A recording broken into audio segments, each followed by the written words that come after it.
Dreamscape presents Lie, Lie, Truth, a psychological thriller by James Caine, narrated by Darcy Rhodes. Prologue. Tell me about your father. I can hear the audible sound of the camera behind the interviewer zooming on my face. The host of the popular show Crime Pod waits for my response to his open-ended question. Where do I even begin? A member of the recording crew shuffles the light. I suppose the lighting isn't right for the dramatic answer that the crew hopes will come from my lips. Instead, I look away, unsure why I even agreed to be here to begin with. I've avoided interviews my entire life. I've never gotten into true crime because I lived it.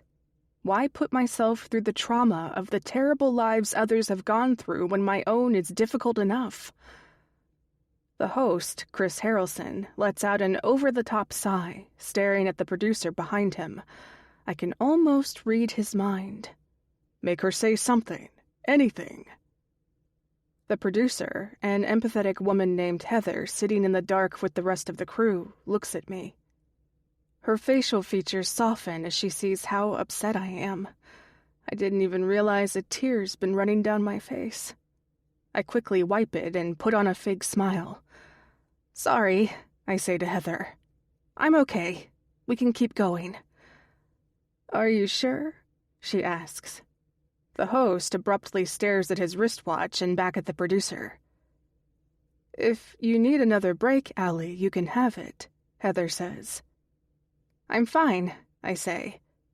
I remind myself why I'm here. I never wanted to tell my story before, but it's important. What happened when I was a little girl in the small town of Cadestill is infamous.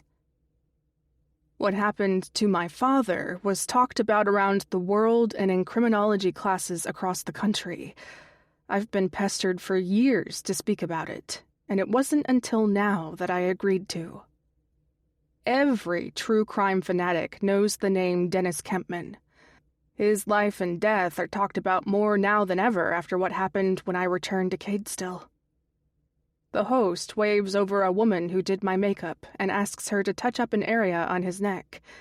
His impatient face brightens momentarily before it goes back to its normal look of being mildly irritated. I can't help but smile when I see the change in his behavior. It's part of the reason I'm here. I remember the conversation I had with my brother, Jason, so clearly it's as if it just happened. The host perfectly defines what Jason and I spoke about. The masks we wear. The true selves we hide from others. This host does a wonderful job when the cameras are rolling to portray himself in a different light.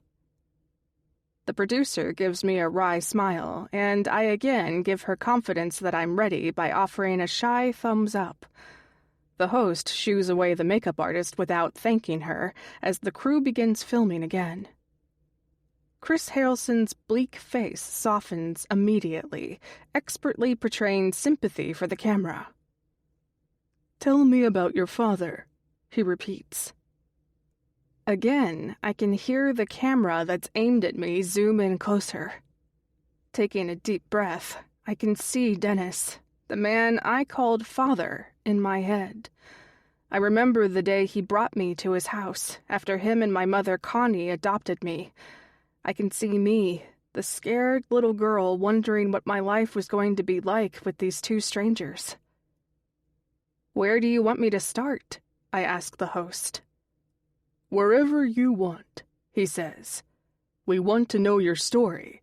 What was it like living with Dennis Kempman? What was living in the town of Cadestill during the Red Ribbon disappearances like? How did you feel when you found out your father was the main suspect? Tell us what happened when you returned to Cadestill over a decade later. The host clears his throat and takes a sip of water.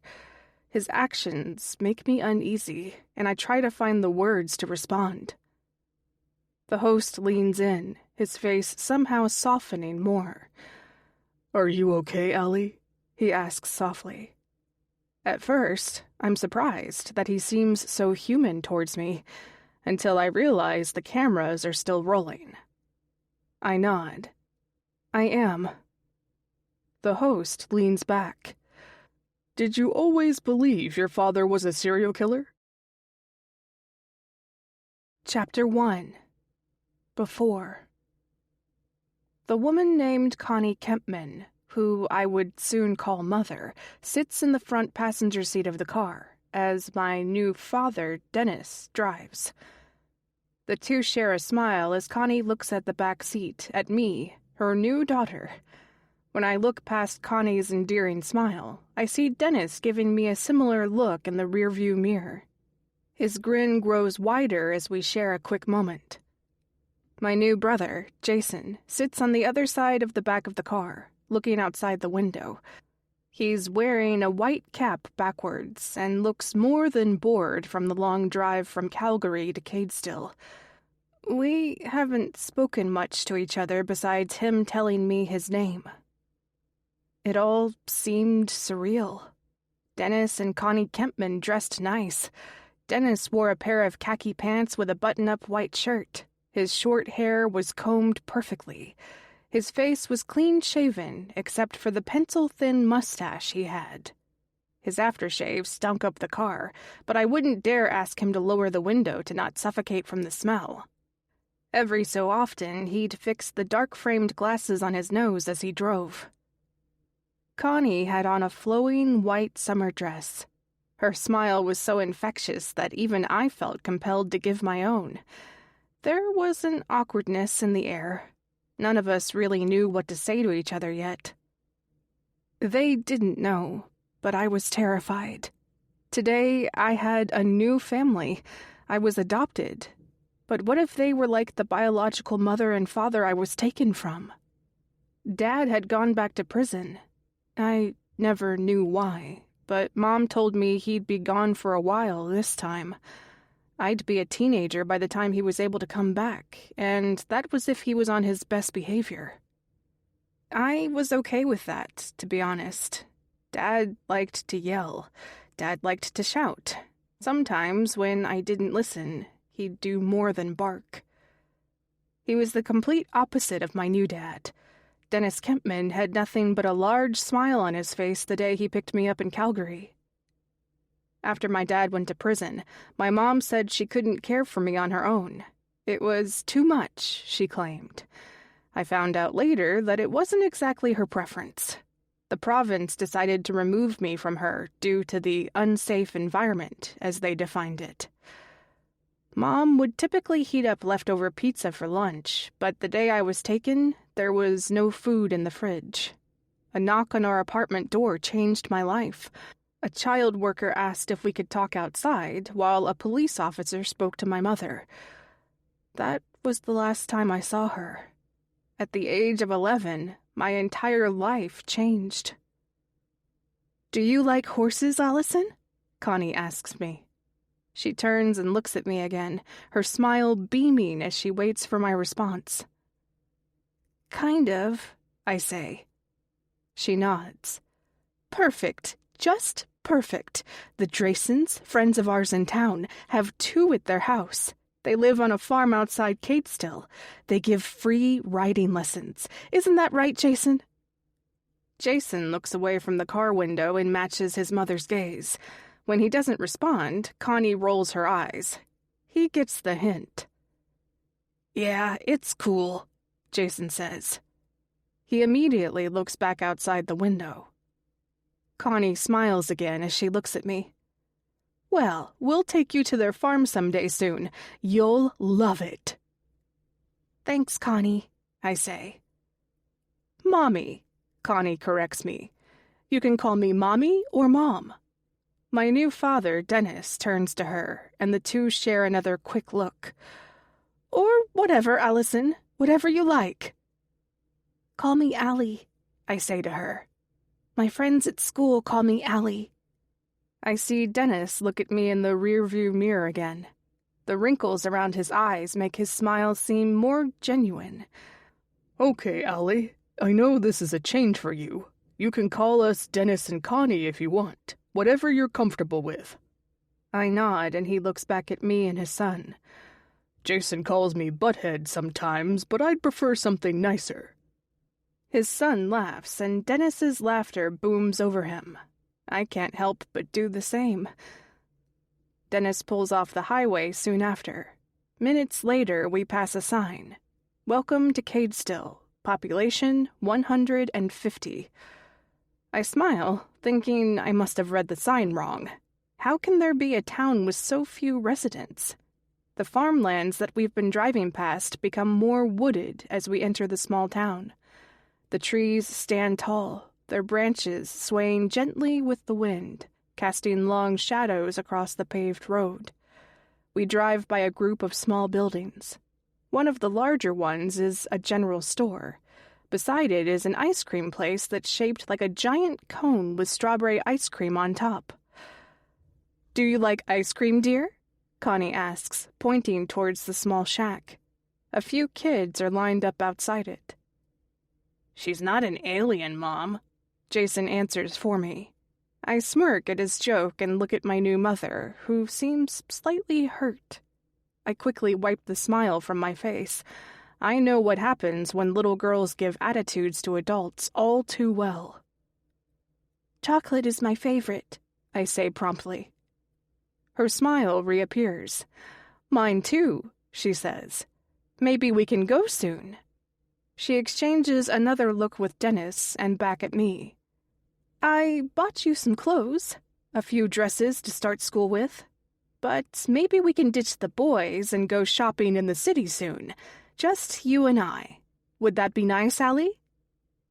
I smile again, wondering what's happening to me. When I was taken from my home in Calgary, I was told I wouldn't be seeing my real mom again, that I would need new parents. I was nervous. What if I had a new mom and dad who didn't like me? Or what if they were mean, bad people? I'd have to go to another home. The Kempmans seemed normal. The type of families I always imagined only characters in the cartoons I watched had. The type that wasn't real. Jason looks at me. He's been unusually quiet the entire car ride from the city, but now brandishes a smile of his own. "There's this awesome flavor at the ice cream store, Tiger Twist. You have to try it. Crazy good, but sour." "I like sour too," I say. I watch my new family with amazement. They all seem to be happy. All are smiling. I don't think I ever saw my real dad brandish one for more than a few seconds. These people have them permanently etched on their faces, except for Jason. I watch as my new father turns down a cul-de-sac. He's smiling to himself as he parks in a driveway. I look up at what feels like a mansion. It's 2 stories with a brick finish and white siding. A white fence stretches across what looks like a large backyard. There are only 6 other houses on the small street. Each looks just as cozy. A large field sits between our house and the one beside us. "Welcome home, Allie," Dennis says as he turns off the car and removes his key. Connie opens my door for me as I step onto the driveway, still confused that this is the new life I have. My guard is still up, though. It all seems so nice, perfect, too good to be true. A reality that a young girl like me is not supposed to have. "Welcome to the Kempman family, dear," my new mom says. She wraps her arms around me and squeezes a little too tightly. Dennis gives her a weird facial expression. He lowers himself to one knee and stares at me, fixing his dark-rimmed glasses. "We made a room for you," he says.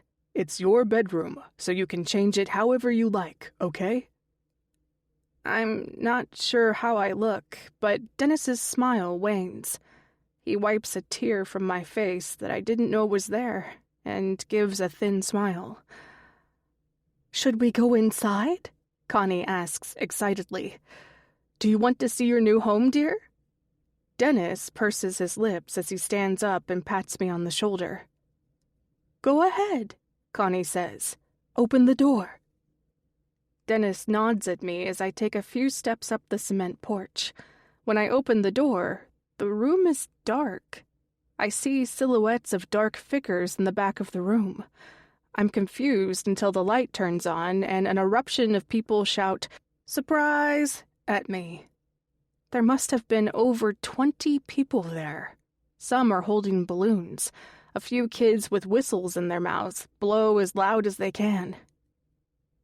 A man with a gray flat cap in his hand walks up to me. "Welcome to the family, Allison," he says. A woman in a red dress stands beside him with her own wide smile. "Allie," Dennis corrects him. "Call her Allie, George." The man named George nods. "Allie," he repeats. "I'm your Uncle George." He points at the woman in the red dress. "This is your Aunt Sandra." I say hi to them both as Dennis laughs. "Don't worry about forgetting my brother's name. He's not that important." George shakes his head in response. I look around the room filled with people. Most are neighbors. One man in particular stands out in the crowd. A man in a police uniform. The cop smiles at me as he catches my gaze on his police badge. Dennis puts his hand lightly on my shoulder as I take in all the friendly expressions and warm greetings from what must be half the town of Cadestill. What I didn't know in that moment was that the people in this room would be responsible for the worst night of my life. Chapter 2. Present. 18 years later. I sit across from the human resources lady who's plastered a wide smile on her face. "Thanks for meeting with me, Allie," she says with a soft voice. "How's your day?" "Thanks, Karen," I say, my expression matching hers. Typically, nobody would be happy to have HR ask them to come to their office for a private meeting straight after entering the building. But today is different. Karen Spaulding can only be wanting to meet with me for one reason. I applied for the promotion to Director of Services a month ago and had 3 separate interviews. There's only one other person in the office who's had the same amount of interest for this position with the same number of interviews. Cassandra Wilton. She's a nice woman, but I don't think she's a good fit to be the top person of a non-profit organization that serves struggling families. She's very robotic with her care. She does her job as expected and is not a bad worker, but there's no heart in what she does. People aren't metrics. Our response to the needs of the families we work with are of the utmost importance in what we do. We need to be available for them. She doesn't exactly respond back with quality. Like her, I care about their requests for a call back if we're not immediately available. The difference between me and Cassandra, though, is that I come back with something of substance. I give them answers. Sometimes ones they may not like, but I give them promptly with alternative solutions. "Well," Karen says, looking down at her blank notepad, "I wanted to see you regarding the director position." I'm not sure if it's the sudden break from her smile to a bleak stare, or her looking away momentarily, but the positive energy that Karen tends to exude changes quickly. You can almost taste the tension now. I'm always bad at faking expressions when I'm nervous. I know this isn't going to go the way I want, and try my best to not show it. I'm likely failing miserably, though. "We've decided to go with a different applicant for the position," she says, her eyes softening on mine as she gives the crushing news. I'm shocked. I've worked for Families First, one of the largest non-profits helping struggling families in the Toronto area, for nearly 10 years. Cassandra has been employed for less than 3. Everyone at Families First comes to me with their questions, not just the families we serve, but all of the employees.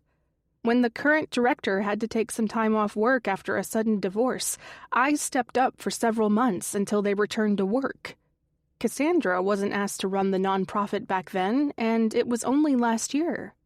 When the director resigned from their position for a new one, it was almost a given that the job was mine.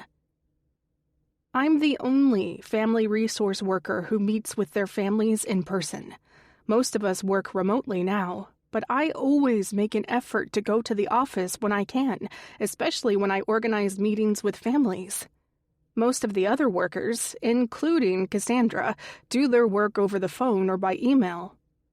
I go to where they live and meet them for our first meeting.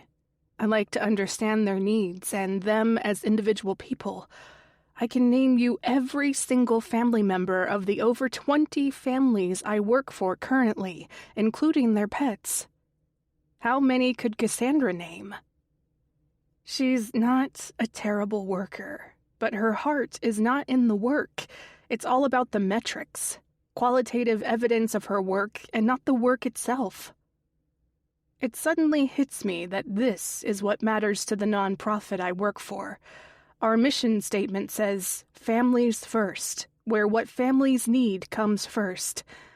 If you were to show the outcome of the families I worked with compared to Cassandra's, hands down this competition would be won by me.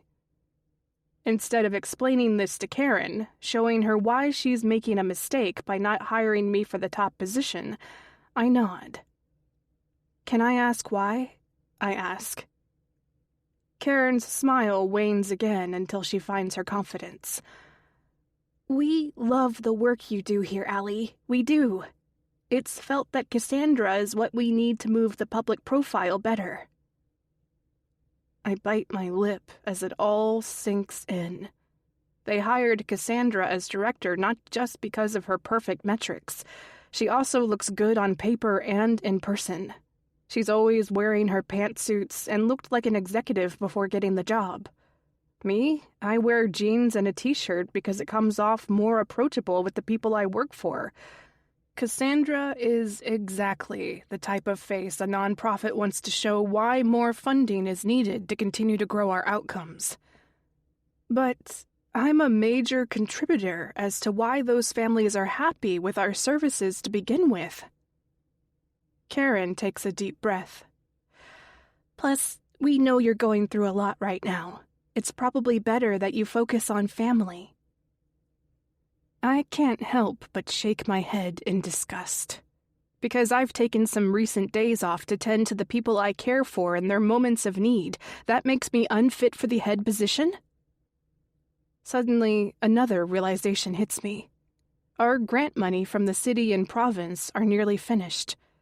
New grants and propositions to politicians, philanthropists, and organizations will be needed, so they want to put their best robot in front to help. Families first, where what families need comes first. I nearly want to puke at the thought of how insincere the statement is.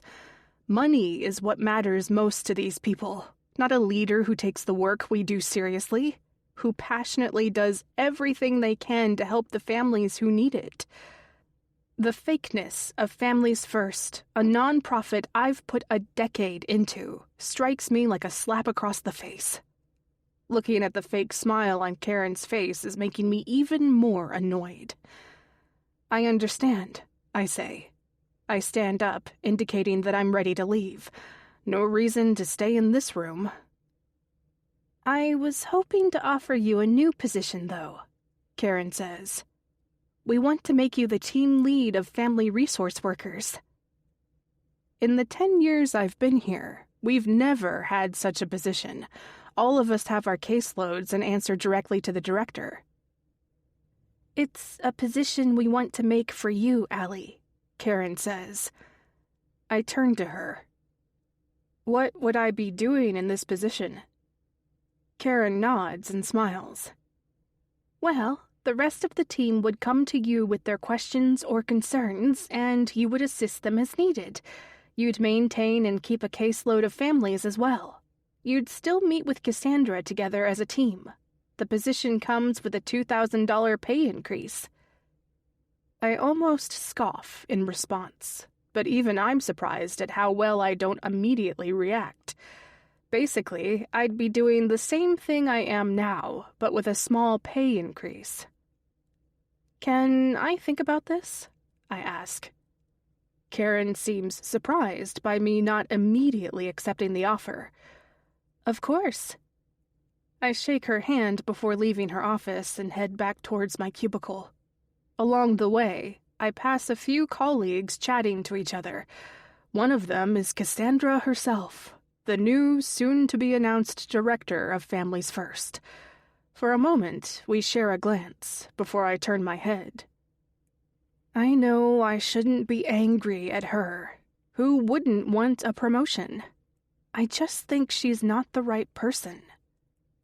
My cell buzzes in my jeans. I take it out and almost scoff again when I see who it is. "So did you get the job?" he asks.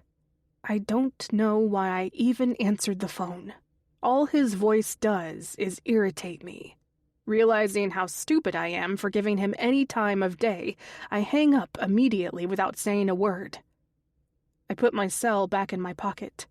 He has no right to ask. He has no right to be a part of my life anymore. I've told him so, and yet here he is still calling me.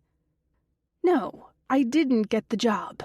Yes, my life feels like a mess right now. A big part of that is because of you. And no, Karen, I don't want to take on a role doing something I'm already doing. It's almost like they're going to pay me $2,000 more a year, thinking that will make me content. My problem, though, is I love what I do. There are others like me who work here who care for the clients we serve. We actually make a difference. Cassandra getting hired as the director means that this nonprofit is going in the wrong direction, in my opinion. It will be more about metrics, callbacks, paperwork, bureaucracy, doing things to check a list and not because of the purpose we're here for. It's so frustrating. My cell buzzes again several times in my pocket. He's calling again. Great. As if my day wasn't hard enough, I have to tell this man to leave me alone again. I take my phone out and remind myself not to shout into the receiver while at the office. My mood changes when I see a different name on my cell screen. Jason Kempman. A ping of grief hits me. Is this the call I've been fearing? Is this how I find out? "Jason," I say, answering the phone. "Is everything okay?" There's an audible pause before he answers. "Mom's getting worse." Chapter 3. Before. The surprise party is overwhelming. All these new people who appear so happy for me to be here. Most of their names flee my memory as soon as they introduce themselves. Connie introduces me to everyone individually. "This is my daughter, Allie," she says proudly. The people here all seem nice enough. Many of the kids are a little too young for me to play with, though. The girl closest to my age is about 6 years old. I play Barbies with her for a little while. She's a sweetheart, but I'm hoping to meet some new friends closer to my age. Soon after the initial surprise when I entered the door, Jason headed outside and played with a few boys in the field behind our house. I tell the little girl I have to stop playing with dolls and look outside the window at Jason and his friends. Him and 2 other boys are kicking a ball between them. One boy kicks the ball hard, and it flies over Jason's head. He runs deeper into the field to catch it while the 2 other boys run behind him. "How's it going, dear?" Connie says, approaching me carefully. "Are you having fun? Do you want more to eat or drink?" "No, thanks," I say. Connie smiles. "How about you go play with your brother? Go ahead. Don't feel like you have to stay inside all day." She looks outside. "Well, they're playing a little far into the field." She takes a deep breath. "I told Jason to not play so far away from the house. she says, slightly shaking her head and crossing her arms. I'll come out with you. Dennis suddenly stands beside her and looks outside as well. He tilts his head at his wife. They're fine, Connie. She raises her eyebrows. I told him not to.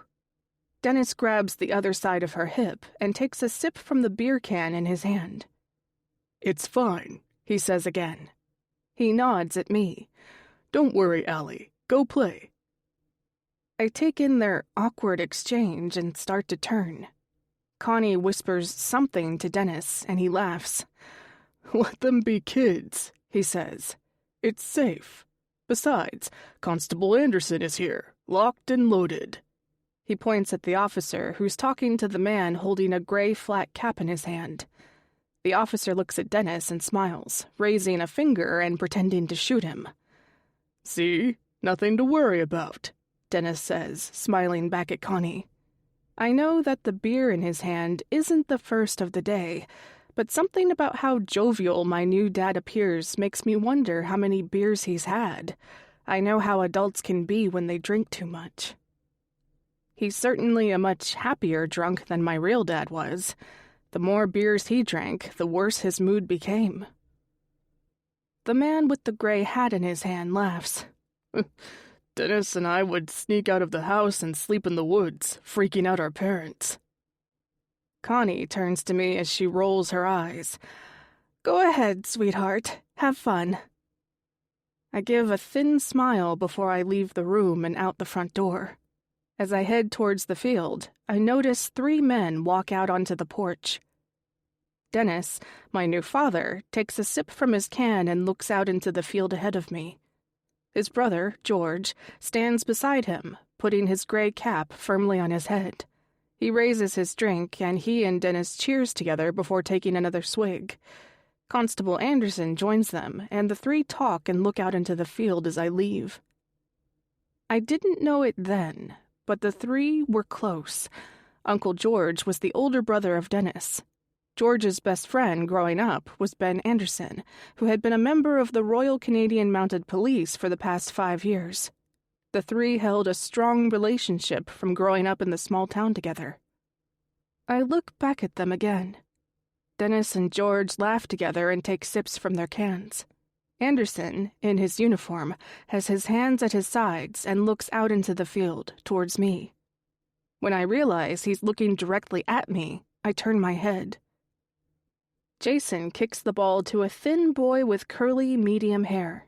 The boy traps the ball quickly with his feet and jumps up, kicking 1 foot beneath him in a stylish way, striking the ball to the 3rd boy with short red hair. I couldn't help but think about what Connie said inside. She was worried that Jason was playing too far away from the house. She made it sound so dangerous. Beside Jason and his friends, the field is empty.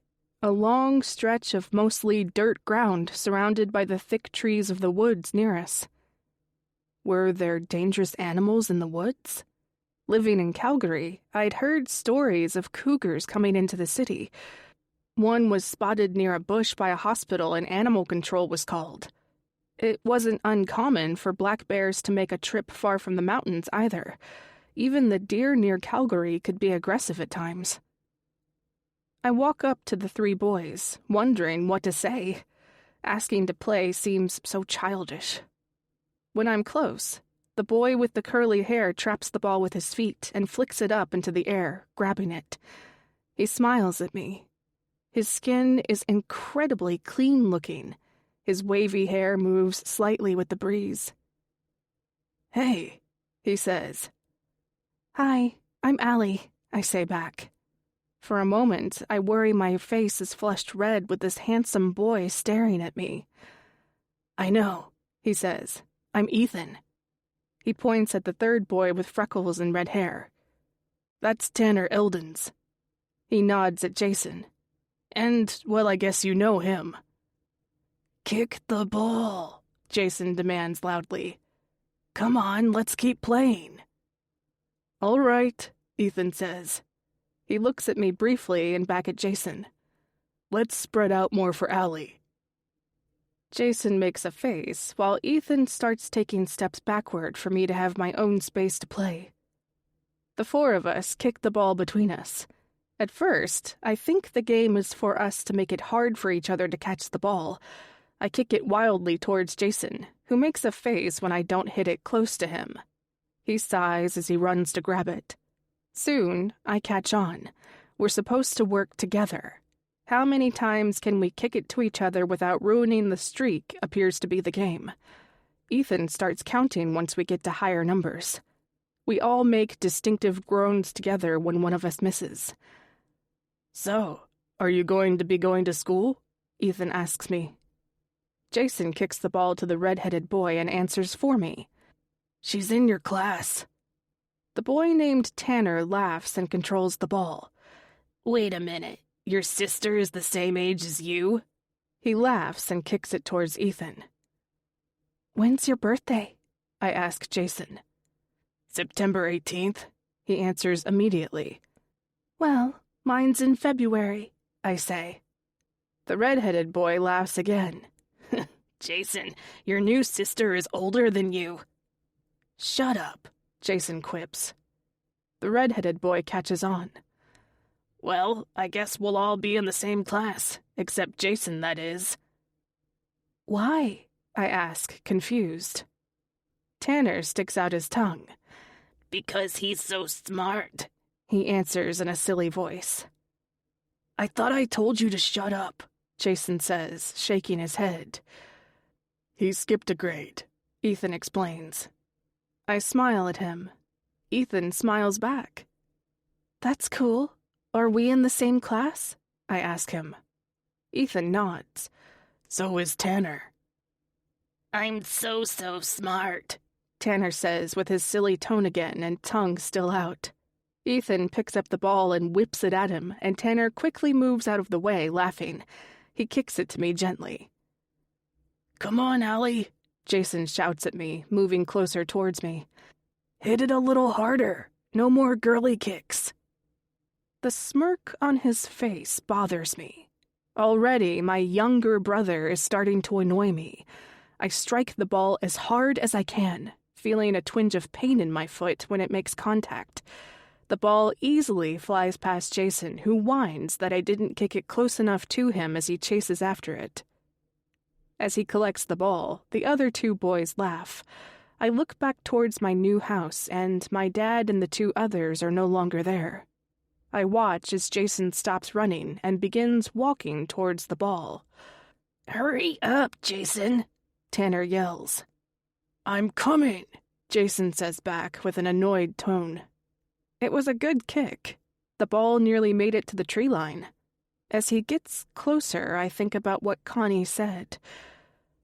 "Was there an animal attack or something that happened in town?" I ask Ethan. "Animal attack?" The red-headed boy laughs. "No," Ethan answers. "Why?" "Connie," I say, and for a moment I catch myself. "I mean, my mom is worried about us playing in the field." The two boys share a look before staring back at me. "You don't know?" "What?" I say, confused. Before they can answer, the shrieking voice of a woman calls out, "Jason Kempman!" Connie shouts, storming up from the house towards us. Jason quickly turns around. "Mom!" he yells back. "I'm just grabbing the ball." "You get back here this instant, young man!" Ethan and Tanner turn to him and start laughing. Behind her, I see Dennis walking out onto the porch.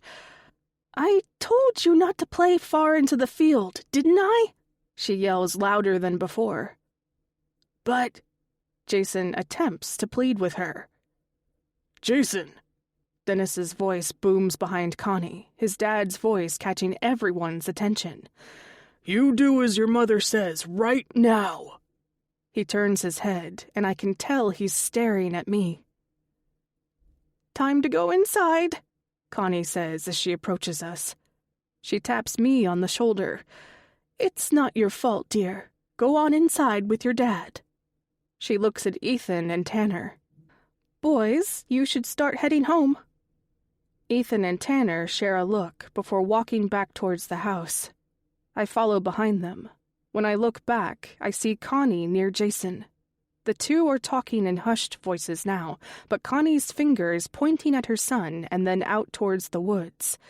Jason lowers his head. When I look back towards the house, Dennis is watching me. He runs a finger over his pencil mustache and gives me a thin smile. Chapter 4. Present. Uncle George and Aunt Sandra pick me up at Calgary's airport. They greet me cheerfully when I walk through the gate. I'm surprised to see them there with such enthusiasm. It's been a few months since my last visit, when Connie was first diagnosed. When we get in his bright red truck with the extended cab, it reminds me of when I was a kid. Uncle George may have a new truck, but it looks nearly identical to his last Ford pickup. Same color, same leather interior, same smell ornament that makes the entire vehicle stink of pine. I wonder if I open the front glove compartment if he'd still have bags of candy. Jason and I used to raid it any time Uncle George brought us to school. For years, I thought he just liked to give us sweets, until I noticed how much junk food he ate himself. It's truly amazing that he's so lean, considering how much of a sweet tooth he has. George fixes his flat gray cap in the mirror.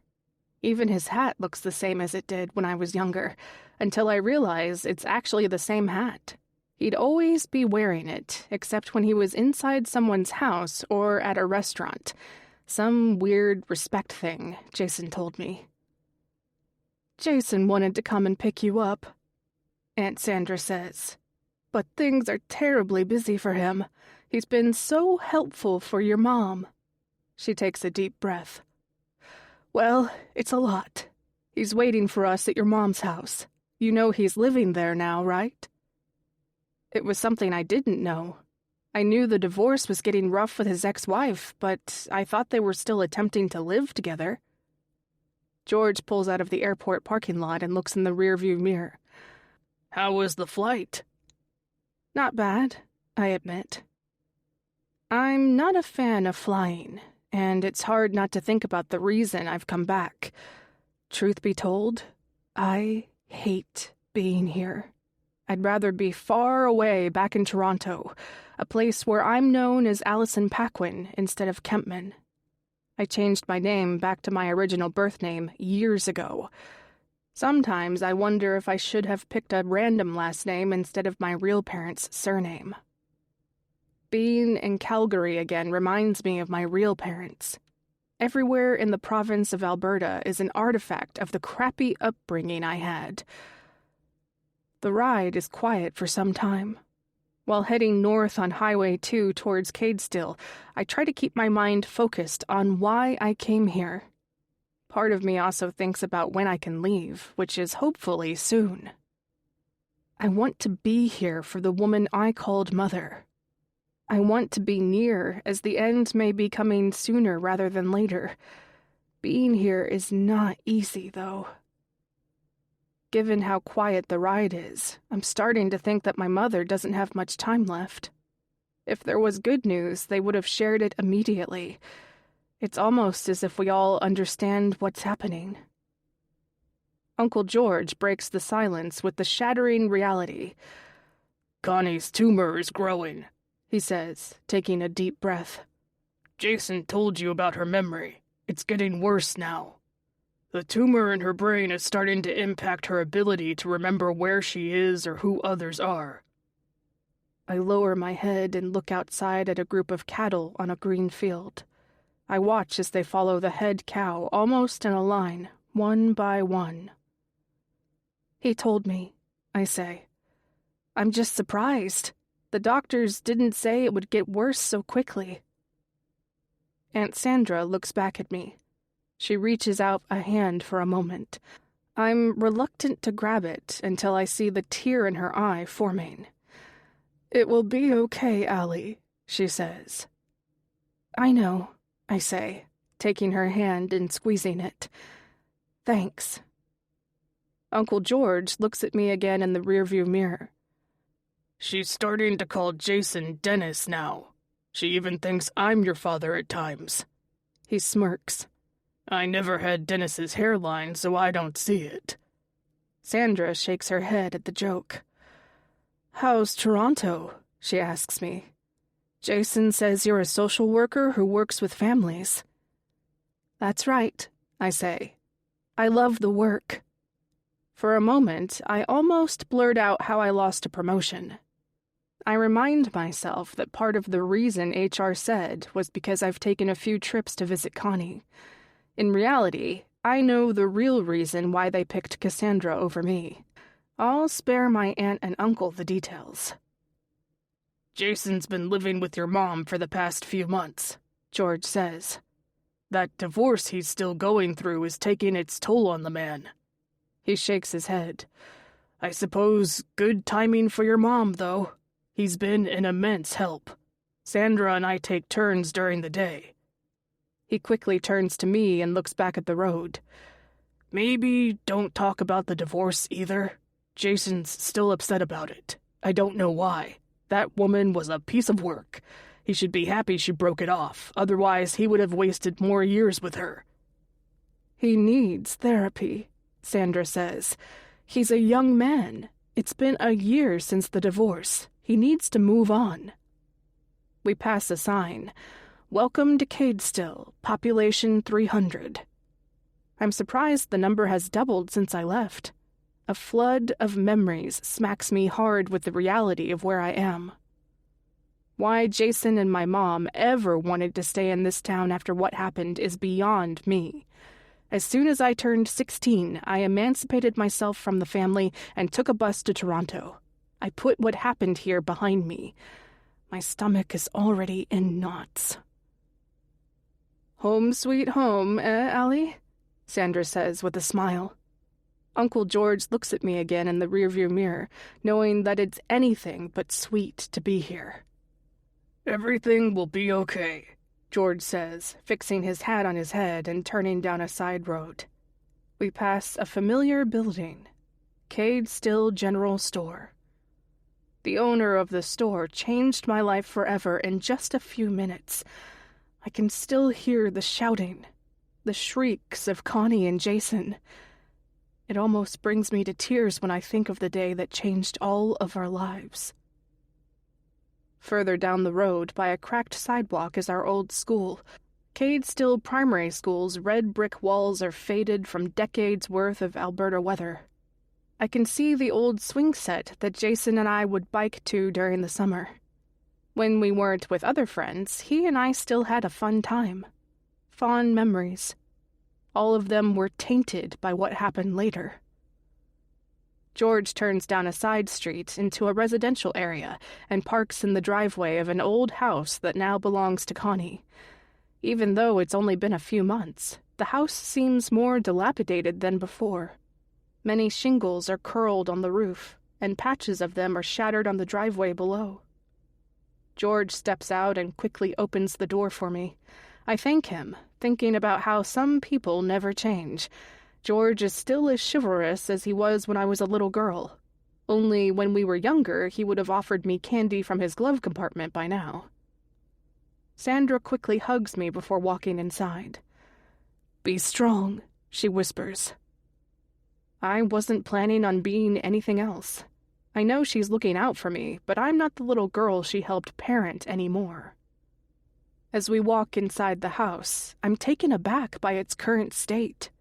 Last time I visited, the kitchen was spotless. Now the sink is full of dirty dishes. When Connie was more functional, there was a smell of cinnamon from some pastries she was baking. Now that wonderful smell has been replaced with an odor that demands I open a window immediately to air out. "Jason," Uncle George calls out. "We're here." "With Mom in her bedroom," he shouts back. We take off our shoes and I follow Uncle George to the back of the single-floor house, taking a turn down a short hallway. He opens the door slowly and walks inside. I follow him. When I enter the room, I see Jason sitting on a chair beside the bed, holding Connie's hand. He looks at me briefly before staring back at his mom. "She's here," he whispers to Connie. Connie lays on the bed in a loose blouse, a white bedsheet covering her.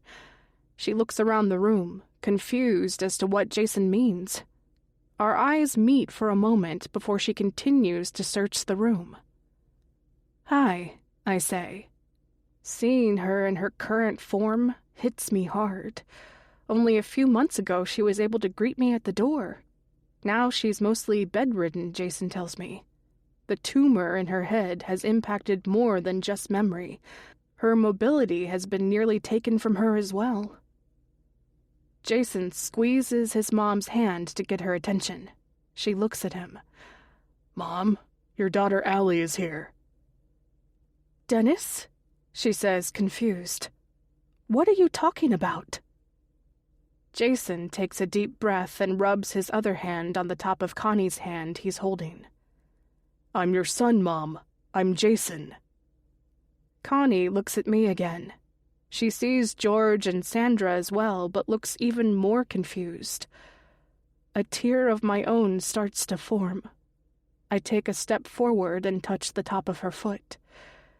"It's okay, Mom. I'm here." Aunt Sandra touches my back. I can almost hear her words she said to me before we stepped inside. "Stay strong." I wasn't prepared to see Mom this way. Jason stands up from the chair. For a moment, I think he's about to embrace me with a hug, but he nods instead. "I'm glad you're here." Chapter 5. Before. When I open my eyes, I'm in a strange room, a strange house, my new home. Connie brought me to my room before wishing me good night. She asked if I wanted her to stay in the bedroom for a bit before I went to bed. Talk. Asked if I was comfortable. I said I was old enough to go to bed on my own. And at the time, I thought I was. Now that I've woken up, the rough sound of heavy wind outside and rain smashing against the window pane in my room, I'm more than slightly scared. Teetering on petrified. Shadows of tree branches dance wildly across the walls every time the lightning flashes. Where am I? This is supposed to be my new home. I'm supposed to adapt to this place. Already, I know I have it better than I did with my real parents. I think about the times when I was younger, and every night felt like a horror movie in my imagination. Had I gotten scared as a child, Dad would yell at me to go back to bed with the lights out, sometimes accompanied by a few cuss words. Mom was not as harsh with her words, but still demanded that I go to bed, and if I opened the bedroom door, there would be trouble. I should feel safer here in Cadestill. It seems like the type of town where everybody knows who you are and everyone looks out for each other, unlike the city where everyone keeps to themselves. I think of how Connie yelled at Jason and us in the field today. Nobody explained what was happening, though. When I look around the dark room that's not mine, I see a raggedy-looking doll on a wooden rocking chair in the corner of the room. It has one large button eye and the other is missing. Its red hair is tied with a red ribbon. It looks old, and part of me wonders if it belonged to Connie when she was a girl. Dennis and Connie Kempman would have no idea that their adopted daughter doesn't really like playing with dolls. I did play with some today at the surprise party, but that was to entertain the young girl. I'd rather do what I was doing today instead of playing with dolls. Play soccer in a field, basketball on a sweltering day, skate outside when it's cold. A flash of lightning slashes across the window pane, illuminating the doll and everything else in the room. I notice the closet door is half open, but I thought I closed it before going to bed. Now, I'm not sure. A sense of fear hits me again. Why is everything so scary? Somehow I know that if I knocked on Connie and Dennis's door, they wouldn't treat me like my father did. So why do I feel too scared to leave my bed? I take a deep breath and slide out of the sheets. Instead of walking out of the bedroom, I look outside my bedroom window. As I watch the branches of the large tree whip across the sky from the wind, it only frightens me more. When I near the bedroom door, I turn the doorknob slowly, as if the monsters in my imagination will hear me if I'm too loud. When the door opens, I immediately hear faint voices. The light downstairs is on, and I can see Dennis sitting at the dining table below. His face is distorted by the wooden rails of the stairway. He's shaking his head with a smile on his face. "It was too much, Connie." There's a pause. "Don't give me that face. You asked for my honest opinion." He grips the tall glass of milk on the table beside him and brings it to his lips, wiping the foam from his thin mustache. I hear an audible sigh, followed by the voice of my adopted mother. "Okay, but you don't have to be honest," she says. She sighs again. "I just wanted today to be perfect." Dennis purses his lips and nods. "It was fine," he says. "All I'm saying is, this is all new for her. Allie has a new home, a new brother, a new mommy and daddy. Throwing a surprise party for her with a bunch of people she doesn't know was a little much." "I just wanted it to be perfect for her," she says again. "We finally have a little girl, Dennis. It's what we always wanted, and now she's here. I needed today to be special." When I realize what they're talking about, I try to be as still as a statue. One sound could give away that I'm listening in. Part of me thinks about going back inside my room, but the other wants to listen. I'm sure my real parents spoke about me like this as well, but the likelihood of it being positive things were low.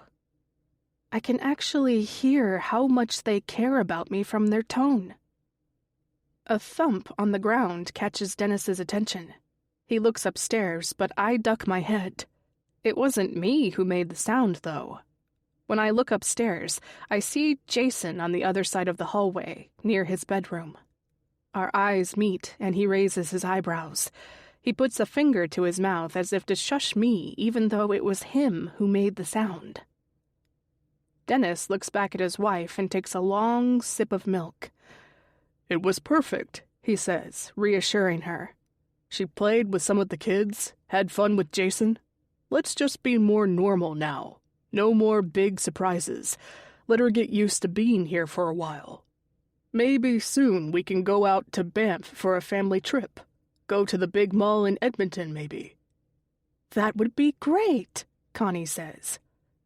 "But Connie," Dennis says, his warm tone changing, "let the kids play.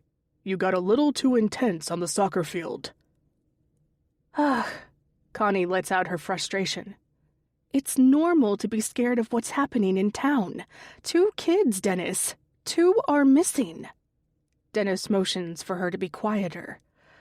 "And those ribbons they found," she continues. "What kind of a monster kidnaps children and leaves a red ribbon where they took them? I have a right to be worried. We finally have the perfect family. I won't let anything ruin this." Dennis smiles. "The RCMP's major crime unit is investigating it now. There's a curfew. Heck, we even had local police at our house today." "Ben?" Connie scoffs. "It's been weeks since the Henson's little girl went missing. Imagine what her mother is going through right now." Dennis nods. "I'm sure those kids will be found. Don't worry. Let our kids be kids, Connie." It all makes sense now. I could see how scared Connie was when Jason was too close to the woods. Did the children who went missing vanish there? What happened to them?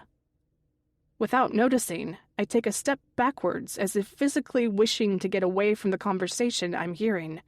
When I do, the floorboard creaks. Dennis immediately looks up and stares at me. His face lightens when our eyes meet. "Jason!" Connie calls out. When she pokes her head around the corner, she sees my face as well. "Oh, Allie," she says. "Are you having trouble sleeping?" I look over at Jason, who rolls his eyes at me. I can almost read his mind. Way to go. When I look down, Dennis is standing up from his chair, drinking the rest of his glass of milk, before placing it back on the table and wiping his face with his closed fist. "Are you okay?"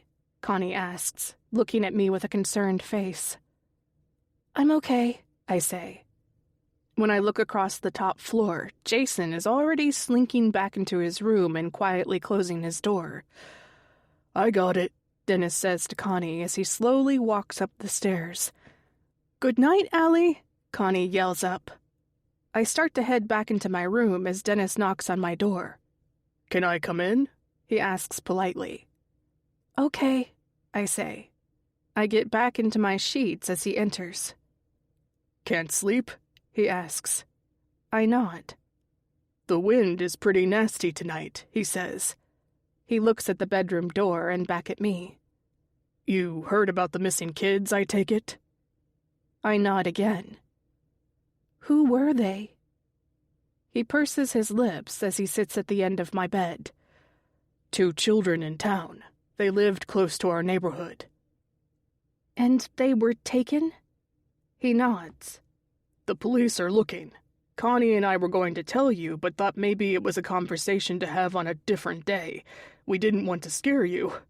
He clears his throat. "There's nothing to be worried about. You're safe." He smiles at me. "You don't worry about anything while you're here, Allie." He sits up from the bed. "I'm sure those kids are going to be okay. Okay?" "Okay," I say reluctantly. He gives a thin smile. "I feel like I'm not doing a good job making you feel better." He takes a deep breath. "Do you want me to move your mattress into Jason's room?" "No, I'm okay." "It's okay to feel weird, Allie," he says. "I mean, you don't know us. Connie, she's just really happy you're here. I am too. Jason as well. Are you sure you're okay tonight?" I nod. "I'll be okay, thanks." "You bet," he says, walking towards the door. He turns to me before leaving. "I know this is a lot for you, Allie, but I'm happy that you're a part of this family." I smile back as he starts to leave. A flash of lightning illuminates the dark room again and the doll on the rocking chair. The red ribbon in its hair makes me think about the missing kids. "Dennis?" I call out. He quickly turns. "Maybe you can take the doll with you?" He lets out a laugh as he comes across the room and grabs the doll with one hand. "Good night, Allie." "Good night." For a moment, I almost wanted to call him Dad, but catch myself. "Dennis." He closes the door slowly behind him, and I stare around my dark room, trying to calm my nerves. Chapter 6. Present. I wasn't ready for how bad she is, I think again. I open the bedroom door. As I do, Aunt Sandra puts a hand on my back and follows me into the hallway. Jason comes as well. Uncle George stays with Mom, sitting on the chair beside her bed, patting her feet. "How are you?" he asks her, but Connie only smiles back. Jason shuts the door behind us as the three of us stand in the hallway. "Sorry," I say, wiping the tears from my eyes before anyone can see. I shouldn't be embarrassed. It's normal to be emotional right now. I didn't understand how bad Mom was until I saw her. "Mom?" Jason repeats with a tone. I look up at him. "What?" I ask, confused. He shakes his head. Instead of answering, he changes the subject, although still with the same tone. "How long are you staying?" "As long as she needs me," I say. "I can get the time off work. Especially now that I don't have the promotion, I can take as long as I need. Karen from HR already told me. With how poorly Connie is doing, I wonder how much time she has left. I look at Jason, and his face is unchanged. It's as if my presence upsets him somehow. I can feel his resentment oozing off him without a spoken word. "What's your problem?" I ask, not beating around the bush. "Why are you upset with me?" "I'm not," he says, but his face says otherwise. "Dennis?" Connie calls out from the bedroom. "Dennis, where are you?" Jason shakes his head. "I hate how she keeps thinking I'm Dad. This is just so much." Aunt Sandra puts a hand on his shoulder, showing him the same empathy and care she gave me a moment ago. "How about I make some tea for us all?" she asks. Jason doesn't answer, and instead goes back inside the bedroom as Mom calls out our father's name at him again. "Do you still take it with a little milk?" Aunt Sandra asks.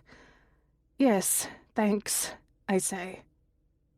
As she heads towards the kitchen, I walk into the living room, not knowing what to do with myself. Part of me wants to go back inside the bedroom. If I do, I may break down even worse. It's hard to see her this way. I need some more moments to ground myself before attempting that. I look at the walls decorated with so many memories.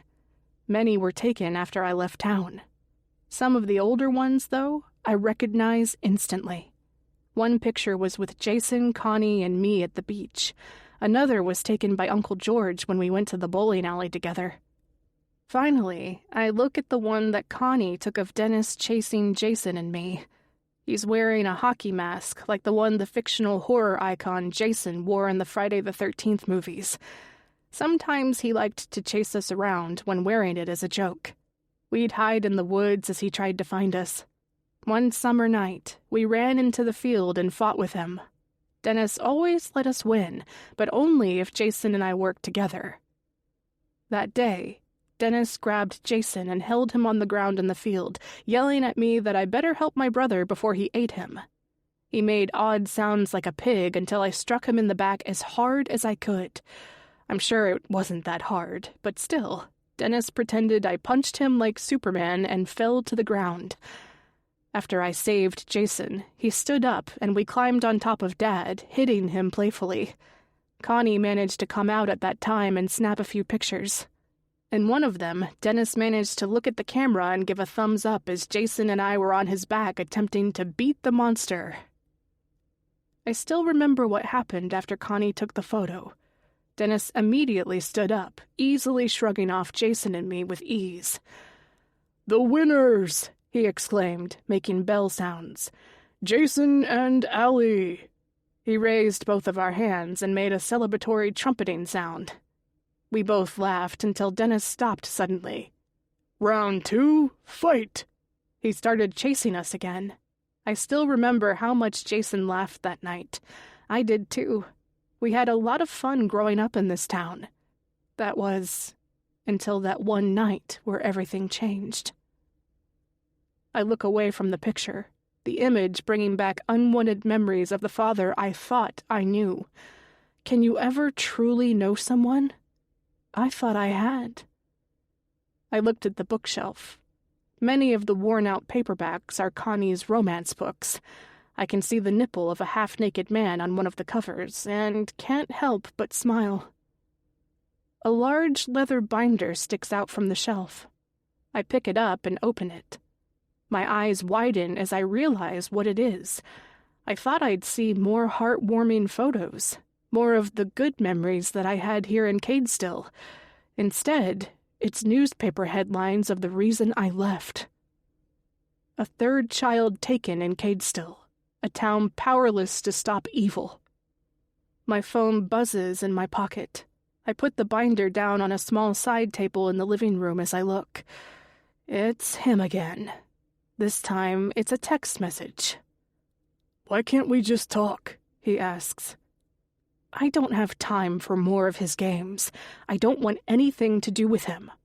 Despite that, I continue to let him text me, bother me with messages, pleading with me to see things from his point of view. No thanks. No more lies. Instead of replying, I do what I should have done yesterday. I hit the block button on my phone. A wave of relief comes over me when I do. Picking up the binder again, I turn to a random page. I don't know why I torment myself this way. It's probably the same reason I didn't block him sooner. I'm not over what happened here. Jason's right. I can feel how much my brother hates me for leaving this town. There's nothing here, though. I don't understand why they wouldn't leave with me, especially after what happened to Dad. I look down at the headline in the binder. I can feel my blood rising like it was that day. A third child missing. Another ribbon found. Chapter 7. Before. We sit at the dining table together for breakfast. Connie reads the newspaper while sipping on coffee. Jason pushes around what's left of his scrambled eggs with a piece of bacon, nibbling on it occasionally. The only one missing is my adopted father. I'm sure this must be normal by how casually Connie and Jason are acting. Connie asks Jason and me questions about the party and how our night was. Finally, she asks if I slept well after Dennis came to my room. I lie and say I did. How could I sleep? Not only did I think about the missing children, but how new my entire world has become. Everything seems so perfect, but I'm so on edge. It's as if I know I don't deserve this good life, and I'm waiting for the reality to strike me. It's almost like waiting for an anvil to fall from the sky directly on me. I thought about the person taking the children. What if I was next? It would serve me right for thinking I could have a good life here. As Connie raises the newspaper, the headline article on the main page of the Calgary Herald catches my attention. Where is Melissa Henson? An image of a young girl smiles back at me, a brunette girl with pigtails and a wide smile. Beside the girl's image is a picture of a swing set. A red ribbon is tied on one of the chains. A loud noise from outside catches all our attention. A red truck pulls up onto the driveway. Connie lowers her paper. "Uncle George is here," she says, standing up, bringing her cup of coffee to the sink and pouring it out. She looks at me. George and Dennis take turns driving since they work at the same place. Dennis and George worked at the local ketchup factory in town called Cadestill Ketchup. The bottle on the table, the one Jason used for his eggs, bore the factory's plain white label wrapped around the glass.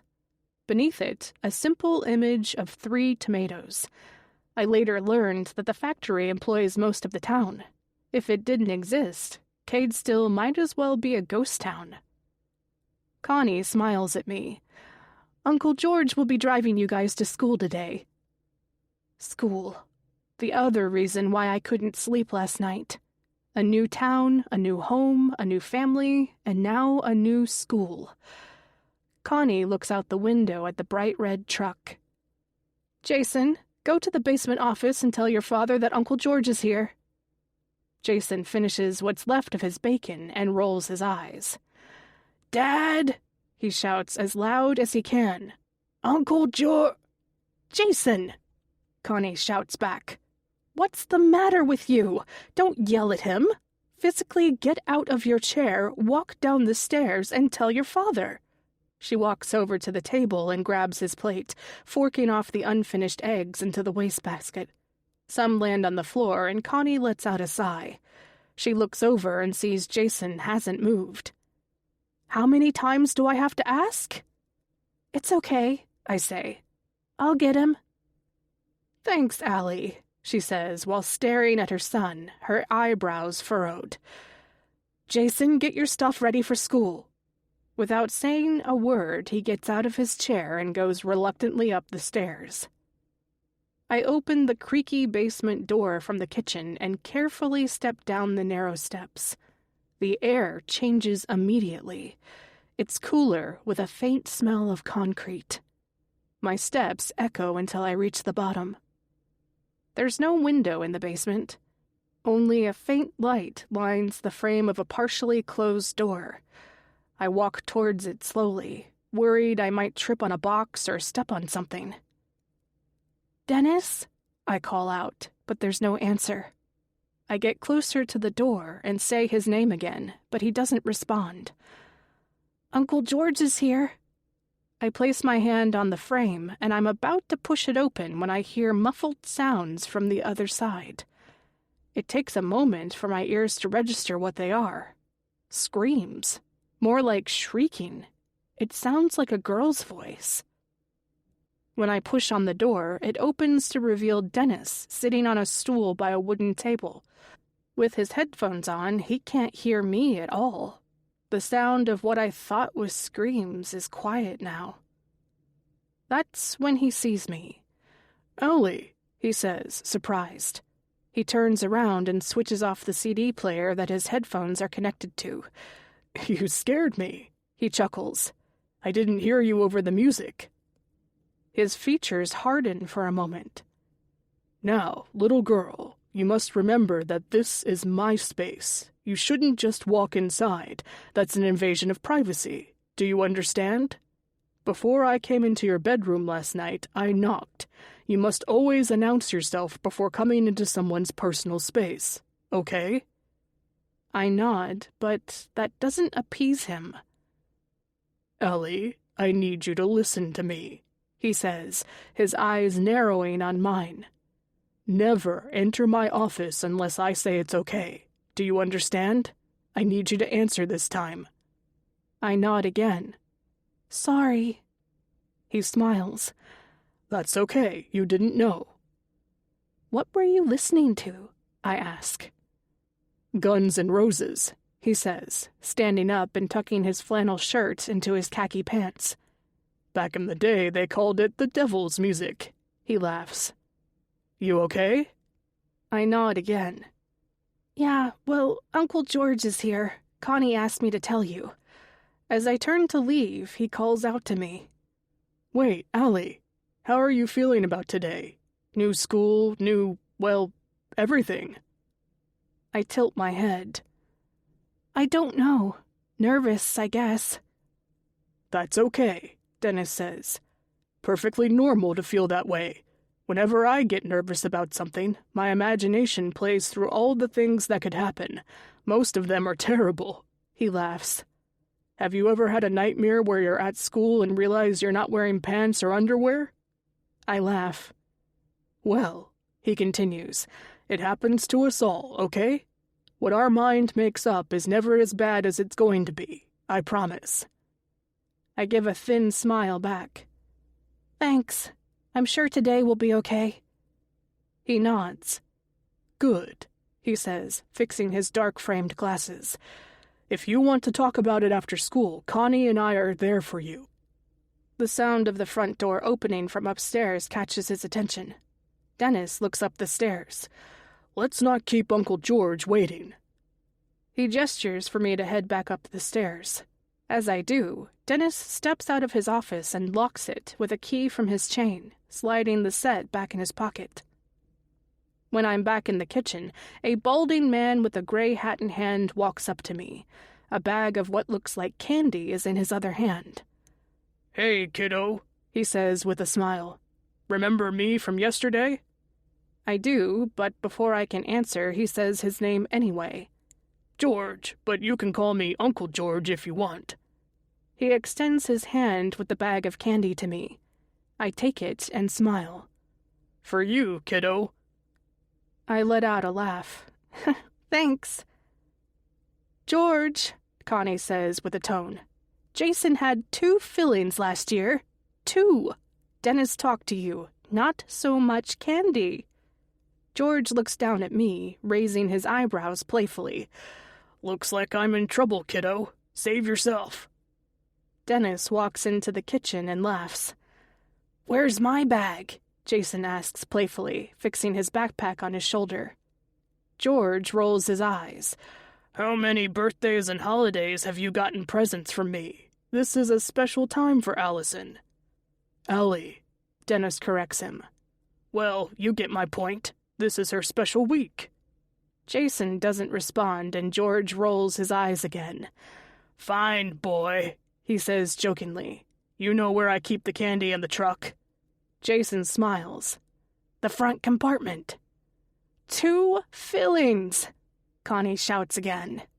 Jason and George head outside towards his truck. "And Jason," she shouts, "no playing in the woods at school. Stay in the playground." When Jason doesn't respond, Connie looks at Dennis. She can't hide her anxiety well. Dennis walks up to her and they kiss. He smiles at her. "We've talked about this. Let kids be kids." He looks down at me. "All right, time to go." "Wait," Connie says enthusiastically. She runs into the living room and grabs something out of the closet. She comes back with a neon pink backpack. "This is for you." I hate pink. I hate that because I'm a girl, I have to be pressured to like pink. But the smile on Connie's face tells me how hurt she'll be if I reject it. "Thanks so much," I say to her. As I'm leaving, Connie beams. "Have a great first day at school." Chapter 8. Present. I turn the page of the leather binder to find another newspaper article that stings. The words jump off the page, and I can almost remember what it was like living that day of my life as a younger girl. Suspect in red ribbon disappearances, Dennis Kempman, found dead. Found dead is a weird term to use for what actually happened. Everyone in town knows the truth. Jason opens Connie's door and looks at me, the binder in my hand. As he approaches me, he extends his hand to grab it. "That's my own research I've been doing." "Sorry," I say, giving him back the binder. He places it on the shelf. "Is she doing better?" "Mom?" Jason asks, this time with no tone to his voice. "She's trying to sleep. Uncle George is sitting with her." He gives an anxious laugh. "I'm not even sure if she's aware someone is in the room with her." Before I can say a word, he slumps into the couch. "How's what's-his-face doing?" I don't have to ask who he means. "He's okay," I lie. I'd rather not get into the details of how my personal life and career are all crumbling at once. Do I even have a right to complain right now, given what Connie's going through? "I'm surprised you don't have a ring on your finger by now," Jason says with a smile, pointing towards my hand. "I half expected you to tell us you're engaged." I did have a ring on my finger a few days ago. I don't tell him that either. "How's things with you, Jason?" I ask, getting the attention off my life. "How's work?" Jason worked for the same ketchup factory Dennis once had, though the place had changed since the disappearances. Cadestill Ketchup rebranded itself as the General Ketchup Mill. Its image of fresh tomatoes was replaced with a cartoonish tomato, complete with wide eyes and an exaggerated grin. It's clearly designed to appeal to children, but I find the smile on the tomato unsettling. "Fine," Jason says abruptly. Aunt Sandra pops her head out of the kitchen. "Jason, want some tea too?" "Orange Pico," he says back as she pops back into the kitchen. "Just plain, thanks." He looks at me. "Well, I've never been particularly good at lying. My life is a circus. Complete trash." He takes a deep breath and looks back at Connie's bedroom. "I mean, Mom's not doing good. She doesn't have much time left." He buzzes his lips. "Plus, Jessica is really taking me to the cleaners, as they say." "Sorry," I say, regretting I asked him. No, he says. "It's okay. It's not your life. I'm sure things are perfect for you in Calgary." His tone bothers me. I haven't shared how terrible things have been for me. I'm not a complainer like Jason. While my brother whines, I try to take my mind off my problems, not announce them to the world or blame everyone else for them. "You know," he says, Jessica's living in our beautiful house right now, acting like such a shitty person to me. You would think it was me who had the affair." He shakes his head. "And yet here I am. She has the house, and I have my old bedroom at my mom's house. Seems fair, right?" I don't engage. I hate it when he gets like this. I know he's going through pain. I am too. But I don't think I can handle another one of Jason's shitty life syndrome rants right now. "How long can I stay here?" I ask him. "I can have as much time as I need." Jason purses his lips. "That's good," he says. "I'd love the help. Aunt Sandra and Uncle George are big help, but it would be nice to have more. However long you want to stay is great. You can take my bedroom if you want. I'll take the couch." "No," I say. "Don't worry about it. I'll be fine on the couch." I look at some pictures on the wall again. One catches my attention, of Jason, Mom, and me at the beach. It was a few years after Dennis died. Despite the smiles on our faces, you can see the lasting trauma that his death had on us. You can see the pain almost, especially in Jason's squinting eyes. "I guess the silver lining of everything you're going through is you get to be here with Connie," I say. When I say her name, Jason's face drops. He raises a finger and wags it at me. "There you go again," he says. "Connie? She raised you, Allie, not like those crackhead real parents of yours. Mom and Dad did everything they could to give you a better life." My mouth drops as he stands up from the couch and gets closer. "Don't talk like that to me."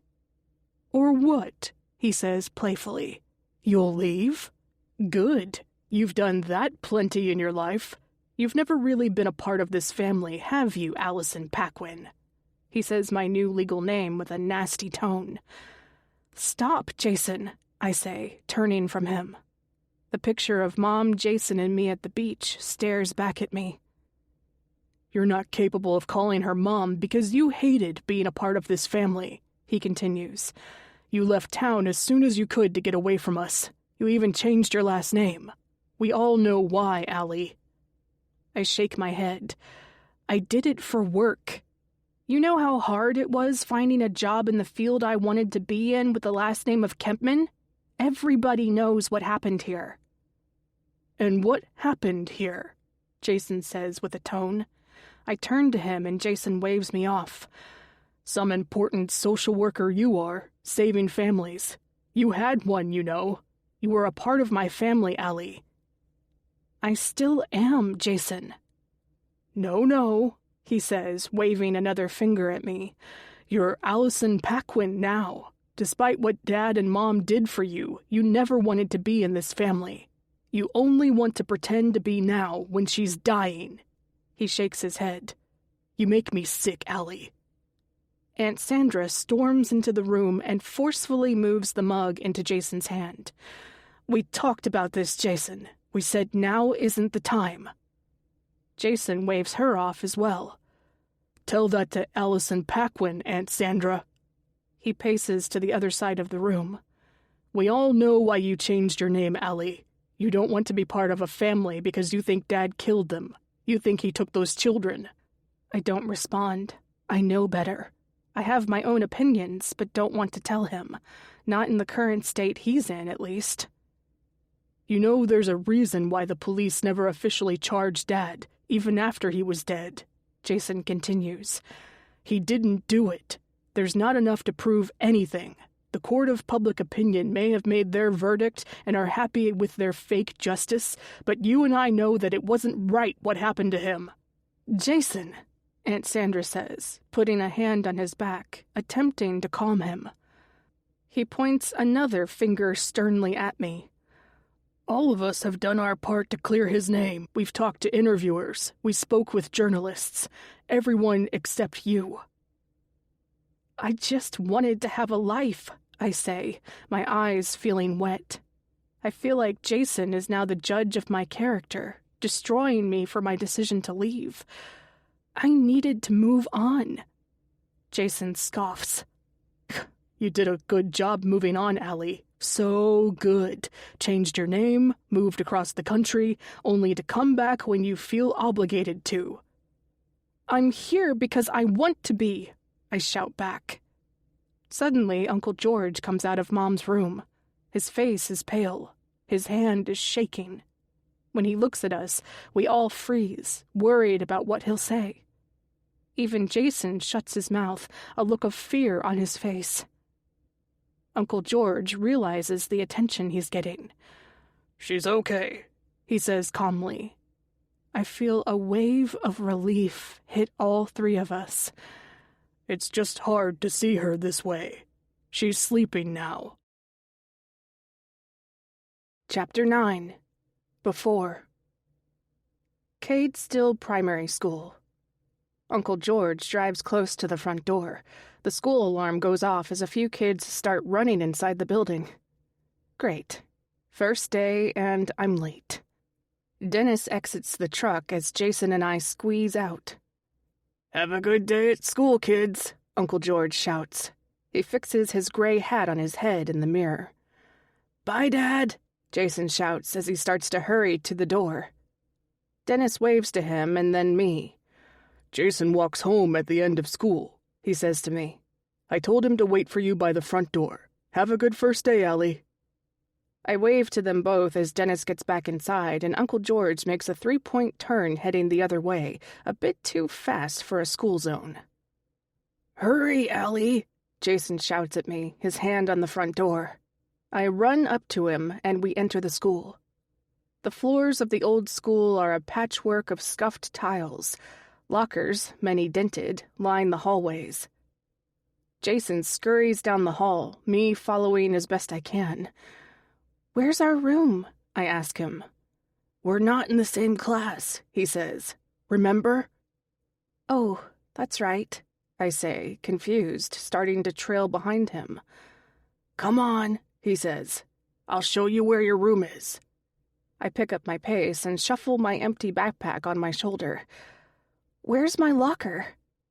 Don't worry, he says confidently. Miss Caine will tell you. He turns down a different hallway suddenly, and I hurry behind him. He stops and points ahead of him. Second door on the right. I got to go. Without another word, he turns and leaves, now running down the hall. I look back towards the closed door he pointed at. I slowly walk up to it and notice it's not fully shut. Happy Monday, class, the teacher says inside. How was everyone's weekend? Should I just walk inside? Announce myself? I'm the new kid. If I just walk inside, I'll have no clue where to sit. I hate this already. There's nothing worse than being singled out. I knock on the door softly, but the teacher doesn't notice me. A boy does, and stares at me with a smirk on his face. When I knock louder, this time the teacher hears me. She opens the door. Can I help you? She asks. I'm Allie, I say. She raises an eyebrow, and I realize I probably need to give her a little more information. I didn't even give her my last name. Which do I give? My real one or the new one? Allison Kempman, I say. My new last name rolls off my tongue so easily that it feels natural already. I'm taken aback by it. Oh, yes, she exclaims. Come inside. She opens the door fully and stands in front of the class, gesturing to me to join beside her. Exactly what I didn't want. I'm on full display for all the kids now. Class, this is Allison Kempman. The kids don't exactly respond. One girl in front of the class gives a single clap, but when nobody else does, she stops. Let's all make sure we welcome her at Cadestill Primary with our special school spirit we all have, okay? The teacher says enthusiastically. None of the other students appear to match her energy, though. When I look out at the crowd of new faces, one catches my attention. Ethan looks back at me, his bright brown eyes staring at mine. I smile immediately and feel my face flushing red. The teacher saves me. Allison, there's a desk at the back for you. She points at one, and I thank her before awkwardly heading towards the empty desk. "Hey," another boy says. "It's Jason's older sister." It's the other boy who I played with in the field, Tanner. When I sit down, I take off my backpack and stuff it under my seat. A blonde girl in the desk beside me stares. When I greet her, she doesn't respond. Instead, she leans across the aisle at two other girls sitting at the back of the class, whispering to each other. I notice all three of them have pink binders on their desk and pink pencils they're using to write in them.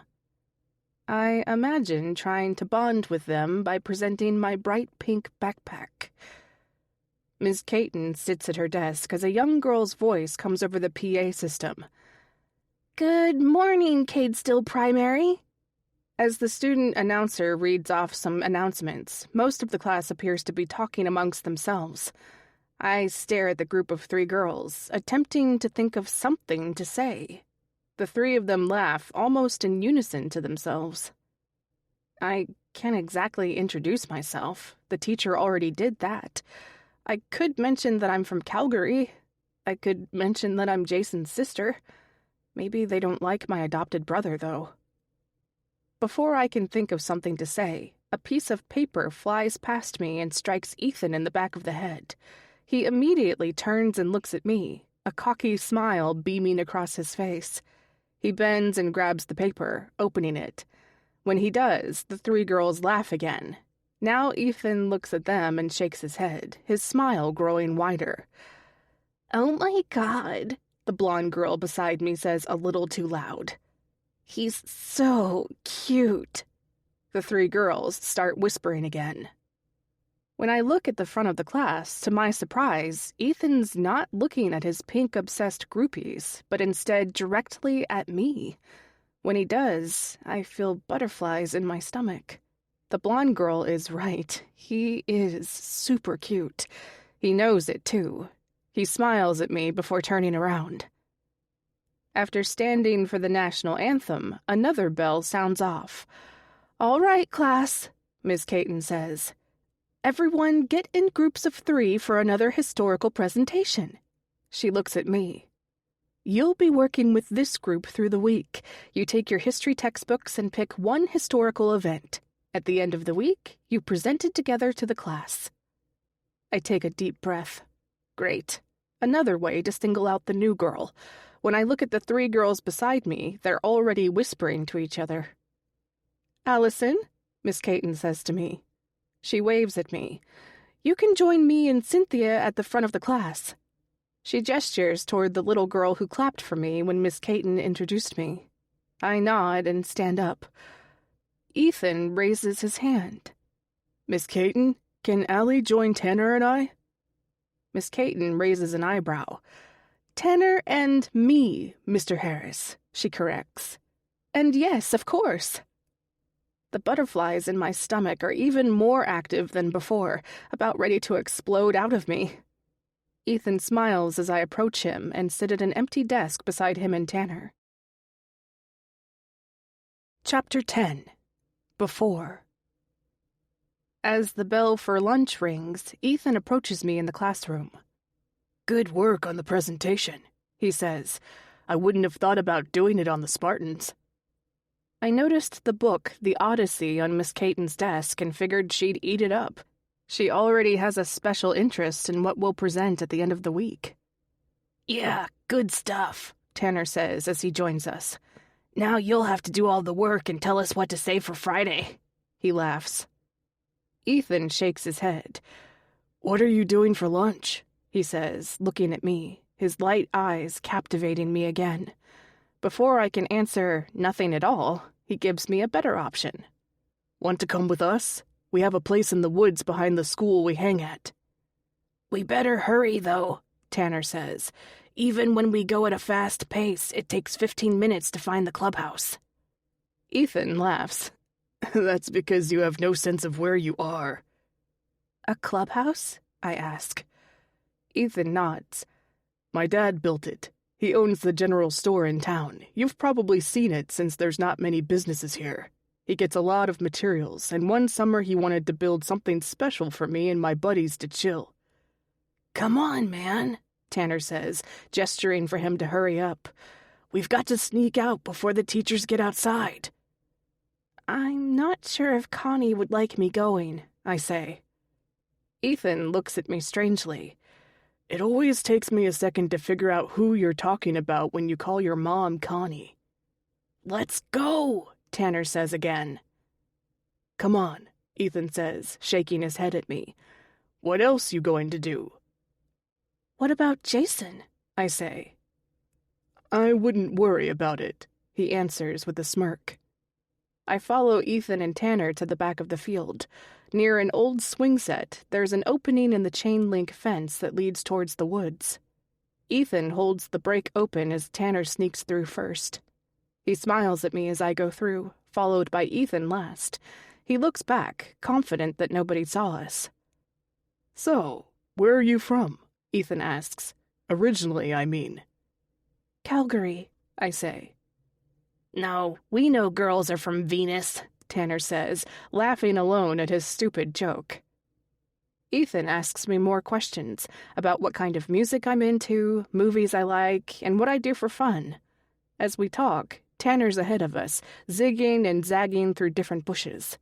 We're not following a trail, but apparently somewhere out here is a clubhouse. "How do you like being a Kempman?" Ethan asks. I shrug. I don't know. It's nice, I guess. Only my second day. He smiles at me as Tanner stops in front of him. "Man, I'm lost," he says, giving up and looking around. "See?" Ethan says with a scoff. "No sense of direction. Follow me." We do, and after a few moments we pass a large tree that's fallen. He steps over it, and after a few more minutes he points. "We're here," he says. The cabin's small. The exterior is made of long pieces of wooden boards. Some of the panels are jagged and uneven. The roof slants to the left. There's a wide entrance with no door, but 2 small windows beside it. Suddenly, Jason comes out. "What's she doing here?" he asks. "What does no girls mean to you?" Ethan scoffs. "Stop being lame. Besides, it's my clubhouse." He waves at me. "Follow me." He enters the small cabin. I walk past Jason as he glares at me. A large rock is on one side of the cabin. Only a small portion of it has a wood-paneled floor, with the rest being dirt. Beside the entrance is a nude poster of Pamela Anderson. I make a face as Tanner laughs. "That's why we said no girls," Jason says. "Your sister doesn't count," Ethan answers. Ethan gestures for me to follow as he leans against the large rock and smiles as he bends down, digging his hand under it. When his hand appears, he's holding a large kitchen knife. He quickly holds it by the sharp edge and points the handle at me. "Take it," he says. "Why?" I say with a smile. "Part of the initiation," he says. I grab the knife reluctantly as Ethan goes to the other side of the cabin by the small window. Under it is a large piece of wood. "Add your name." I look down and see 3 names etched into the side of the clubhouse: Jason, Ethan, and Tanner. "Go ahead," Ethan says. I smile at him as I dig the blade into the wood, carving a capital A. Chapter 11. Present. Aunt Sandra came by to help me this morning. I was very thankful. Between bringing Connie to appointments and helping her with eating and her hygiene, it's been hard on so many levels. This town is not where I want to be. If I'm being honest, this house isn't where I'd like to be either. The memories are too painful. When I left Cadestill at age 16, I never wanted to come back. Now that Connie's sick, dying, I want to be here for her. As avoidant as I am, I won't let my adopted mother die without spending time with her, making sure she knows how grateful I am. It's been nearly a week that I've stayed at Connie's house. There were times I wanted to pack up and leave. How much more could I do for her? While things with Jason have been better, with less tension, I know he'd rather I left.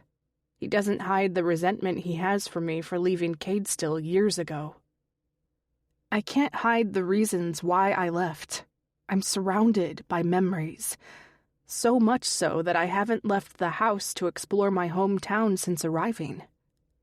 Aunt Sandra comes from the kitchen with tea for me. "When did she pass out?" Sandra asks, sitting on the couch beside me. She moves my blanket to the love sofa. Connie doesn't have a spare set of bed sheets.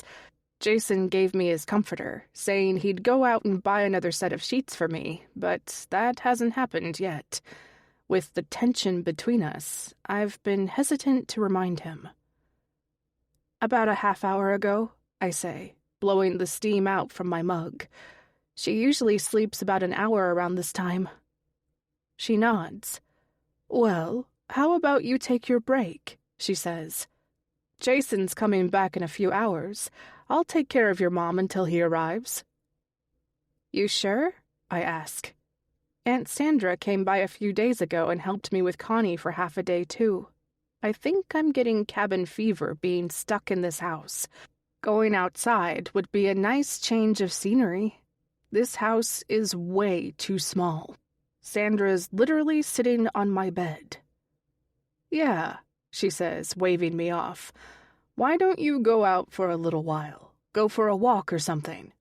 She stands up and opens a window halfway. "The air feels stale here. You can take my car if you want." I shake my head. "That's okay. A walk sounds good. Thanks." As I put on my shoes, Sandra heads back into the kitchen and starts cleaning some of the dishes that have piled up in the sink. She tells me to enjoy my walk as I head out. Cadestill is a small town, despite doubling its population. I know how to get anywhere. If I walked in a straight line, I'd reach the town limits within an hour no matter which direction I go. Aunt Sandra mentioned a coffee shop down on Main Street that opened up a few years ago. Harvest and Brew. That sounds like a nice outing.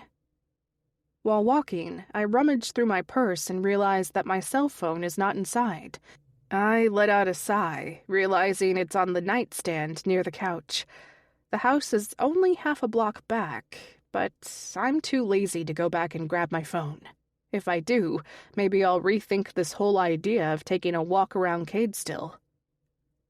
After a few blocks, I see the high fence that surrounds the school. No kids are playing today since it's Saturday. When I turn down another street, I see the main road ahead. A group of small stores make up the short block. I can already see the coffee shop. The thought of sipping a warm coffee and how it may taste puts a smile on my face. Jason only has instant coffee, and it's terrible. Aunt Sandra has me teed out as well. The smile on my face quickly vanishes as I see where I am. Cadestill General Store is across the street. I cringe, thinking about Ethan's dad, who owned the store. Jason told me that Richard Harris left town over a year ago. It's about the only good news I've heard since arriving back. Suddenly, I'm struck by why I never wanted to leave the house to begin with. Thinking about Ethan and his father has already put me in a tailspin. If it wasn't for my dedication to having better coffee, I'd turn back and go back to Connie's. Maybe I'd go back to the airport as well, leave this whole province behind me. I hurry, as if the building will follow me if I stay for too long. I'm surprised by how cozy the coffee shop seems from the outside. For a small town, I didn't expect much, but I'm taken back by the wood tables surrounding a brick fireplace. I don't order anything fancy. A large coffee with a little sugar and cream. When asked if I want it to go or stay, it takes me much longer than it should to reply. Taking it to go means going back to Connie's house. Emotionally, I'm not sure if I'm ready to return just yet. I'll take my time and enjoy being alone. I sit at a table near the large fireplace in the center of the small cafe. A police cruiser whizzes by. I watch through the window as a second one follows behind it. and a third. Seems like a busy day for Cadestill. I wonder what might be happening, but feel content sipping my coffee. Seeing the cruisers makes me think of Constable Ben Anderson. I wonder if he was one of the officers who drove by just now. With it being such a small town, I assume one of them would be him. Or maybe he left town like Richard Harris. I'd be happy to find out he was another local who'd done that.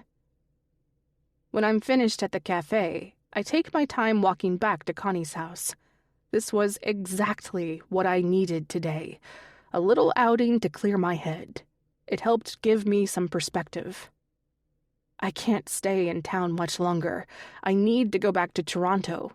I'm sure if Connie was able to, she'd encourage me to leave. She was always a selfless person. Jason may not be too happy when I tell him. But he's not exactly happy that I'm here anyway. I'm sure he'd be happy to have his comforter back for his bed, too. I look ahead at the Cadestill General Store. If I didn't wish the building was burnt down, I would have gone inside to buy my own sheets. No need for them now, though. I'll start looking for flights when I'm reunited with my cell phone. A fourth police car drives past me, and I can't help but wonder what's happening now. The entire time I grew up in Cadestill, I'm not sure I ever saw such a number of officers in town. But then I think of the red ribbon disappearances, and no, that's not exactly true. Now I've seen 4 police cars. I didn't see Ben Anderson in any of them, as far as I could tell. Perhaps he retired. Things change in small towns, too. For example, my ability to navigate Cadestill. I thought I could easily find my way back to Connie's by taking a different route, but managed to get lost for a few blocks. Of course I have no phone for Google Maps to save me. Eventually, after zigging and zagging, I somehow find Connie's street. As I near the house, a part of me is reluctant to go back inside.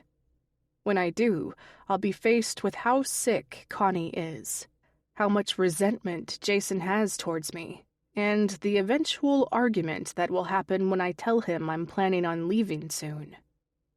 Then I hear it. A shout. A man inside the house yells. It's not a cry for help or one of someone who's frightened. It's a shout of joy. No way! I hear Jason scream from inside. I hurry inside and see him by the television, his arm raised in the air. Are you seeing this? He shouts. I knew it! On the couch, Aunt Sandra is watching the TV, her eyes wide. Even Connie is in the room. She sits on her wheelchair close to the television. A small bowl of popcorn sits on her lap, but she doesn't eat it. Jason's eyes fix on me. Where were you? He shouts. We've been calling for the past hour. Aunt Sandra turns to me, tears in her eyes. I forgot my phone, I say. What's going on? It's happened again, Jason shouts, a beaming smile across his face. Look! He points at the television. An image of an empty swing set is on the screen. On one of the metal chains, a red ribbon flaps in the breeze. The camera zooms in on it for dramatic effect. I told you, Jason says, shaking his head. I told you all. I sit beside Aunt Sandra. She immediately grabs my hand and holds it tight as I listen to the news broadcast. Authorities ask that if you have any knowledge that can assist them in the search for Sophia Hughes to call immediately. Jason paces the room behind us. I told everyone, he says to himself. He comes up behind Mom and rubs her shoulders. Look, Mom, you and I knew. We knew all along it wasn't Daddy who did those terrible things. Now look, we were right. He glances at me, purses his lips, and looks back at the screen. Connie doesn't respond, and instead looks up at Jason. I'm tired. Aunt Sandra stands up. I'll bring her back to her room. You should have let her sleep. Jason ignores her comment, and instead watches the television in shock. Dad's dead, all because everyone thought it was him. He looks at me, a tear of his own forming. How's this for justice? Now they'll know. Now we know he's innocent. The television shows an image of the missing girl, Sophia Hughes, blonde hair, blue eyes, last seen in a small playground near her house on the north side of Cadestill. Do you know her? I ask. Jason wipes his eye and seems caught off guard by my question. What? The missing girl, I say. So young. Do you know her family? I don't recognize the last name. He purses his lips again. Yeah, they're new to town. Moved in a year ago. You remember my buddy Kevin from senior high? They moved into his house. He looks at the television image of the little girl and shakes his head. You know, if the police actually investigated this properly all those years ago, this wouldn't have happened. If they caught the real killer, Dad would be alive and that little girl wouldn't be missing. He shakes his head. It's disgusting it had to come to this. I turn to the television and watch as the camera zooms in on the rusty swing set where she went missing, focusing on the red ribbon fluttering in the breeze. That's in the north end of town, right? I ask. I don't recognize the playground, though. Jason doesn't answer and shakes his head again. I'm going to sue this damn town. He strikes his thigh. Sue them all for what they did. I look at the ribbon on the television and it starts to hit me. Dennis Kempman, the man I called father once, was not the monster I thought he was. All those years I avoided being in Cadestill. I changed my legal name to get away from him. And now the evidence of how wrong I was is on the television for me to see. He was innocent. I was wrong. The town was wrong. Everyone thought my father murdered those missing children. While Jason is oddly happy about the news of a missing girl, I can't help but get upset at myself. Mad that I left Jason and Connie behind. Mad that I believed what others said about Dennis. A picture of the missing girl is back on the screen. As the newsman gives details about what Sophia Hughes was wearing at the time she was taken, Jason lowers his head and looks at me, a tear running down his cheek. It's happening again, he whispers. Chapter 12. Before. When we get in from school, Dennis explains that it's time to finish our homework. As Jason and I work at the dining table, Dennis and Connie chat about their day in the kitchen. Connie grabs a stick of butter from the fridge, cutting off a quarter of it and adding it to a pan where she's frying corn with olive oil. As the sound of the sizzle and smell of dinner distract me from my work, so do my adopted parents. Every now and then, I peek at them. Connie's laughing at something Dennis said as she uses a large wooden spoon to stir the corn. Connie laughs again and playfully pushes Dennis away from her. He immediately wraps his long arms around her waist from behind and kisses the side of her face, whispering something in her ear. She smiles at whatever he says. I remember how my real parents were. They spoke to each other, but not nicely. It was usually something snarky or mean, something demeaning to put the other down. The love Connie and Dennis have for each other is on full display here. Most times when my real parents interacted, it ended up with the police coming to our house. I look at Jason, who quietly does his work. He scribbles something in his notepad with his pencil. All of this is normal for him. If only he knew what dysfunction really looked like, he would be just as amazed as I am right now. As if it's timed perfectly, dinner is ready after we finish homework. Connie asks me to help Jason set the table. My new brother points out where everything is in the kitchen. When it's time to sit, Dennis sits at the front of the table. Jason takes the chair immediately to his left. I slowly make my way around the table to take the empty seat on Dennis's other side. Connie brings a large dish with fried corn that smells amazing. I can see the melted butter pooling at the bottom of the serving dish. Next is a large bowl of salad. The smell of vinegar and olive oil from the lettuce strikes my nose. Connie opens the stove and delicately brings the ham to the table in front of Dennis. He nods and thanks her, grabbing a large kitchen knife and fork to cut it.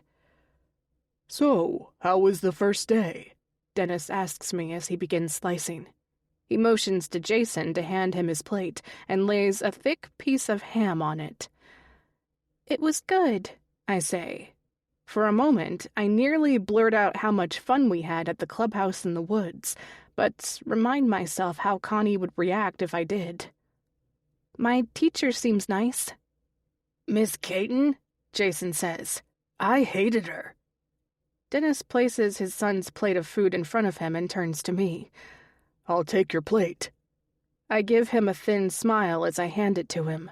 I watch as he cuts another large piece for me. "Pass the corn!" Jason yells out. Dennis gives him a face until he clues in. "Please pass the corn." Dennis does, and he scoops a large amount onto his plate. Connie finally joins us, and Dennis prepares her plate. Everyone works together to pass food to each other, adding more. As they do, it all becomes so overwhelming. This is what a family is supposed to be like. We sit together, we eat, talk about our day. None of it seems real. I watched television shows where I saw what families acted like at dinner time. It was just like this. None of it makes sense when I reflect on what my life was like growing up. We rarely ate together. I'd usually have to heat leftover food myself to eat if we had leftovers. Sometimes it was just a peanut butter sandwich that I made for myself.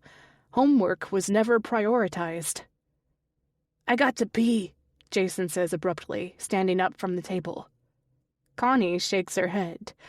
"May I be excused is what you meant." Jason raises his eyebrows in protest as he heads to the bathroom. Connie looks at me and smiles. "So, overall, your first day of school went well?" I'm not sure what it is, her smile or the genuine care she expresses in my response, but I can feel a tear welling in my eye. This is what it feels like when a family cares for one another. This is what I've been missing my whole life. I don't answer her. If I do, I might start bawling my eyes out at the table in response. I'm struggling to find the words. A ding from the stove saves me from replying. "Oh," Connie says, standing up. "I'm baking cookies for dessert after." That does it. A tear runs down my face, and I catch it immediately, covering my eyes so they won't see how broken their love and attention makes me feel. A thick hand rubs my back, and when I open my eyes, Dennis gives me a thin smile. "It's okay," he says in a low voice. "It's okay," he repeats. Our eyes meet, and I can almost read his mind as he looks back. It won't be how it was with my real parents anymore. This is my life now. "What's okay?" Connie says, confused, taking out a sheet of cookies from the oven. Before Dennis can answer, a knock at the door catches his attention. He wipes his mouth with his napkin as he stands. He opens the front door wide enough for me to see. "Hey, Mr. Kempman," Ethan says on the front porch. "Tanner and I were going to the field to play football, wondering if Jason can come." He opens the door wider, and I see Tanner further behind Ethan. "Well, that sounds fun, boys," Dennis says. "But we're in the middle of dinner. Maybe after."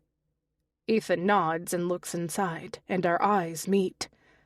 "Can Allie come too?" The butterflies inside me start to swirl as he says my name. There's a brief pause before Dennis answers. "Maybe. After dinner, though." He closes the door and looks back at me with an eyebrow raised. He has an expression on his face that is hard to define. It's almost as if I've done something wrong. Chapter 13. Present. When I open my eyes, I'm still lying on the couch. It's pitch dark in the room except a small green light from the television. I sit up, looking around the room, wondering what it was that woke me. There's no one there. I remind myself I have plenty on my mind that would keep anyone awake. In fact, if I was to put on the television right now, it wouldn't take me long to find the reason why my mind is racing a mile a minute. Sophia Hughes, age 6, still missing. A red ribbon found on the swing set she was taken from. The red ribbon disappearances continue. Jason's words haunt me even now. "It's beginning again," he said to us when the news came out about little Sophia. The group of us watched the highlights over and over. All of us knew what each other was thinking but wouldn't say out loud. Even Jason didn't say his name. At first, he seemed almost happy a little girl was missing. This was what he's wanted ever since his dad's death, to prove Dennis Kempman wasn't involved in those missing children.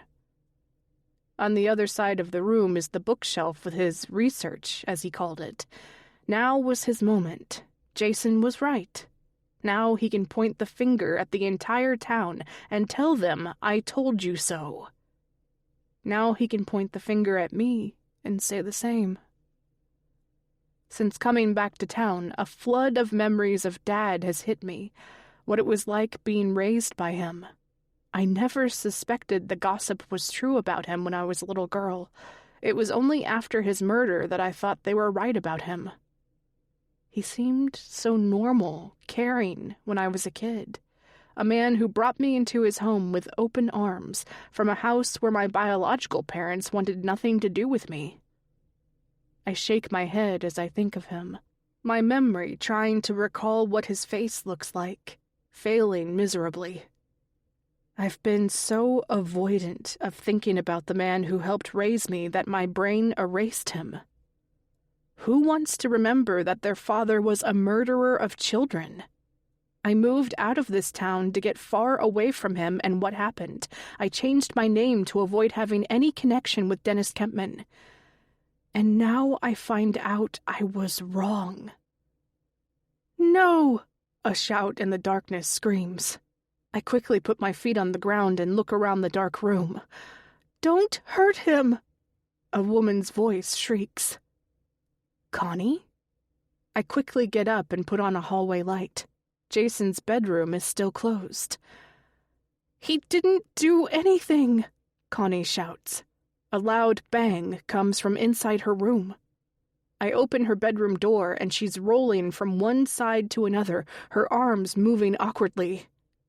"Don't kill him! He didn't do anything!" My eyes widen. Jason told me about the night terrors. I heard her shout once a few nights ago in her sleep, but Jason helped her go back to bed. It was nothing like this, though. "Get away from my husband!" she screams at the top of her lungs. I quickly kneel beside the bed and rub her side. "Connie," I say, pleading with her to calm down. "It's okay." My attempt doesn't seem to help as she gets louder. "Mom, it's okay. You're safe." She fidgets some more, but her arms slowly start to calm, and she's stopped screaming for now. Her eyes partially open and meet mine. "Mom," I say again. "It's me, Allie. You're safe, okay?" She looks at me, confused. It hits me. She has no clue who I am right now. As she's calmer, I stand up. "I'll get Jason?" She doesn't respond as I leave the room. When I walk over to his room, I knock on the door, but he doesn't respond. I knock again and wait a few moments. "Jason!" I shout. "She's having a night terror. Can you help me?"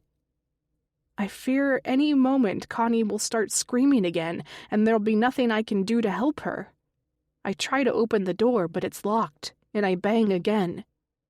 Finally, the door opens a crack, and Jason looks at me, rubbing his eye.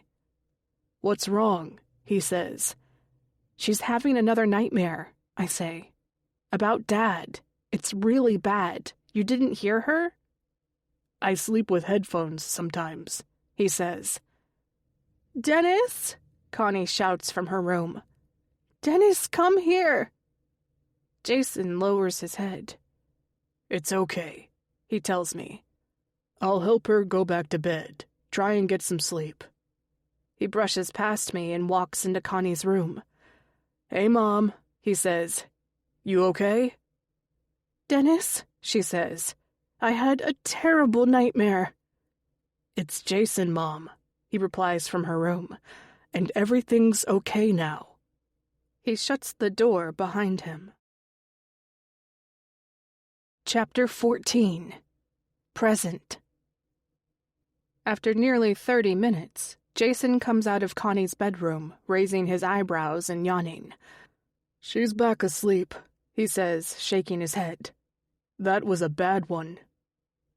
I wasn't able to sleep. I sat on the couch and waited for Jason to come back to reassure me she was okay. I felt guilty that I left the room. I should have stayed. I didn't know what to do or how to handle my own emotions. I'm not sure what I would have done if Jason wasn't home. He slowly makes his way to the living room, sitting on a chair across from me. He turns on a lamp and dims the light. "Do you think she acted that way because of that missing girl?" I ask. "Maybe it made her think of that night again." Jason shrugs. "I'm not sure. It's hard to tell what goes through her mind right now." He pauses a moment. "Maybe, though. That's about the worst night terror I've seen since she got worse." He shakes his head and looks up. "I really hope this isn't going to be how she is now. I'm not sure I can handle that." I look away immediately. I feel like I know what he's insinuating. You're going to eventually get far away from Cadestill and leave me with her like this, aren't you? Up until little Sophia Hughes went missing, I was planning on it. Now I'm so confused, and I don't know what I want anymore. Jason shakes his head again. "It's just cruel, isn't it?" "What do you mean?" I ask. "Mom, the day they killed him was the worst day of my life, and now that Dad's innocent, Mom will never know. And worse, even if she does, she'll forget later." "I'm sorry, Jason," I say, not sure how else to respond. "Why are you apologizing?" he asks. "For everything," I admit. Leaving, thinking that it was him, believing the lies. He nods. "After what happened, after what they did to him, I understand. It's easier to believe the lies than look through the fakeness and see the truth." He takes a deep breath. "Dad never touched those children," he scoffs. "This town scapegoated our dad, blamed him for all the terrible things that someone else committed, and now what? I've watched the news and they barely mention his name. No talks about how he was killed for sins he never committed." "I should have believed you," I say in a hushed voice. "Nobody did," he says. "Even Mom was starting to believe what others said about Dad. But now we'll clear his name. I won't rest until the world knows he did not hurt those kids." When he mentions the missing kids from the past, I feel almost nauseous. It's something I try to forget. I feel terrible for Sophia and her parents. "Another victim," Jason says.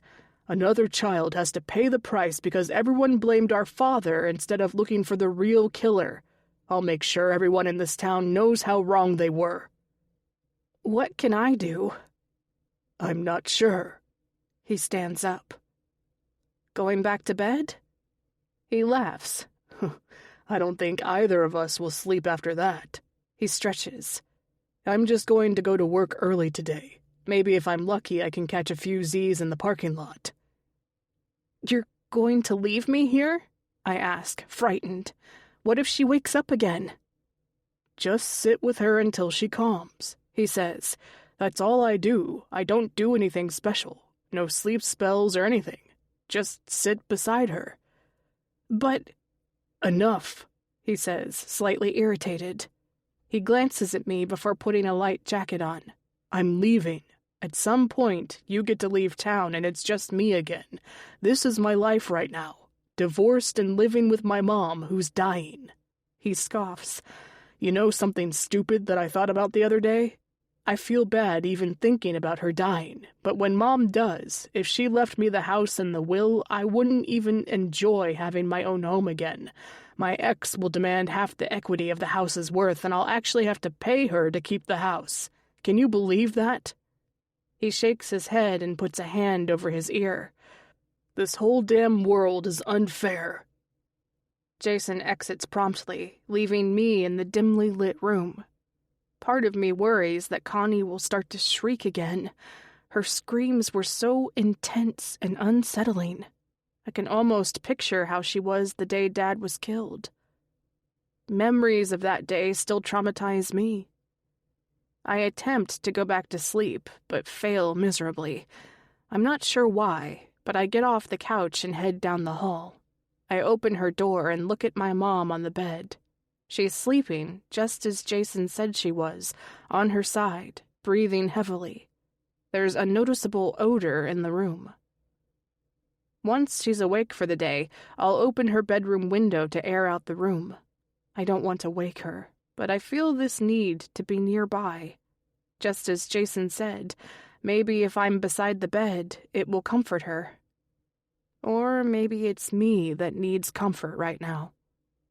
A little girl is missing, and that has to be the saddest news in a small town. For me, though, ever since I found out that Sophia was missing, all I can think about is Dennis. Dad. If I could, and if she was able to, I imagine crawling into the bed with Connie and laying beside her. I want nothing more than for her to tell me that everything is going to be okay. But it won't be. Dad was killed. Mom is dying, and if the real killer isn't discovered soon, a little girl may be joining them. That's if she's even still alive. I sit on the empty seat beside her bed and take a deep breath. Chapter 15. Before. I never get to go outside with Ethan and Tanner after dinner. Jason wants to go as well. We can see them outside in the field, tossing a ball to each other. Connie has other plans. Family time, she calls it. After dinner, we help clean up the table. I wash the dishes and Jason dries. Dennis sweeps the floor. Connie enjoys a glass of wine as we work around her. It's odd. Not only do they enjoy spending time together as a family, but functionally work together as well. Connie told me that each of us had a daily job to help keep the house maintained. Jason was in charge of emptying the waste bins around the house into the trash outside. Today, Connie informed me that my job was to mop the floors once a day. Everyone had to make their own bed in the morning before starting their day. That was insisted upon by Dennis. Once the kitchen's clean, Connie makes popcorn and we watch a movie together in the living room called The Little Rascals. I hadn't heard of it before, and apparently there's a much older version of the movie. The Kempmans must have watched it before, since Jason can quote lines before the actors say them. Every now and then, I look outside and see Ethan in the field. Even from far away, he's incredibly handsome. When the movie is nearly over, Connie brings Dennis a large cup of milk, and he thanks her, smiling while taking a small sip. Jason helps his mother clean up the living room and bring the empty bowls of popcorn to the kitchen. As I'm about to take my own bowl, Dennis stops me. "Want to see something interesting?" he says, taking another sip from his glass. He quickly wipes the milk from his thin mustache. "What?" I ask. He glances up from the couch and faces the windows, looking outside. He peers down at his watch and glances at me. "Any minute now," he says, nodding outside. I look in the direction he gestures towards, but see nothing out of the ordinary. Ethan and Tanner are still in the field. A group of small children draw on the sidewalk with chalk on the other side of the cul-de-sac. I'm about to ask him what he means when I see it. A police cruiser enters the street, its lights flashing red and blue. The absence of the siren makes the scene eerily quiet. Ethan and Tanner start to leave the field when they notice the vehicle. The group of children take their time until one of them sees the officer, pointing at the cruiser. "Constable Anderson," Dennis says. "Nearly right on time." Two of the small children run up the cement porch of a house. Dennis looks at me. "He goes around the neighborhoods with little kids when it's curfew time. A gentle reminder that it's time to go inside." One of the children appears to be crying as another child attempts to console him. It's weird to witness. "Strange times," Dennis says to himself, taking a longer sip of milk. I glance at Dennis as he takes another drink. "Dad?" I say, looking back outside. For a moment, I'm surprised the word escaped my mouth. It just felt so natural to call him my father, though. Dennis turns to me, a thin smile on his face. I know he picked up on what I called him. "I know what you're going to say," he says. He gently pats my shoulder. "While you're living in this house, you have nothing to be afraid of. I know Connie gets really anxious. You're safe here. That's not what I was going to ask," I say. I glance at him and the glass in his hand. "Why do you always drink milk at night?" He smiles, taking another sip and wiping his mustache again. "I don't sleep so nice," he says, looking outside. Constable Anderson slows down as he drives close to the house. He waves at Dennis, who greets him back. He watches as the officer drives out of the cul-de-sac. "Connie heats up milk to help me rest better." I smile, watching the officer drive away. Does it help? Having warm milk at night? Dennis raises his eyebrows for a moment. "Not really." He takes another sip as we watch the last two kids scurry down the street towards their house. I think of the young children's faces when Constable Anderson drove by. The little boy was nearly in tears at the sight of him. I remind myself that in a small town like Cadestill, there's a good chance that these children actually did know the missing kids. The idea makes me sick to my stomach. I lower my head at the thought of the missing children. As if he can read my mind, Dennis pats my shoulder again, finishing his milk. "You're safe in this house," he says again. That isn't true, though. Chapter 16. Present. The sound of the doorbell wakes me up. Thankfully, the noise hasn't woken Connie, who continues to rest in her bed. I stand up and look at my phone. It's only a little past 8 in the morning. When I open the front door, Aunt Sandra greets me. "Morning, dear," she says. "Jason let me know that last night was rough, so I figured I'd stop by." "It was," I say, opening the door fully for her. "Very rough. It was almost like, in her mind, she was back in the moment where he was killed."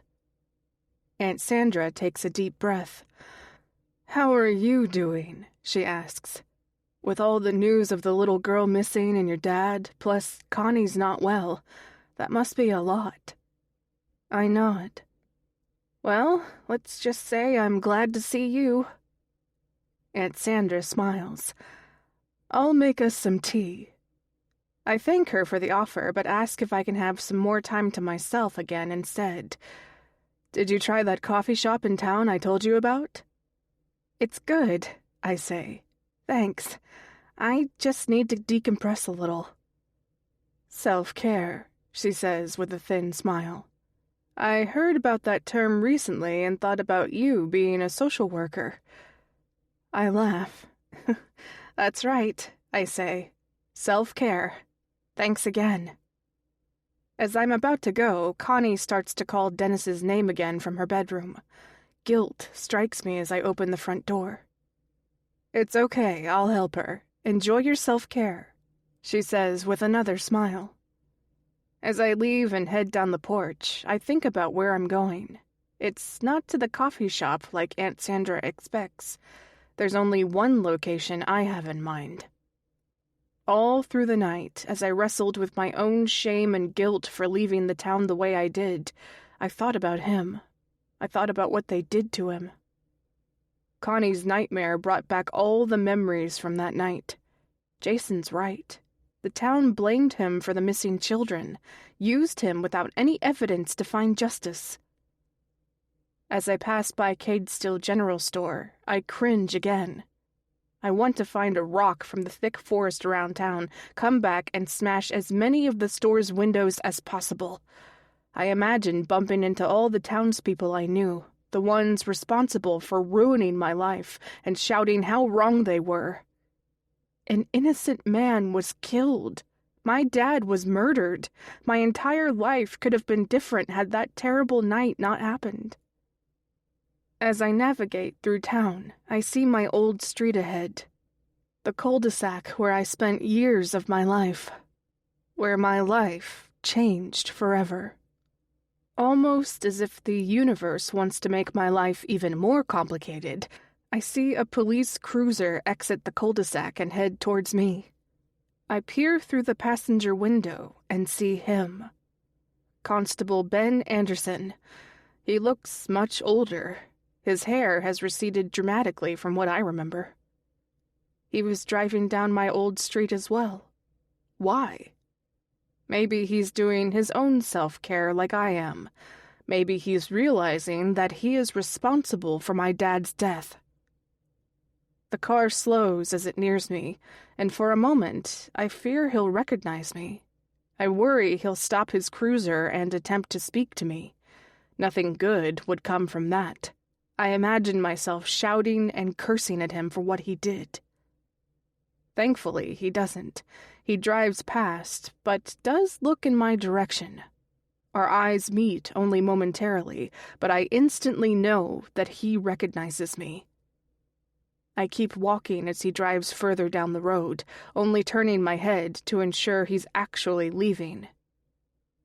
I hope Jason follows through with his threats that he made about suing this town.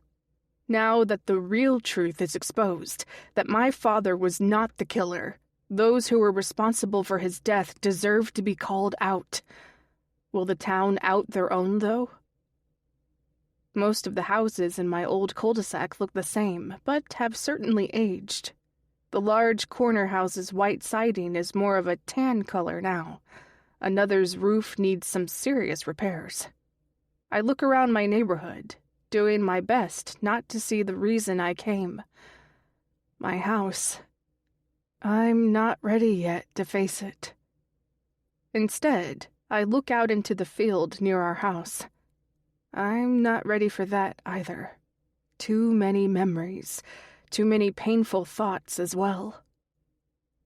As I get to the middle of the cul-de-sac, I finally manage the strength to look.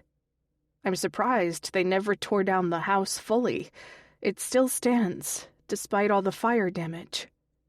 The roof sags where the flames ate through it. Maybe it's my mind playing tricks on me, but it smells faintly of smoke. Just as Connie did last night, I think about how the fire started. I think about the real cries and shouts for help Connie made. I can almost hear the blood-curdling screams coming from Dennis. I can see, as if it was yesterday, Jason's face when he saw what they did to our dad. I let out a deep breath and lower my head, fighting the tears that want to stream down my face. When I look up at the house again, all I feel is the anger and sadness I had that night. "I'm sorry," I say, wiping a tear.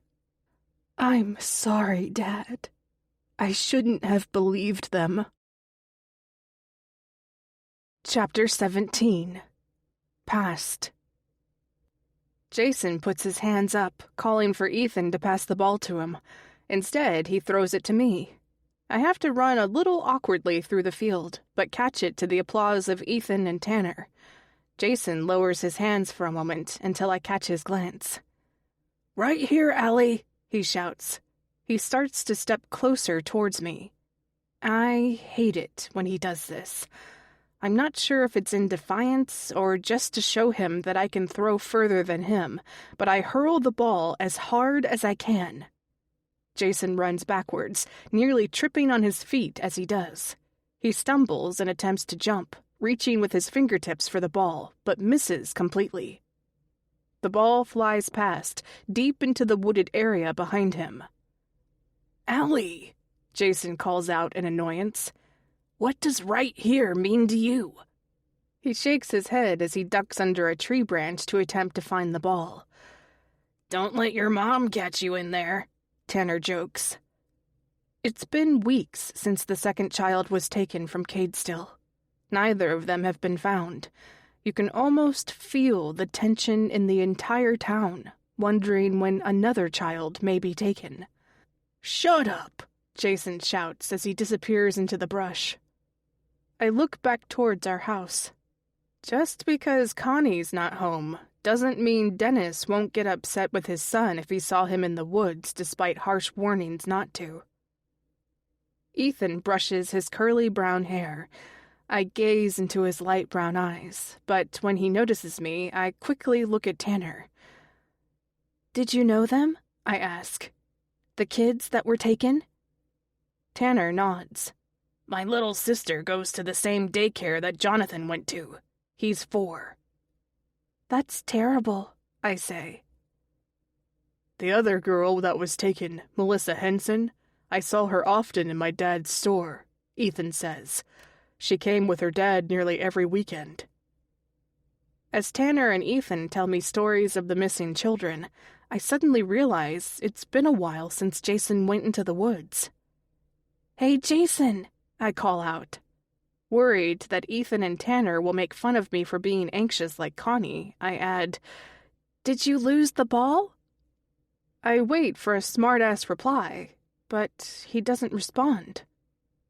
Tanner laughs and Ethan shakes his head. But after a few moments, I'm surprised that Ethan's the one to yell out next. "Loser," he shouts into the woods. "Stop being dumb. Get the ball. Curfew's in an hour."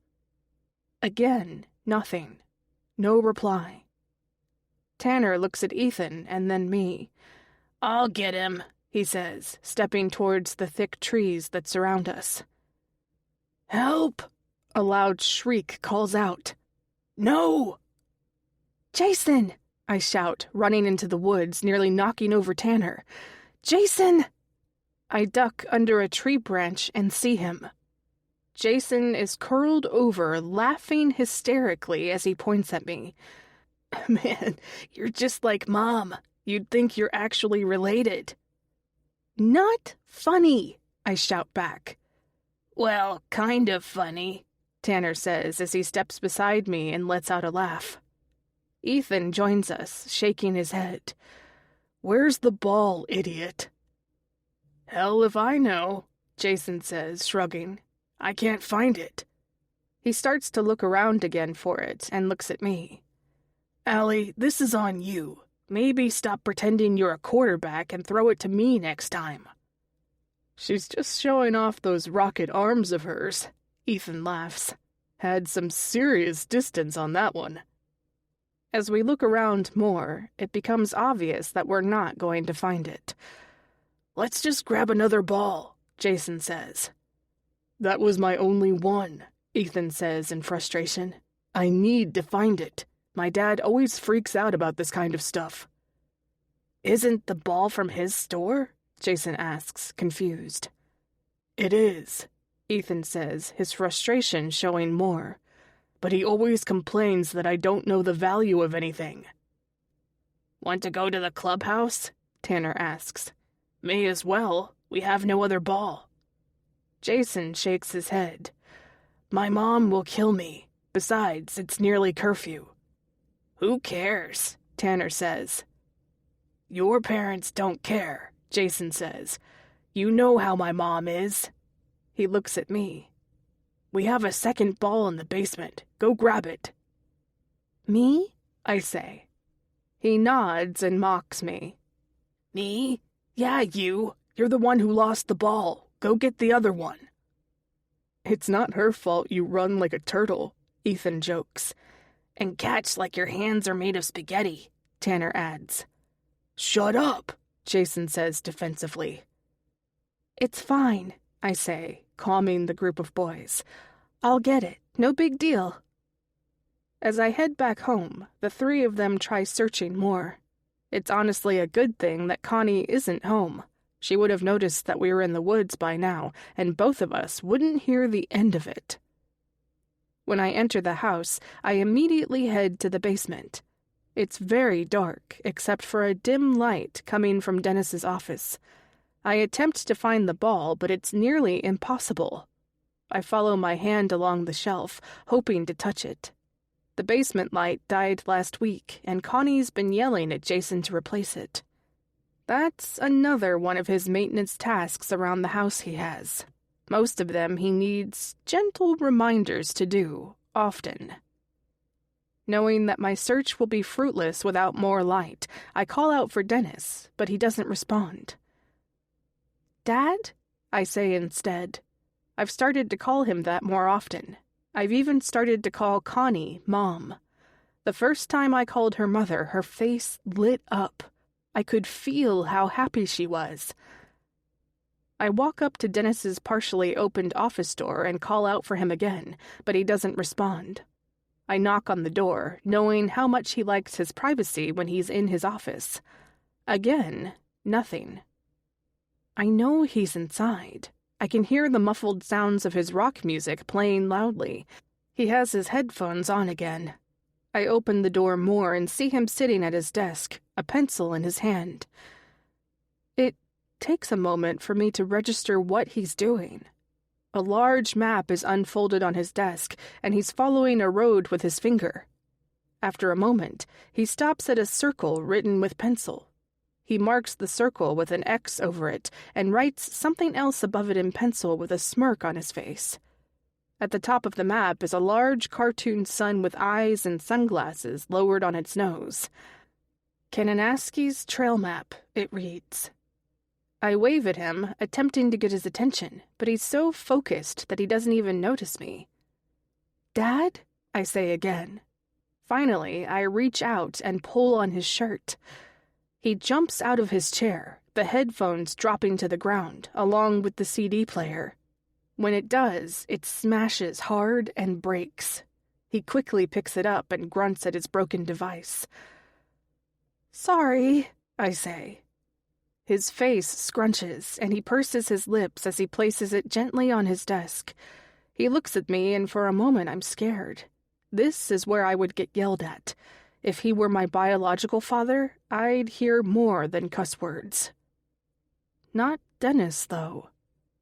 "I didn't hear you," he says, his face softening. He gestures for me to leave his office, and he follows me out the door.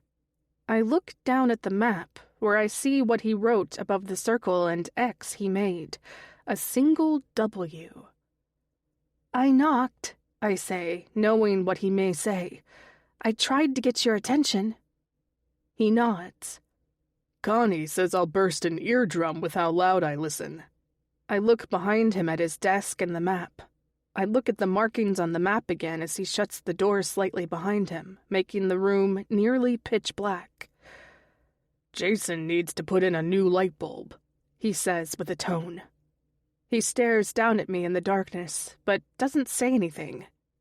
Then he smiles. His bright teeth are all I can make out. "What's up?" Even in the dark, I can make out that he's fixing the dark-rimmed glasses on his face. "Jason says there's a football in the basement, but I can't find it." He puts a finger up in the air. "Gotcha."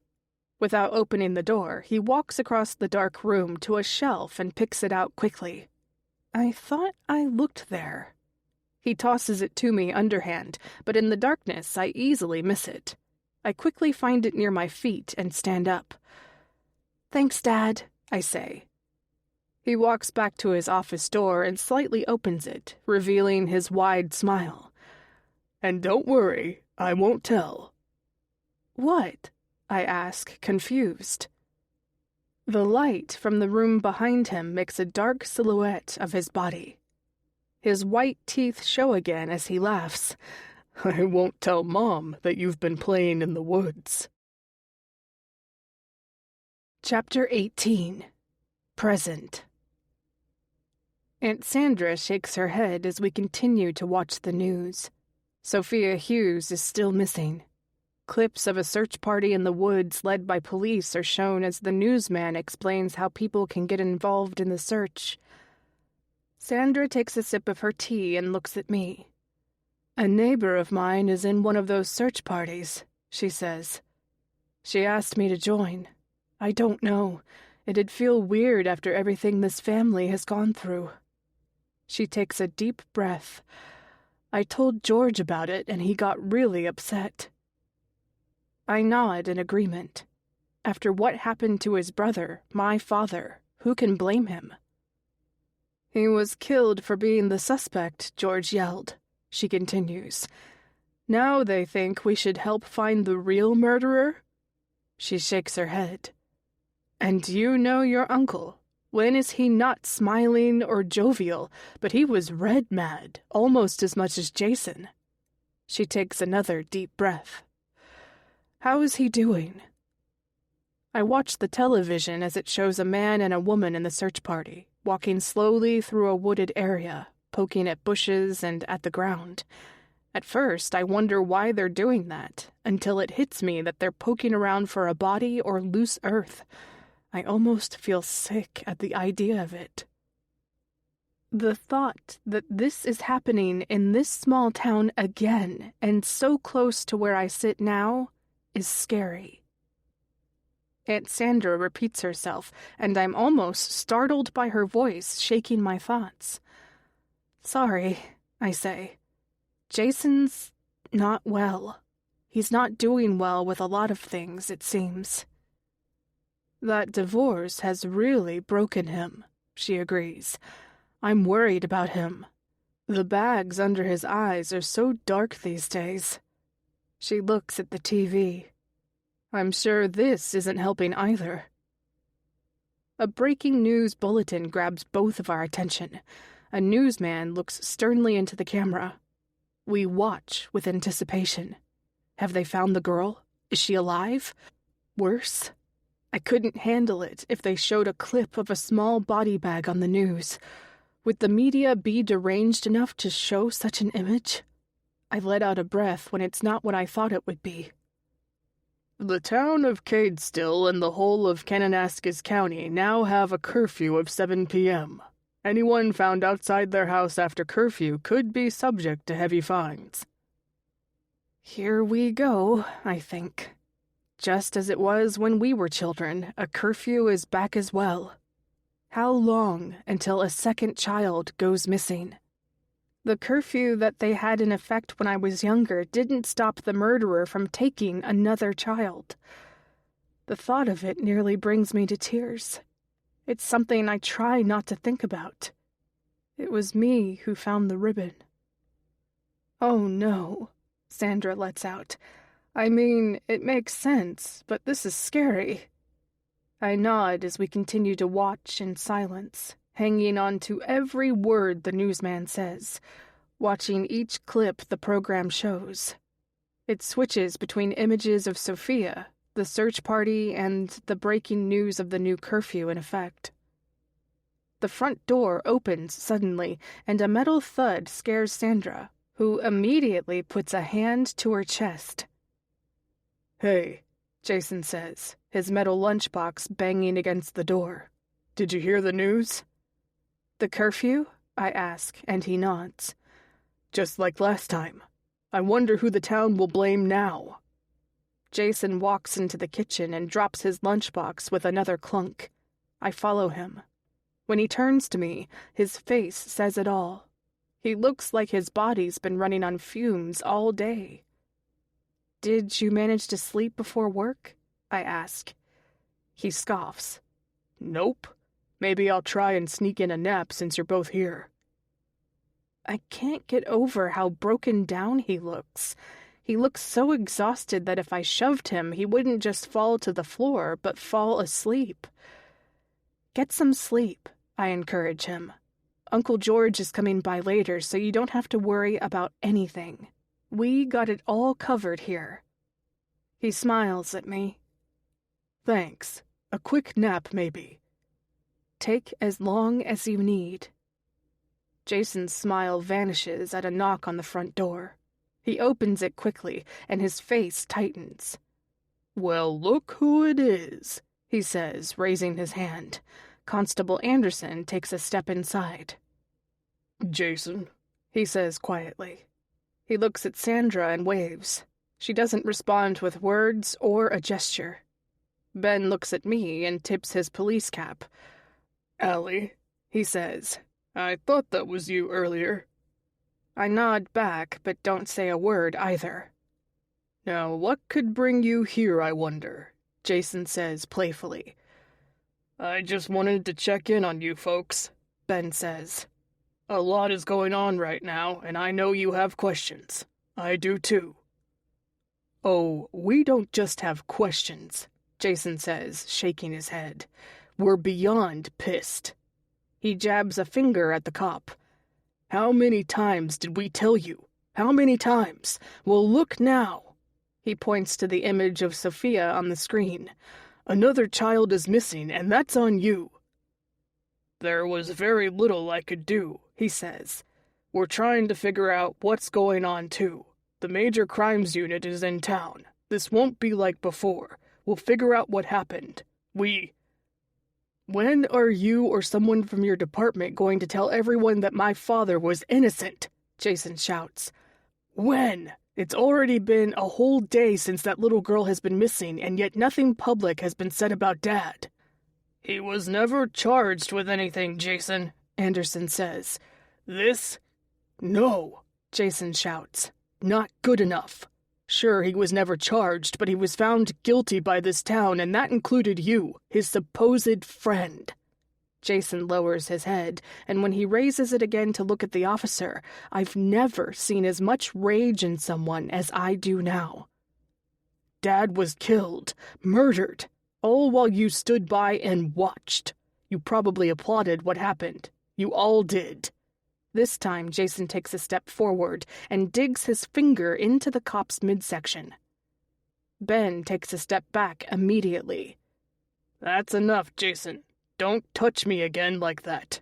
Now I remember that night as well. I remember how I helped you. You, your sister, and your mom. Jason laughs. I don't have such a good memory, Anderson. It's hard to think of anything except what you let them do to my dad. He walks back into the kitchen and grabs his jacket, tossing it on as he brushes past the officer. Out of my way, pig. Jason! Aunt Sandra shouts in her most motherly tone. Where are you going? I ask. Bar, he says as he heads to his car. Constable Anderson watches him as he drives out of the driveway and down the street. Is he going to be okay? He asks. Good question. Chapter 19. Before. It took months for the town to finally lift the curfew. When no more children went missing, and when anxiety amongst the parents started to die down, the people of Cadestill demanded a normal life again. The RCMP didn't want to lift the curfew. At least that's what Dad said Ben Anderson told him. It was a group of angry parents who wanted their kids to have a normal life again that pressured the town mayor to do something. I didn't even know Cadestill had a mayor until the day when the curfew was officially over. It's weird, though. Nothing has changed. The 2 children who were taken are still missing. Their parents are still grieving, but others wanted to move on. Dad told me that parents, including him, didn't want the town to live in fear. How long could everyone be held up in their house once it got slightly dark outside? As soon as it was lifted, Jason and I were out for a lot longer than normal. Dennis told Connie that she had to manage her own anxiety about letting us go into the woods now. Isn't that why we live in a town like Cadestill to begin with? He'd tell Mom. Whenever Connie expressed concerns, Dennis would remind her that they stayed in a small town like this to be in nature, to enjoy small-town living. That didn't stop Connie from freaking out when she asks Jason where we're going after dinner today. He rolls his eyes, almost expecting to have to argue with her again. We're just hanging out with Tanner and Ethan, Mom. Dad walks up to Connie and places a hand on her shoulder while looking at his son and glancing at me.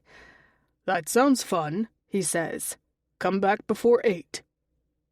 8, Connie shouts back. You know they're going into the woods again, Dennis. You know how dark it can get in those woods. He laughs. These kids know the woods better than we did at their age. He looks at us. You better get out of here before I can't stop her. He laughs and Connie slaps his chest playfully. 8 is too late, she says.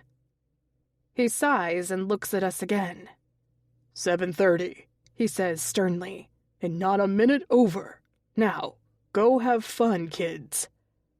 As Mom and Dad whisper to themselves, Jason pulls on my sweater. Let's go. We hurry out of the house and down the road. Part of me is waiting for Mom to come running down the street, frantically screaming at us to stop and come home. Even though the curfew has ended, the fear remains for many in the town. I feel normal, though. The woods aren't so scary when you spend nearly every day in them. Jason, Tanner, Ethan, and I have our special clubhouse. We go into the school field and make our way towards the opening in the back fence into the woods. I remember when I first arrived at Cadestill and Ethan showed me the way to the clubhouse. It seemed like random twists and turns, but now I could navigate myself through the woods better than Jason to get there. You have to tear it down, a stern voice says ahead of us. Who's that? I ask. Jason immediately ducks, and I do the same. We sneak around a tree until we can see the clubhouse ahead. Ethan and Tanner stand at the entrance, only they're not alone. Constable Anderson is near them, writing something in his notepad. This isn't the first time I've told you kids, he says. Tell my dad, Ethan says. He built it for me. He nods and scoffs. I've told him many times, you can't just build a small cabin in the woods. It's our clubhouse, Ethan says, pleading with him. Come on, officer. When you were a kid, you'd love to have something like this. He smiles. For sure I would. Someone called the station and complained about it. I'm just doing my job, kids. Don't blame the messenger. Who ratted us out? Tanner asks with a harsh tone. Not the point, kiddo, Officer Anderson says, pointing a pencil at him. They're right. You can't just build a structure like this in the woods. When you get older, you'll find out all about permits and statutes and laws. Come on, man, Tanner shouts. He lets out a huff. I'll talk to your dad again, Ethan. He's not exactly an easy person to get along with, as you know. Ethan laughs. I guess he told you to F off the first time. An eloquent man your dad is, he jokes. He jots another note in his pad before closing it and placing it in his pocket. Don't stay out here too late, boys. With his closing statement, the officer leaves, heading towards us. Jason and I do our best to hide as Constable Anderson walks past the bushes.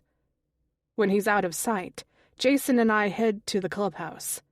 Tanner waves at us as Ethan smiles at me. Did I hear that pig right? Jason says. Are we seriously going to have to tear down the clubhouse? Ethan lets out a breath. Man, who knows? If he talks to my dad, it won't go well. He'll tell him to go to hell and leave us alone again. Your dad has some big balls, man, Tanner jokes. My dad would be scared shitless if a cop showed up. Your dad barely leaves the house, Ethan laughs. My dad calls him a recluse. A what? Tanner says, confused. A loser like you, Ethan laughs again. Tanner grabs his head with one hand and attempts to grab the bottom of his shirt to rip over his friend's head. I've seen this many times. The three of them play fight with each other every time, except me. None of them touch me since I'm a girl, they say. It's weird, Tanner told me once. Back off, idiot, Ethan jokes, shoving him. He shakes his head. I wouldn't worry about the clubhouse. Dad would never tear it down. I don't see the cop doing it either. We hang out at the clubhouse some more, but as it gets later, I can see Jason getting more worried.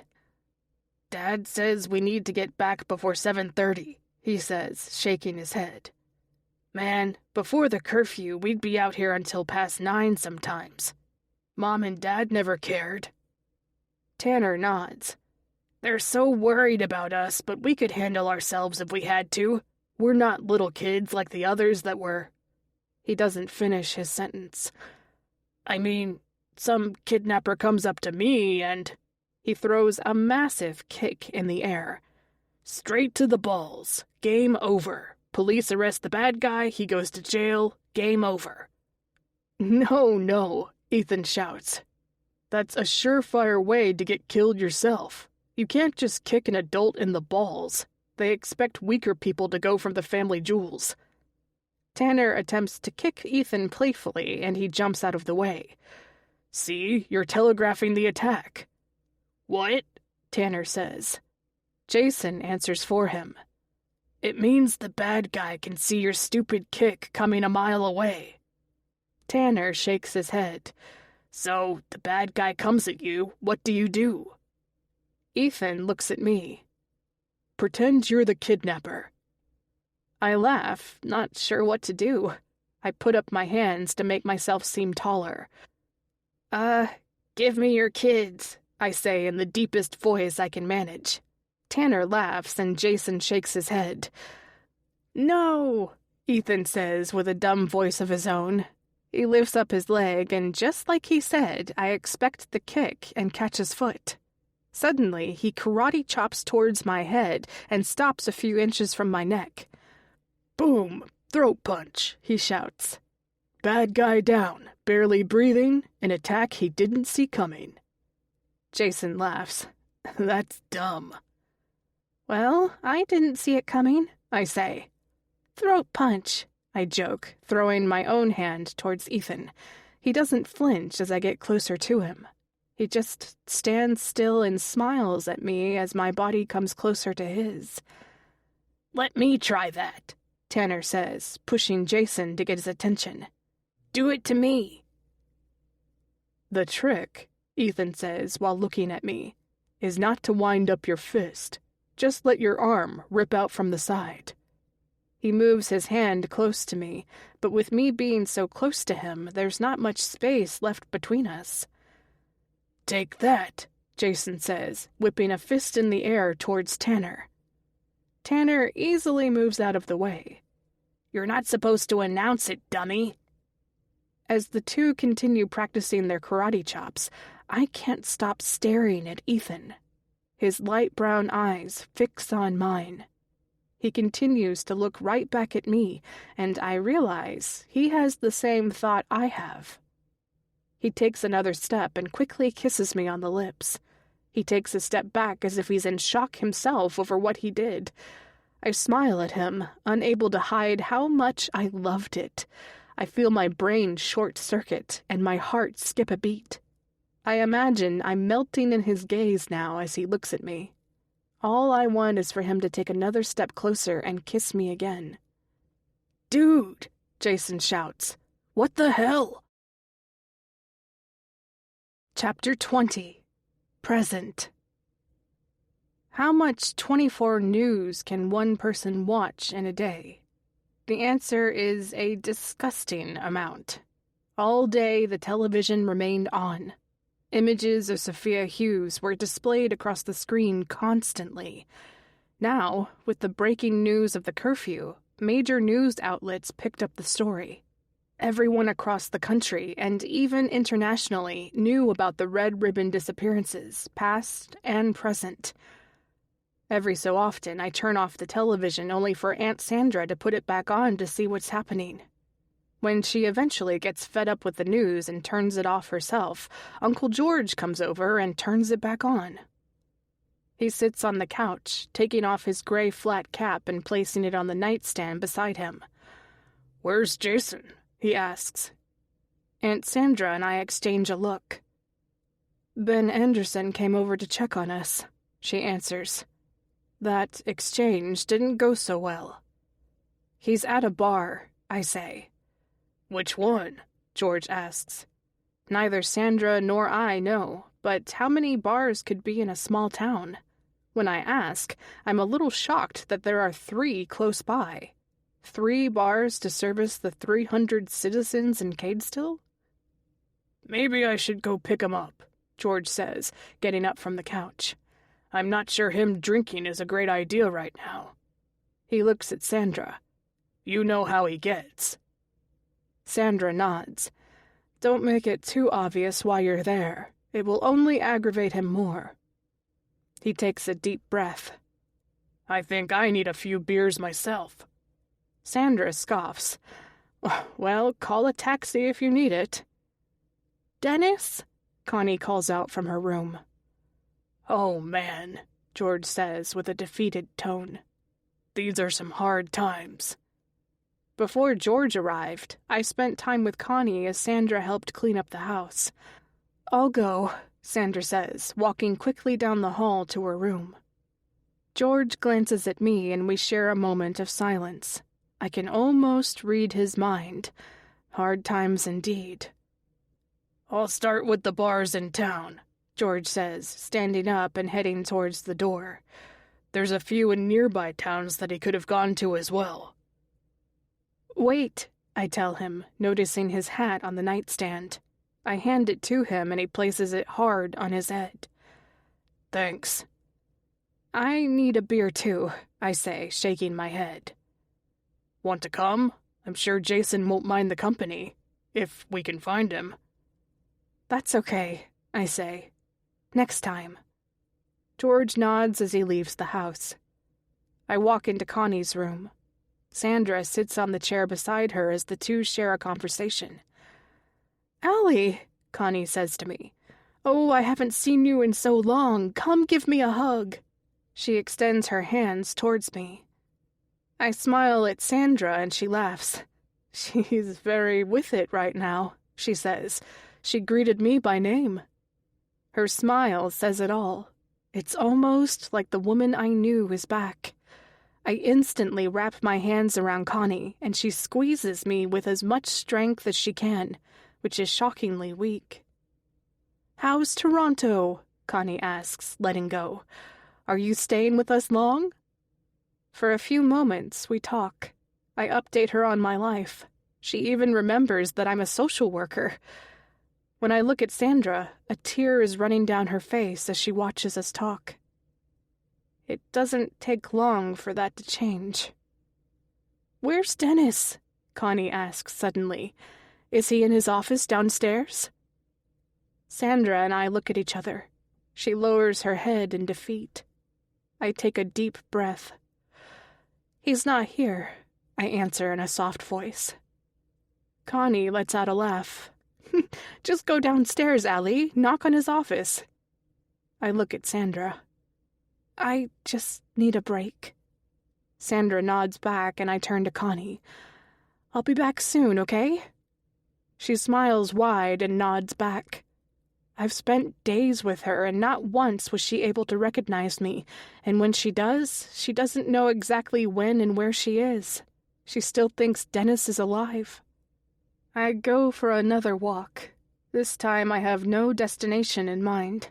I just need a break. Perhaps another visit to the coffee shop in town is in order. As I get closer to the main strip, I spot a group of people wearing yellow vests ahead. One of them has a map in her hand, pointing at people and telling them directions I can't make out.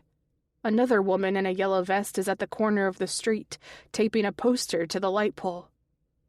From a distance, I can make out the bold letters. Sophia Hughes, missing. Below is the same image of the little girl that's been plastered all over the news. I see the group start to walk down the street. Part of me wants to join them. I wonder if they'll be heading into the forest area nearby. I wonder how many of them I know. Most people don't leave town.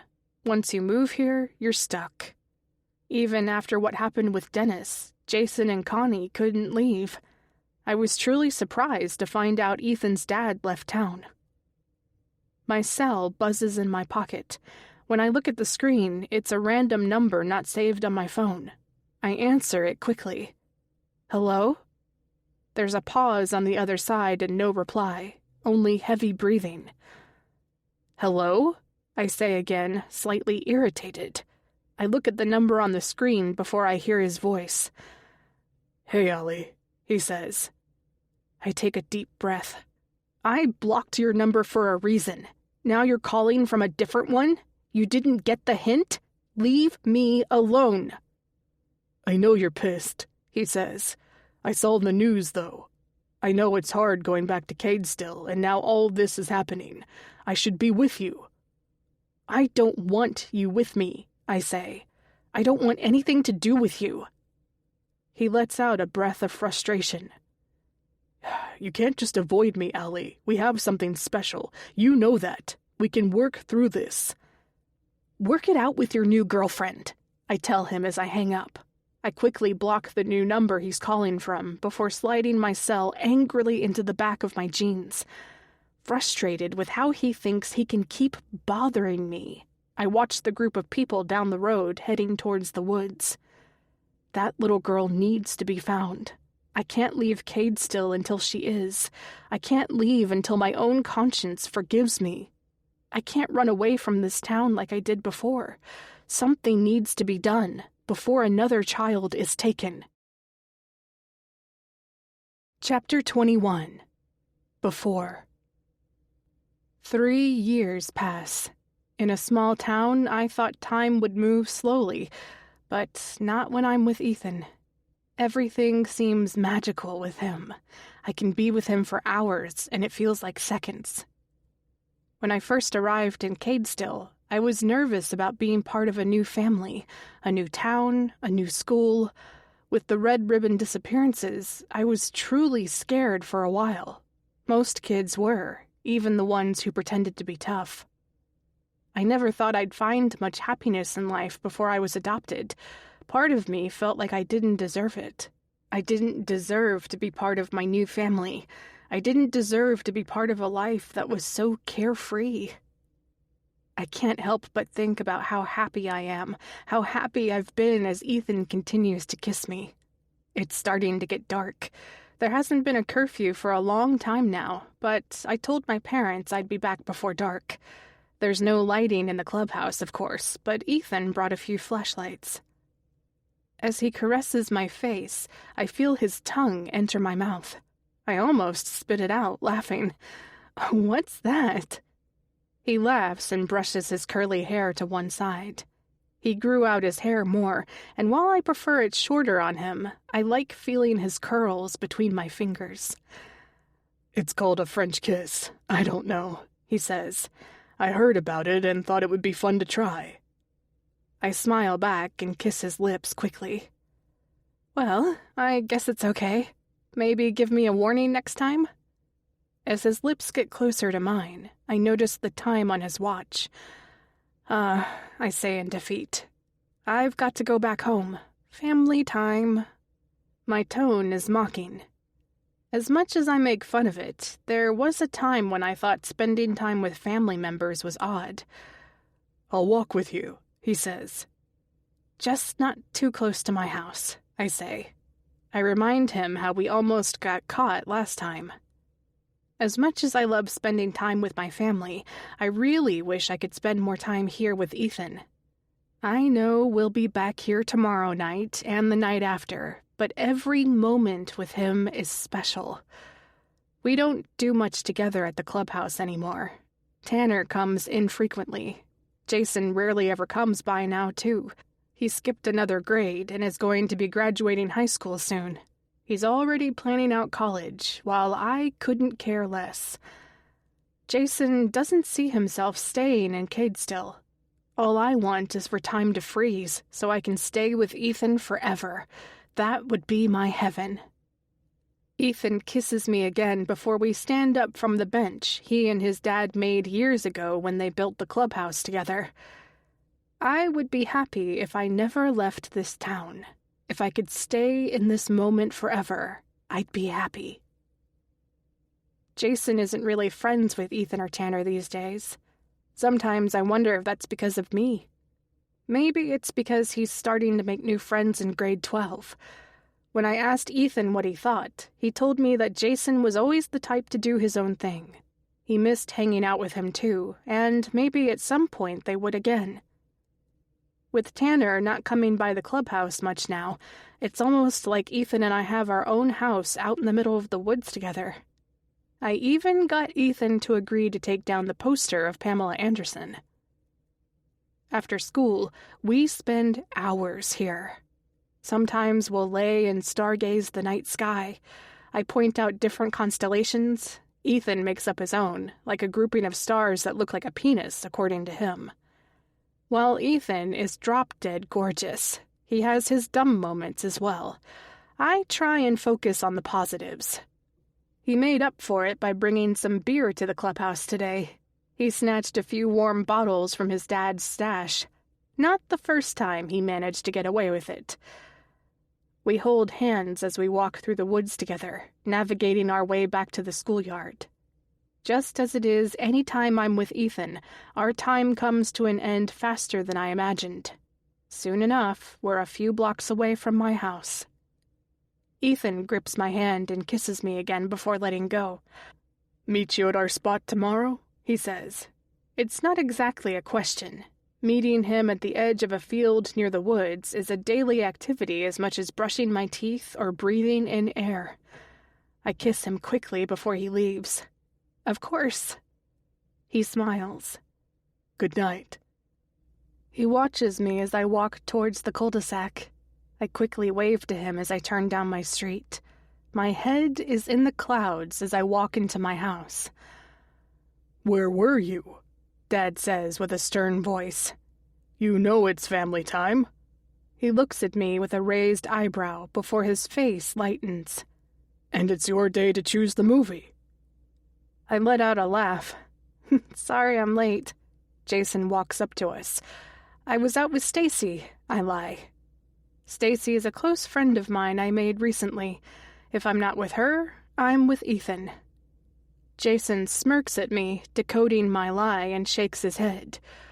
"So, what are we watching tonight?" he asks. The smell of popcorn hits me. I see Mom in the kitchen preparing snacks for the movie. Dennis stares at me. His gaze worries me when he doesn't say anything. "I'll help Mom with snacks," I say. As I leave, I turn back to look, and Dennis is still gazing in my direction. Chapter 22. Present. Aunt Sandra brings me another tea as we sit together in the living room. The newsman continues to talk about the new curfew in effect. Having had as much as I can handle of the repeated news, I finally turn it off and look at my phone. Jason hasn't responded to my texts asking if he's okay. "Did Uncle George text you?" I ask her. She shakes her head, blowing away the steam from her own mug. "He never texts. I'm sure they're fine. They probably found each other at the bar and are decompressing. I mean, there's a lot to unpack here." I nod in agreement. "What do you think the chances are that Jason or George take a taxi back?" Sandra purses her lips at the idea. After a few moments in silence, she gets up. "Maybe it's better if I go out and find them. You've got me worried." I shake my head. "Let's just Google the bars and call. I'm sure we can find them a lot quicker that way." Sandra smiles. "The things I don't think of." She takes out her phone and starts searching. She calls one of the bars and waits for someone to answer. Yes, hi. I'm wondering if my husband, George Kempman, is there? She waits a moment. No? Okay, thanks. She looks at me. Well, not that one. I'm shocked that whoever picked up the phone knew George by name. I try calling Jason again, worried that he's gotten himself in some sort of trouble. Booze with the state of mind he's been in probably isn't the best combination. For a moment, I think about calling the non-emergency police to see if Jason's been picked up. I'm not sure why this feeling of dread has washed over me, but something seems wrong. After all, in the past 24 hours, everyone in this family, including me, has been through a lot. It's probably natural to feel extra diligent and worried. I look at the nearby bookshelf, focusing on Jason's binder of news clippings. I pick it up and keep reading where I left off. When will the children be found? One reads. Another is an article from a true crime website. Can authorities not find who's behind the red ribbon disappearances because the killer's a cop? I put down the binder as my mind races. I take a deep breath and look at Sandra. Do you think he's at the old house? I ask. A car drives by outside, its bright headlights illuminating the room for a moment as it stops and makes a 3-point turn, going the other way. I cover my face for a moment until it leaves. You mean on the cul-de-sac? Sandra asks. You think Jason and George are there? Why? I shrug. I don't know. I just don't like how Jason left. It's been a few hours and he hasn't responded. I'm just worried. Me too, Sandra says. Would you be okay if you drove by the old house before going to the bars to look for them? I guess, she says. She walks over to her purse in the kitchen and starts rummaging through it. I place the binder back on the shelf. When I turn back, something outside catches my attention and stops me in my tracks. A man stands outside the window, peering inside. As I notice him, his eyes widen. I take out my phone and run to the door. Call the police, I shout at Sandra. What's going on? She says frantically. Someone's outside the house, I say, grabbing the front door and opening it. Well, don't go opening the door, Sandra shrieks. I peek outside and see the silhouette of a man running down the street. Hey, you, I shout. What were you doing? The man stops and looks back at me. With the dimmed streetlights, I can't make out much except the man's orangish hair. It hits me who it is. Tanner, I shout out. What the hell are you doing? The man stops running and lowers his head. I let out a laugh, knowing I was right. Tanner Eldens, I shout. Come back here right now and explain yourself. He turns to me, defeated, and slowly walks towards the house. Sandra joins me on the porch, letting me know she has the police on the line and asks what to say. Well, Tanner, I say, what should we tell the police? Allie, he says in a soft voice. I didn't know you were here. I thought it was just Jason. I wasn't trying to scare you. What were you trying to do? I ask. I turn to Sandra. Let 911 know we're okay. It's an old friend. Are you sure? Sandra asks, confused. Sure, I say. You remember Tanner Eldens? Sandra lets out a deep breath. Mr. Eldens, you scared us nearly to death. She puts the phone back to her ear and starts to talk to the operator as she walks back inside. Well, Tanner, I say again, what were you doing? We're all just looking for that little girl, Allie, he says. I'm just doing my part. By sneaking around outside my mom's house? I say, confused. When he doesn't answer, I get frustrated. You do understand that with this happening all over again, that maybe my dad was never involved, right? Whatever, he mutters as he starts to walk away. Whatever? I shout back. No, you just can't handle what you did to my dad. What your father did. In my shouting, I notice a light turning on a neighbor's porch. I realize I'm starting to make a scene. none of you can take responsibility for what you've done. Chapter 23. Before. Jason starts tugging on his fishing rod hard, the pole bending harshly to the point that Dad yells it will break if he doesn't ease off. "I got a fish," Jason says excitedly. "Just weed, son," Dennis says, coming behind him and taking the rod. "See?" he says, moving the rod around in a circle without the line moving. "If it was a fish, it would move, not stay still like that. Here." He passes the rod back to Jason. "Try and unsnag it from the weed. It takes a little finesse, but you can get it out without losing the lure." "All right," Jason says, moving the rod at different angles, trying to get the lure up. Dennis looks over at me as I slowly bring in my line. "Any bites?" he asks. I give a thin smile and shake my head. "Not a bite, Dad." He looks at his watch and back at us. "We'll give it another hour. Not one fish today," he says, disappointed by the empty cooler beside his chair. "Damn," Jason says, taking a step back.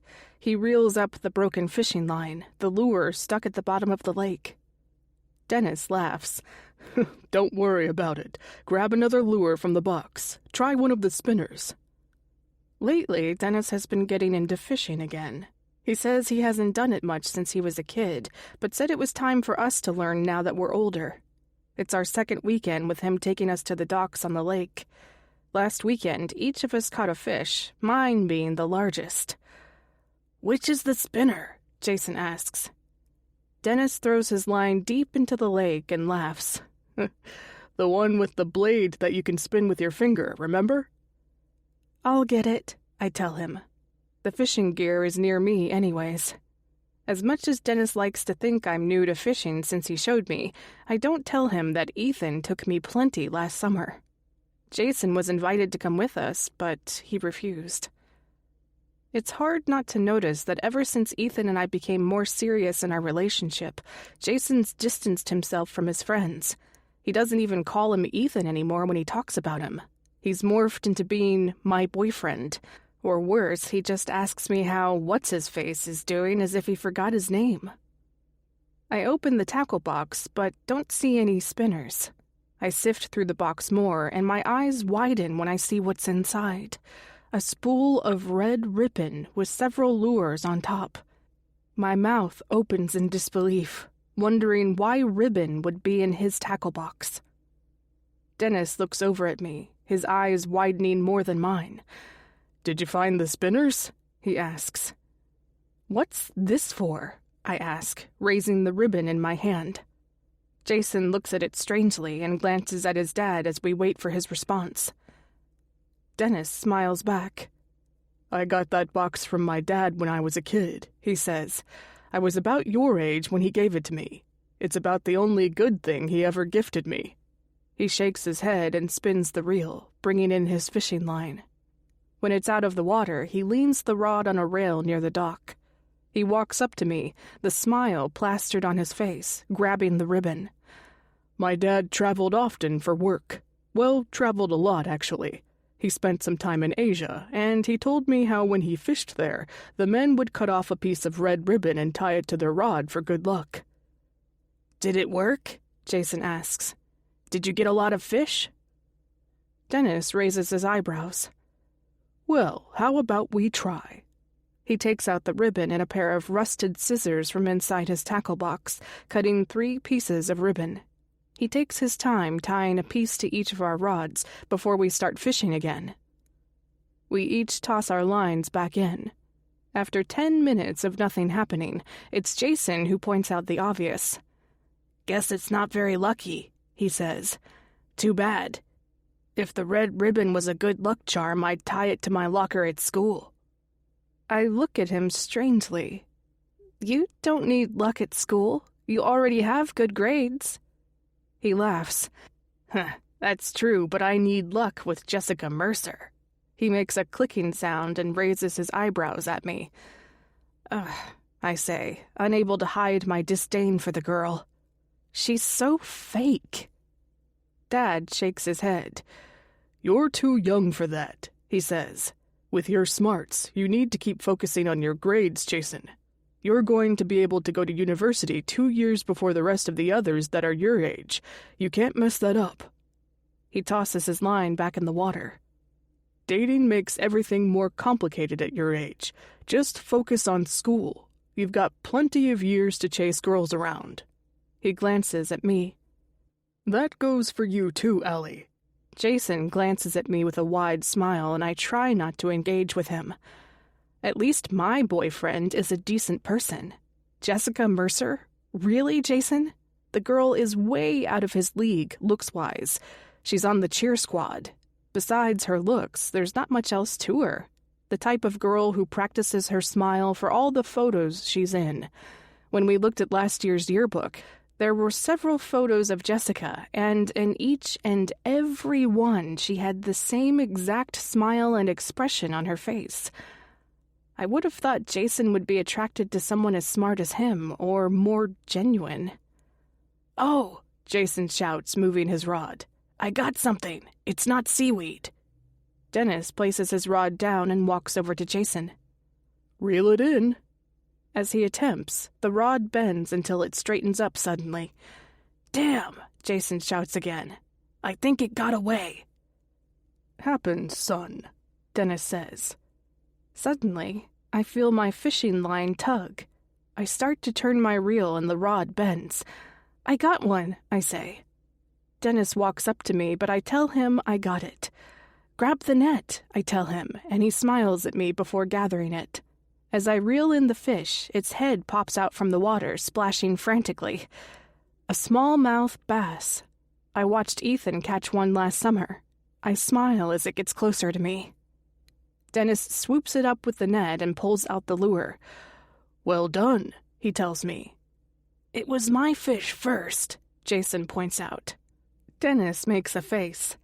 "Too bad we can't keep it. Smallmouth bass. If we didn't toss it back, it could be a big fine." I can't help but make a face. When Ethan caught his, we fried it on a small fire in the woods near the clubhouse. "Nobody's looking to give us a fine," Jason says. "That's not the point, son," Dennis says, showing me the fish. "Good catch, Allie, but he's got to go back." He bends as he places the fish back in the water.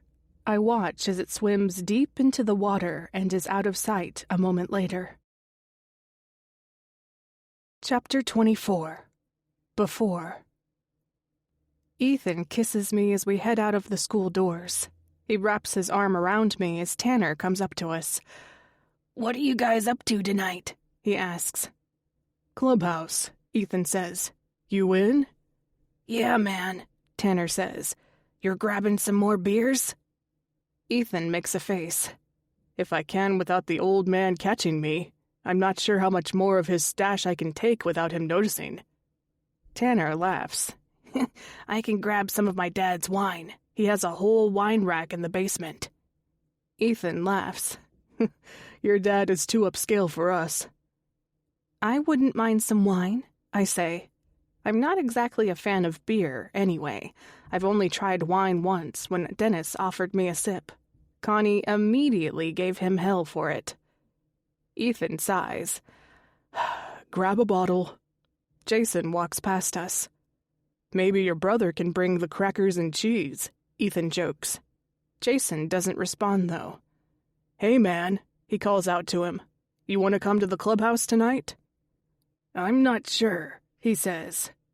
"What else are you doing?" Ethan asks.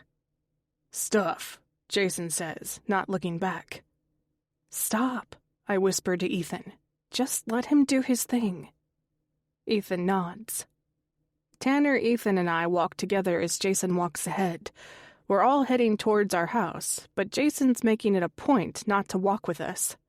Ethan and Tanner live a few blocks from our street, but that doesn't stop Jason from making the walk awkward. "I heard he asked out Jessica Mercer today at lunch," Tanner says. Ethan looks at him strangely. "What? Really?" I'm not completely shocked. He mentioned that he liked her. "She turned him down, of course," Tanner says. He smiles. I know he's smart, but why go for one of the hottest girls at school? She's older than him, too. I always respected that about Jason, Ethan says. He likes being the underdog. What's his problem, though? Tanner continues. Ever since he jumped another grade, he thinks he's better than everyone. Ethan doesn't respond, and neither do I. Is Jason resentful over Ethan and I officially dating? We've been together for the past few years, but now we've put a label on it. Is Jason upset over it? As we near the cul-de-sac, Ethan turns to me. See you tonight? Ethan asks. I can't wait, I say. Meet you in the field after dinner? Of course, he says with his handsome smile. He kisses me softly. Tanner shouts. I'm not doing this third wheel thing tonight again, he says. The clubhouse isn't for makeout sessions while I chill out with you guys. Well, things change, Ethan says, smiling at me. But fine, dude, we got to get you a girl too. I raised an eyebrow. My friend Stacy mentioned how cute you are. Tanner's eyes lit up. Really? He says, unable to hide his smile. Call her to come to the clubhouse tonight. I'll try, I say. Ethan waves to me as he walks with Tanner towards their houses. Jason's half a block ahead of me. Wait, I call out to him. He doesn't, but I catch up to him. When I get near to him, I can't hide my frustration. What's your problem? Why don't you want to come out with us tonight? What, you got a date with Jessica Mercer instead? Shut up, he says quickly. Go hang out with your boyfriend. Tanner's coming too. Good for him, he says. Why aren't you friends with them anymore? What did they do? Nothing, he says. Before we can say more, the front door of our house opens and Dad comes out with a beer in his hand. He places the bottle on the porch and hurries down the stairs, barreling towards us. The angry expression on his face freezes Jason in place as I try to understand what's happening. I told you, he says, pointing towards us. Jason and I look at each other confused. I said no dating boys. Did you not hear me, little girl? When it hits me that he's pointing the finger at me, my mouth drops and I stop moving, feeling frozen in place. Obviously you weren't listening, he says. You're too young for that. As he gets closer, I wonder what he'll do or say, but he brushes past us and hurries down the block, turning in the direction of Ethan and Tanner. Dad, I shout, but it doesn't slow him as he turns and is out of sight. I look at Jason confused. Did you tell him? He shakes his head. You don't exactly hide it. Mom saw you guys in the field the other night. You're always kissing. This is a small town. Everything gets around. I look away from him in disgust. Dad, I call out. I run down the block, and when I turn, I see Dad has cornered Tanner and Ethan. Stay away from her, he shouts at my boyfriend, digging a thick finger into Ethan's chest. You're both too young to be dating. We're not doing anything, Mr. Kempman, Ethan says. Bullshit, Dad shouts back. Her mother smelled the beer on her breath last night. You both are going out into the woods drinking. I know your dad wouldn't care about that, but I do. Stay away from her. He taps his finger into Ethan's chest again. Ethan turns away from him, unable to meet my father's angry gaze. Okay, he says. Whatever. No whatever, Dennis shouts. Stay away or else. Without saying another word, he turns and leaves angrily, glaring at me with rage in his eyes. Dad, please, I say. You don't have to. Get inside the house, little girl, he says firmly. This instant. For someone who is upset with me drinking a beer, I can smell the alcohol on my dad as he passes me. I look over at Ethan, who seems shocked as well. Tanner looks at me, shaking his head. Now, Dennis shouts at me when I don't follow him.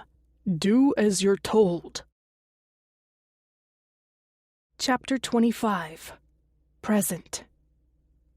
I was shocked the night they killed my father. Sad, scared, angry. Just like Jason, I wanted revenge. That was until I let other opinions take over my own. People said my father was a killer, a murderer of children, a monster. That's not how I remembered him. They never saw the good times we had. Sure, he lost his temper, like many do. Yes, he had his quirks that made him unique. He wasn't a monster, though. The people in this town are.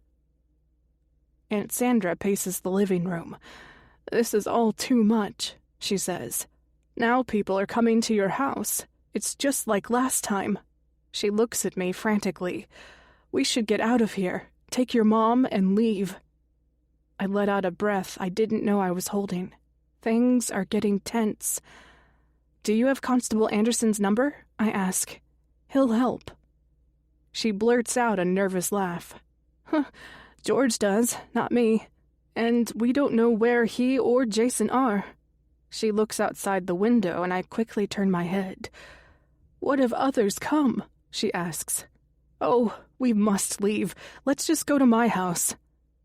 Realizing she's right, I agree. We get things prepared, gathering what we need for Connie before going to her room.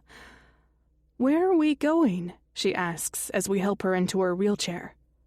"Just a short visit to my house," Sandra says. "Been a while since you were over. George and I would love to have you visit." I wheel her outside the house and Aunt Sandra opens her car door. Together, we manage to get Connie in the front seat. One problem, though. The wheelchair isn't fitting in the trunk or the back seat. This model they have doesn't fold. "Your house is not far," I tell Sandra. "I'll walk it over." Sandra agrees, and she gets into her car, telling me to hurry to her house and reminding me of the address before she backs out of the driveway. Once she's on the street, she doesn't leave immediately. "I just have a bad feeling," she says. "We shouldn't stay here tonight." "Everything's going to be okay," I tell her as she nods and raises her window. I watch her as she drives down the road. The sun is beginning to set, and while Aunt Sandra's house isn't far away by car, it's still at least a 20-minute walk. I look down the empty streets. It's past curfew. That's all I need to get in trouble with the police while I'm trying to find a safer place for Connie to stay tonight. Aunt Sandra's right. After what happened with Dennis, it's not safe to stay at Connie's house. Seeing Tanner, all grown up, sneaking outside the house made it clear. This town isn't done blaming my family for what happened. Even now, with Dennis Kempman dead, people here will find a way to blame us. I attempt again to call Jason, but it goes straight to voicemail. "We're going to Aunt Sandra's tonight," I say, leaving a message.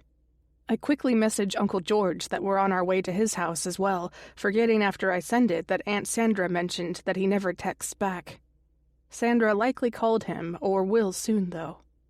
I start to roll the wheelchair down the road towards Aunt Sandra's. My mind races along the way about everything that's happened. Sophia Hughes vanishes, and my entire world goes upside down. When I pass the main road, I see another group of people in yellow vests with flashlights in their hands. I notice a group in the other direction heading down a trail into the woods. It's getting dark, but that's not stopping the groups of volunteers from searching. It's the second night that Sophia has been missing.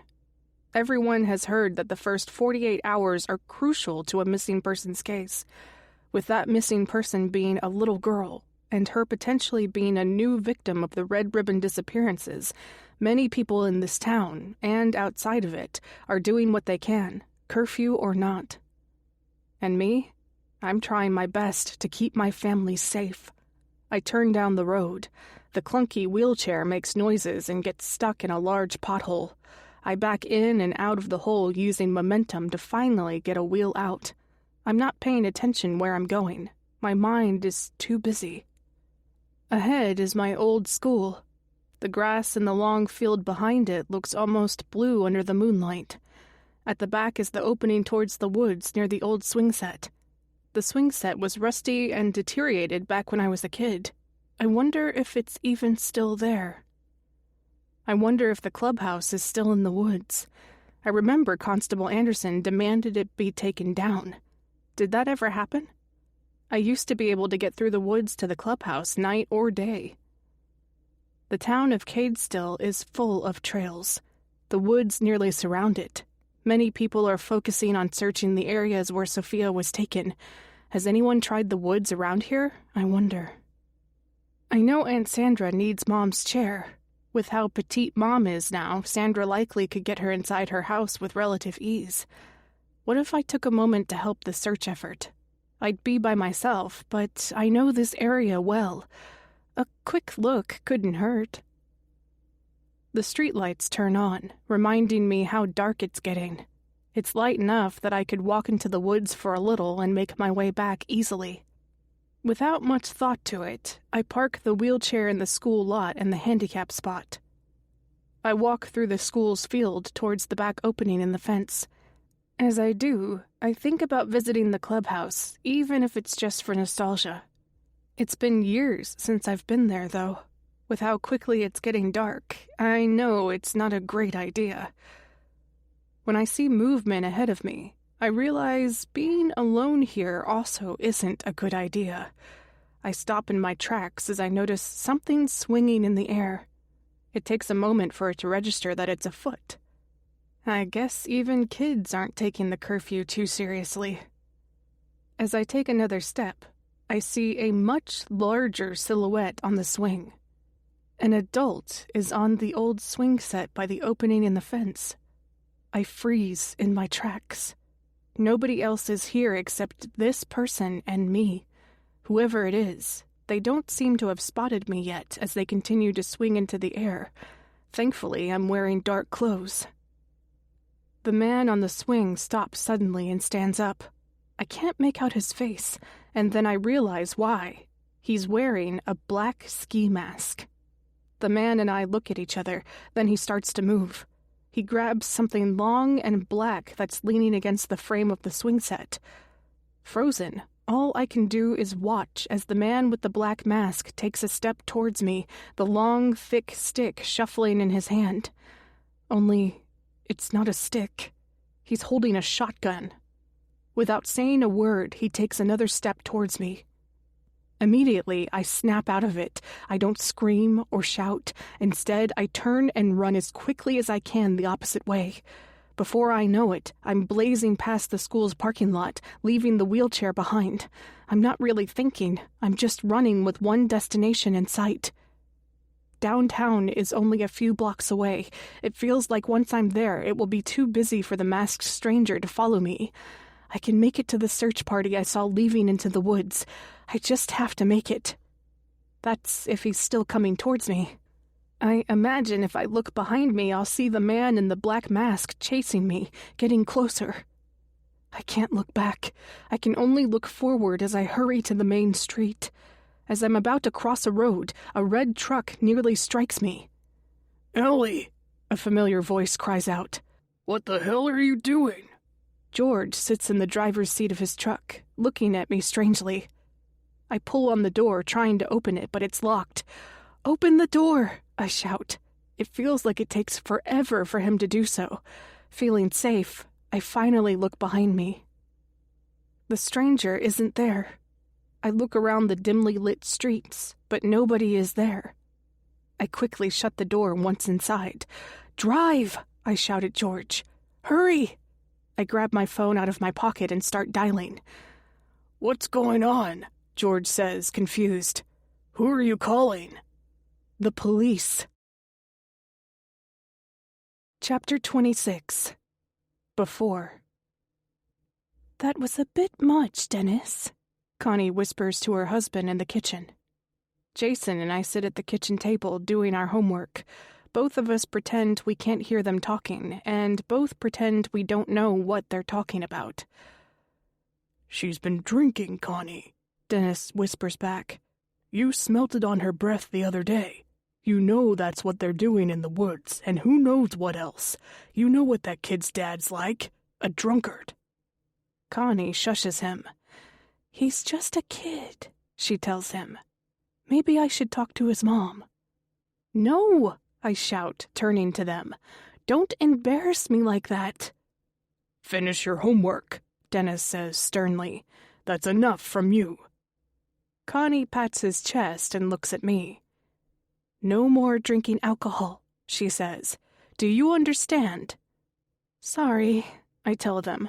I won't. I'll talk to Ethan. No more talking to that boy either, Dennis shouts. Connie looks at him and his face softens.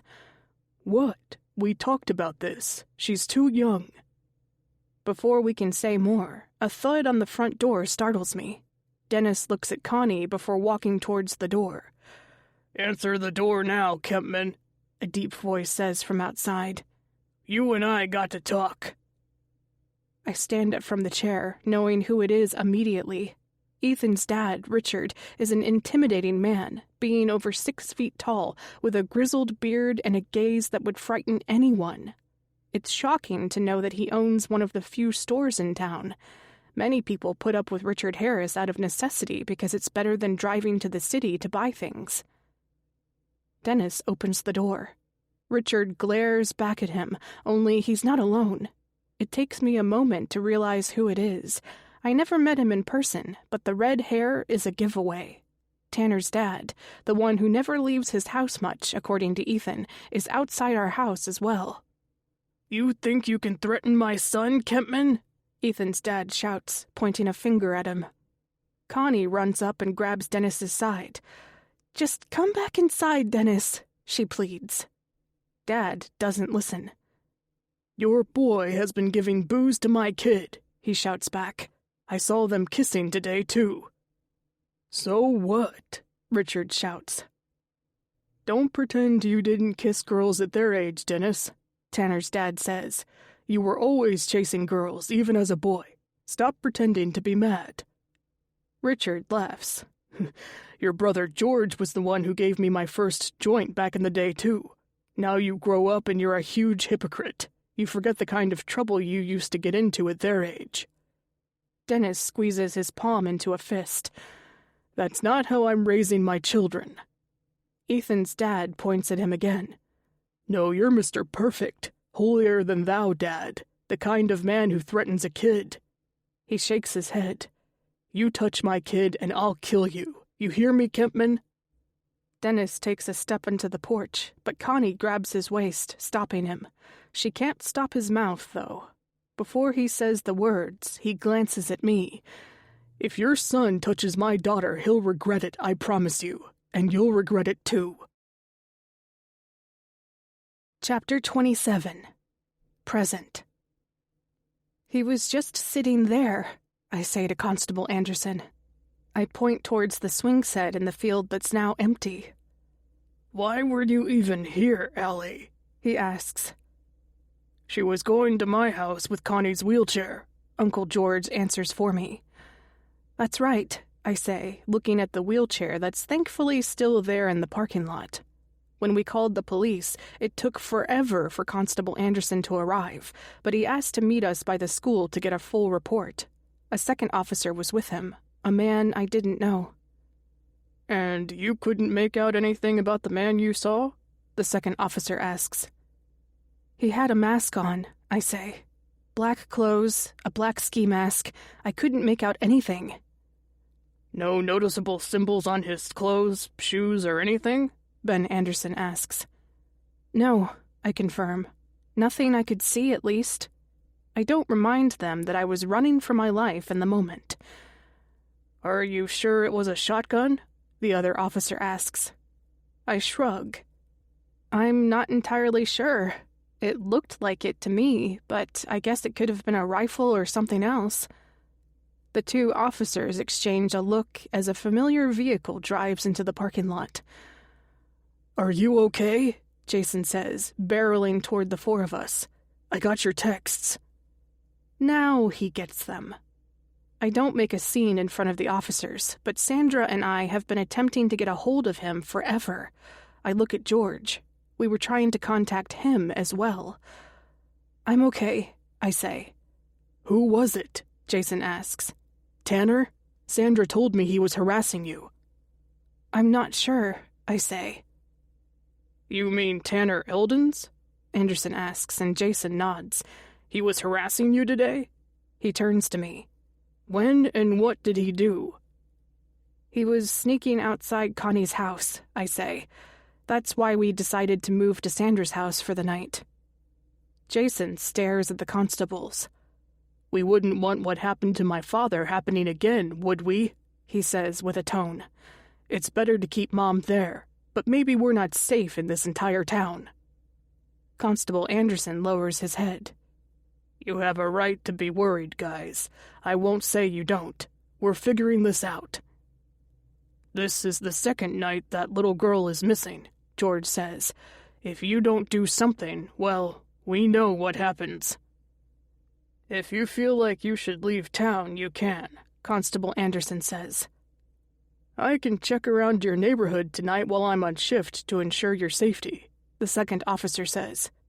"Just give me your aunt's address." George walks over to him and gives him the information as Jason and I make plans of our own. "You want me to drop you off at a motel or hotel or something?" Jason asks. "Aunt Sandra's place isn't very big. Even their couch is a little small." I shake my head. "I'll stay on the couch at Connie's." He purses his lips. "You don't have to worry about Mom. I'll make sure she's safe." Uncle George approaches us. "I'll stick the wheelchair in the back of the truck and bring it to my place. What are your plans?" I look at Jason. "Going back to Mom's house." "I'll drive," Jason says. The officers make a few more notes as we start to leave. George gives me a hug, worried that the masked man with the gun shook me too much. When I reassure him I'll be okay, we part ways. We leave the two cops in the school parking lot as George starts to put the wheelchair in the back of his truck. Jason gestures for me to come to his car. I watch George tie something to the wheelchair in the back of his truck as we leave. "So where did you go tonight?" I ask Jason. "Sandra and I got so worried. We kept calling." "The bar," Jason says. While he doesn't seem intoxicated, there is a faint smell of beer on his breath. "Which one?" He laughs.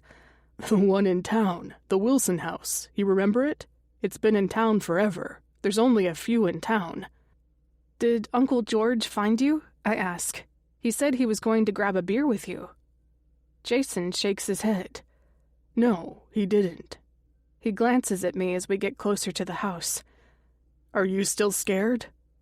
I nod and look outside. This guy in the mask was just standing there. It hits me. I should have said something to Ben Anderson. We need to search the woods by the school. If that kidnapper was by the swings, maybe that little girl is around that area. They're looking on the wrong trails. Jason takes a deep breath. "Maybe just take it easy tonight." I look at him. His skin looks dull, almost pale. The whites of his eyes are tinged red. "You look like you need rest too," I say to him. He gives an anxious laugh. "It's all too much, isn't it? Tanner outside our house now too." He looks at me. "Feels almost like the night Dad was killed." Chapter 28. Before. Dad left the house first for his regular Friday night out with the neighbors. That should be interesting given what happened today. Dennis overreacted. I know he did, and so does he. Connie's been berating him for talking the way he did to Ethan's dad ever since he left. She even said that if Ethan's dad shows up at the poker game at Uncle George's house, the two men should talk and make up. Emotions got the best of everyone today. Dad agreed, but I'm not sure what will happen. Apparently, Ethan's dad doesn't really go out for poker nights, but his wife does. It's part of the reason that Connie wanted him to apologize. Ethan's mom is a lovely person. I know that from meeting her many times. As nasty as Ethan's dad can be, his mom has the complete opposite reputation. Connie and her get on well together. Usually at these events, as the men play poker, the women do their own thing. Mostly drinking wine and hanging out together, spreading gossip. I'm sure one of the topics of discussion today will be about Dennis and Richard. Before he left for the night, Connie made Dennis confirm that there will be no more bad behavior tonight, to which Dad agreed. Connie stayed around the house to clean up a bit. I asked if Stacy could come for tonight, and she said she could. That was a cover, though. I already had plans with Ethan. He'd be meeting me in the field soon with plans to go to the clubhouse. Before Connie leaves, Jason and I also have to confirm that there will be no funny business in the house. No boys over, she says, looking at me. And no beer, she says to us both. I don't technically lie when I promise to meet her demands. I won't be bringing Ethan over to the house. We'll be at the clubhouse. I won't drink, though, even if Tanner brings wine. It's not worth getting caught, especially with tensions so high. As soon as she leaves and we hear the engine turn on from the driveway, Jason turns to me. In case they ask, we watched Home Alone tonight. I enjoyed the irony of the choice of movie. Okay, I say, grinning at how well my brother planned for this. You sure you don't want to come? He shakes his head. No, you do your thing. I've got plans of my own. What are you doing? He looks at me a moment before answering. Jessica Mercer, we have a date. We're meeting near Bear Paw Trail tonight. I was going to make a fire for us to hang out. My eyes widen. I heard she turned you down when you asked her out. She did, he confirms. Publicly, at least. She wants to meet, though. He makes a clicking sound at the side of his mouth and raises his eyebrow. I shake my head. Do you really want to go out with a girl who's scared to publicly let people know she's into you? He smiles. Have you seen how hot she is? Come on. You deserve someone who isn't so shallow. Look, he says, rubbing his head. You know how this works. I cover for you, you cover for me, okay? Sounds good, I confirm. I'm heading out. I'm already late, waiting for Mom and Dad to leave. Ethan's waiting for me. He scoffs. Sure, he says. After what happened with his dad today, do you really think he'll be waiting for you? I don't answer. Have fun on your date with Barbie. I leave before he can make another sly remark. I head out towards the field where Ethan and I usually meet by a large rock. I don't see him right away, but that's probably smart of him. I wouldn't want my dad or mom to see him by the woods near the house. That would make life much more complicated. I really need to see Ethan after what happened. I need to let him know that my dad overreacted. He's never lost his cool like this. Ethan's dad is angrier by comparison. I'm worried about what happened between his father and Ethan after. Why did Ethan tell his dad that Dennis confronted him to begin with? Why would he want to tell his dad anything, knowing how Richard would likely respond? I have so many questions as I near our spot on the edge of the field. Ethan, I call out, but he doesn't respond. Ethan! I stand outside the woods, waiting for him to reveal himself as he usually does. Today he doesn't. Ethan! I try again, realizing that he's just not here. Maybe Jason's right. There could be many reasons why Ethan's not here, though. Maybe he couldn't get out of the house after what happened today. Maybe his dad is refusing to let his son see me, like my dad is attempting to do to me. My mind starts racing. What if our parents are successful in breaking us up? I imagine Ethan appearing in the woods only to tell me he can't be with me any longer. I couldn't stay in a small town like Cadestill with Ethan breaking things off. Maybe Ethan stood me up. Maybe he already wants to break things up with me. After how my dad treated him today, Ethan could be over me entirely. I lean on a rock near the tree where Ethan usually meets up with me, wondering how long I should stay for. I can't exactly call his house. What if his dad answers? What would I even say? When I stand up, all the thoughts in my mind come to a stop when I see it. Fluttering in the wind is a red ribbon tied to a branch above me. Chapter 29. Before. So he didn't show up? Constable Anderson asks me as he quickly puts things down in his notebook. A second officer arrives at the field and starts taking pictures of the scene and several of the ribbon tied to the branch. I already explained this to the officer. I told him how Ethan and I made plans. I told him about the altercation with Ethan's dad and Dennis. I don't understand why he's asking such a stupid question again, especially when Ethan's missing. I was shaking when I found the ribbon. Not knowing what to do, I yelled for help. It was loud enough to get Jason to come out onto the front porch and look my way. I yelled for him to call the police. When he didn't move, I said why. "There's a ribbon!" I shouted. "He took Ethan!" Nearly 30 minutes after Jason called the police, Ben Anderson arrived. Dad tells me he usually plays poker with the neighbors. I wonder if Dad already knows what's going on. Already, there's a small group of people from the cul-de-sac gathering near us.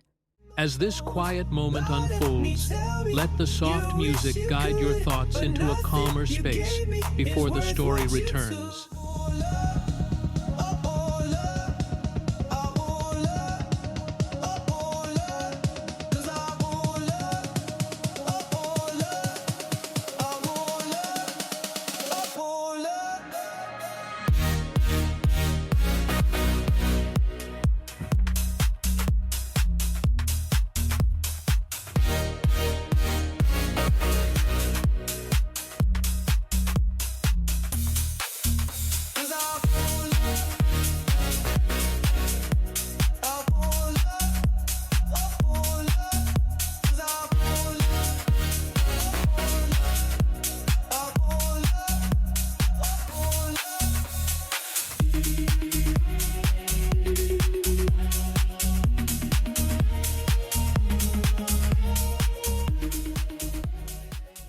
With the ribbon in plain sight, everyone knows what's happened. Another kid is missing. A new ribbon has been found. It's going to happen again, and it starts with Ethan. My Ethan. What is he doing with him? Why him? "Ellie," Constable Anderson says, "did you hear me?" Jason speaks up for me. "You already heard her," he says, wrapping his arm around me. "They made plans to go out and meet in the woods. When he didn't show, she saw the ribbon. I was the one who called you." Constable Anderson purses his lips and nods. "Thanks for clarifying, guys." He looks at me.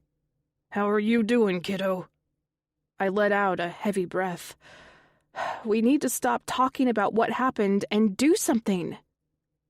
"The Major Crimes Unit is on its way," Constable Anderson says.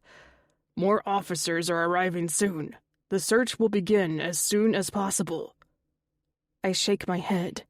"No," I say. "We need to search now." I look behind me. He must be in the woods somewhere. He wasn't picked up by the road. We know that. Otherwise, the ribbon would be closer to the street. "Don't worry, Allie," he answers. "We're taking care of it. Your dad and mom are on the way, okay? Everything's going to be okay." In the pit of my stomach, I know that's not true. Things are far from okay. The monster who took and probably killed those two kids took Ethan. It's probably already too late. Somehow, I know he's already dead. I bend at my knees and feel my insides stew around my stomach. It doesn't take long for dinner to come back out my mouth. Jason steps back immediately. I manage to get some on the constable's boot. "Sorry," I say, wiping my mouth. "Where is he?" A booming voice shouts from out in the field. When I turn, I see Ethan's dad, Richard, storming up to us. "Where's Ethan?" Ethan's mom is not too far behind, a hand on her mouth as she no doubt sees the red ribbon.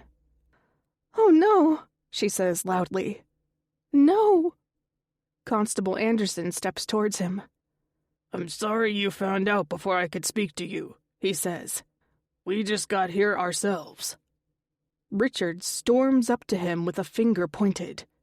"You need to get your ass in those woods and find my boy. What are you even doing about this?"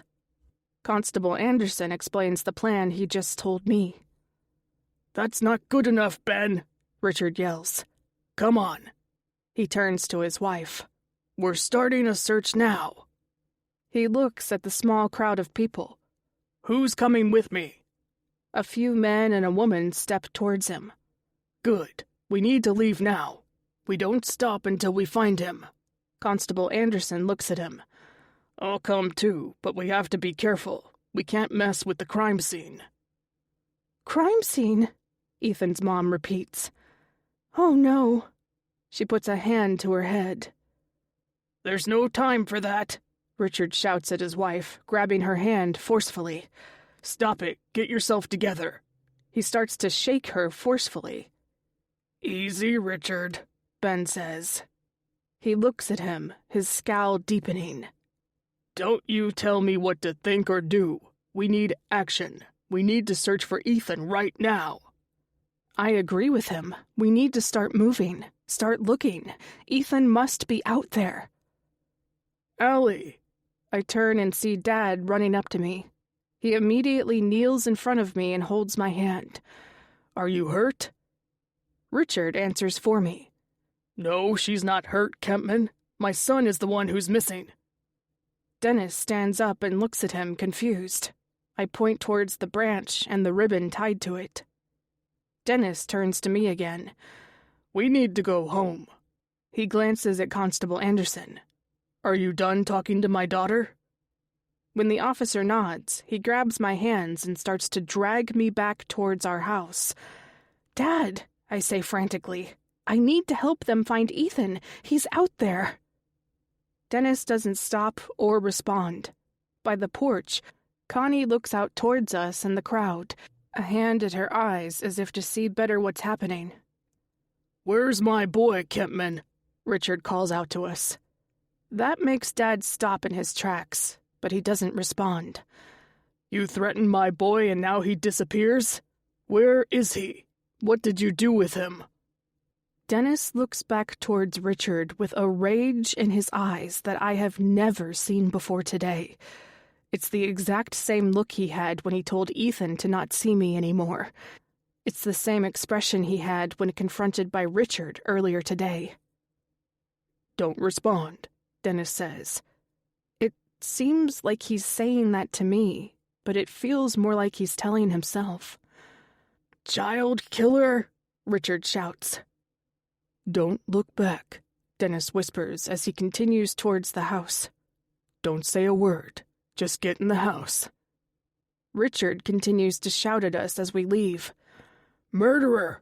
Where's my boy, Kempman? You freak! Killer!" Chapter 30. Present. It's nearly 10 at night, and I'm attempting to sleep on the couch. Jason's knocked out in his room. I could hear his snores from here for a while until they thankfully stopped. I toss and turn, but can't find peace in my mind long enough to rest.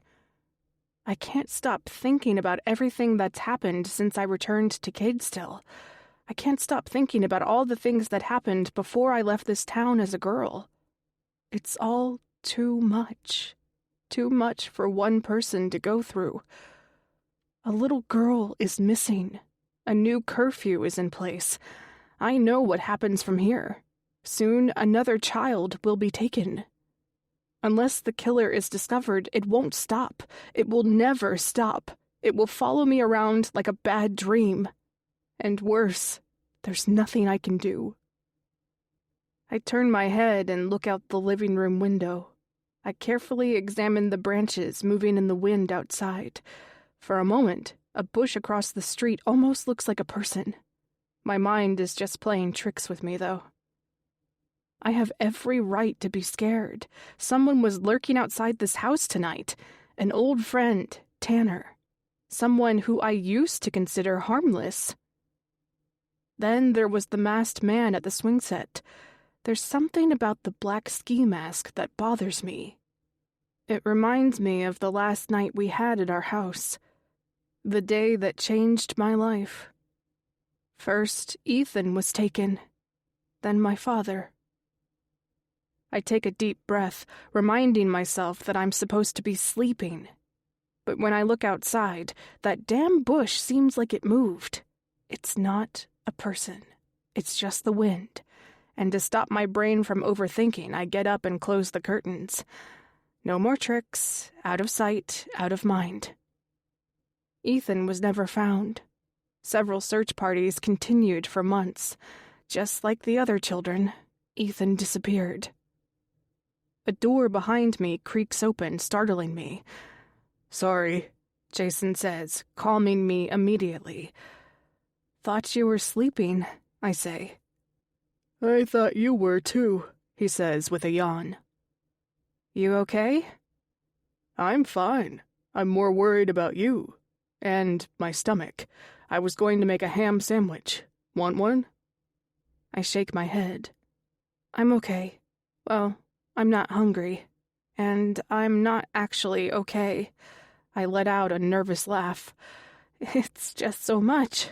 That man by the swing, the killer was there, right in front of me. I could have solved everything tonight. That man was the one who took that little girl. I know it. I have that gut feeling. Who else would be on a swing at night with a shotgun?" I take a deep breath. There's people outside past curfew, volunteers wearing yellow vests, searching for Sophia. I should be out with them. "Just take it easy," Jason pleads. "You already went through a lot tonight." He looks around the dark room. "It's okay if you want to go back to Toronto. Don't feel obligated to stay here for me. After what happened tonight, I wouldn't blame you. In fact, I could bring you to the airport tomorrow." "I can't," I say. "I need to see this through. I need to stay for Mom. I need to stay until that little girl is found. I need to find out who's doing this." I look at Jason and shake my head. "We need this for Dad." He nods. "You don't know how happy that makes me to hear you say that. If this is anything like last time, though, it could be weeks before something happens again. Years, even." He leans back in the love seat. "Do you really want to do that to yourself again? You have a whole life waiting for you. You don't have to be stuck here like me." "Stop," I tell him. "First you scold me for not being here, and now you want me to leave?" He gives me a thin smile. "I just want this all to be over." He takes a deep breath. Jason looks even more exhausted. "I didn't tell you," I say to him as he looks at me. "I didn't get this promotion at work. I was pretty upset about it. They hired this other woman who's been there a fraction of the time I've been."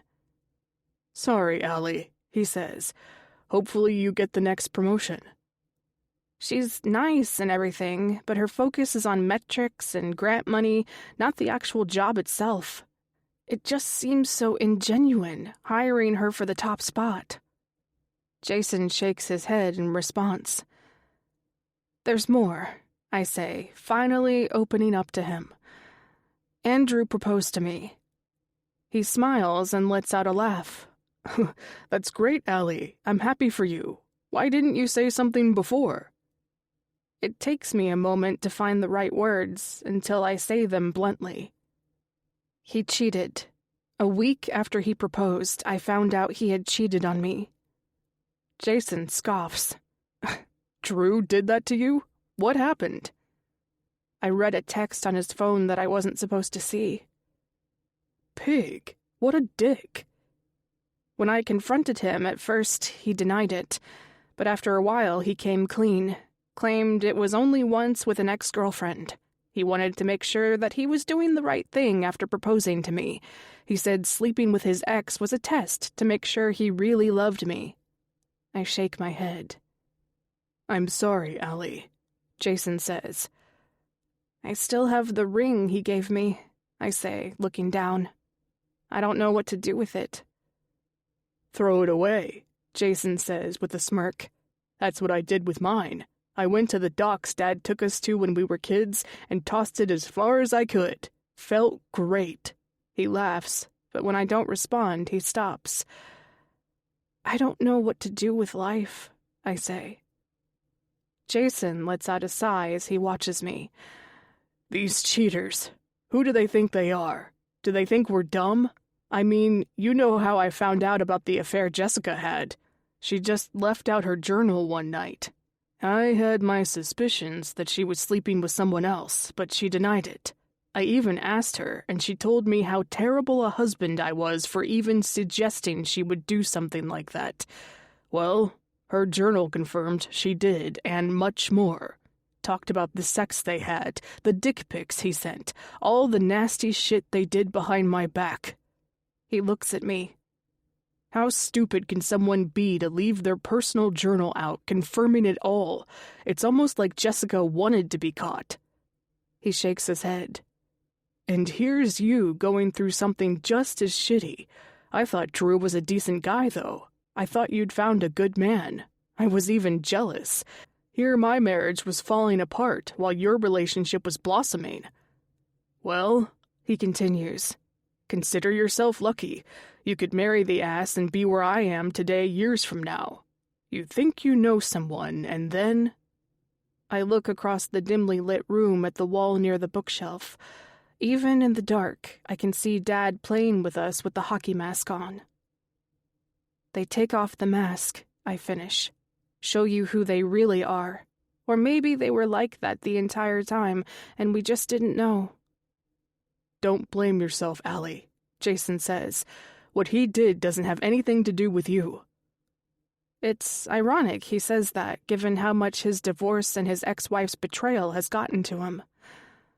Well, I'm going to make a sandwich and go to bed, Jason says, standing up. He starts to walk towards the kitchen, but stops and looks back. Do you ever think about him much, Ethan? I pause before answering. Often. He nods and lowers his head. What about that night with Dad? I take a deep breath. I still have nightmares. I still hear the screams. Jason nods and wipes his face. Me too, he whispers. Chapter 31. Past. We need to leave town, Connie says.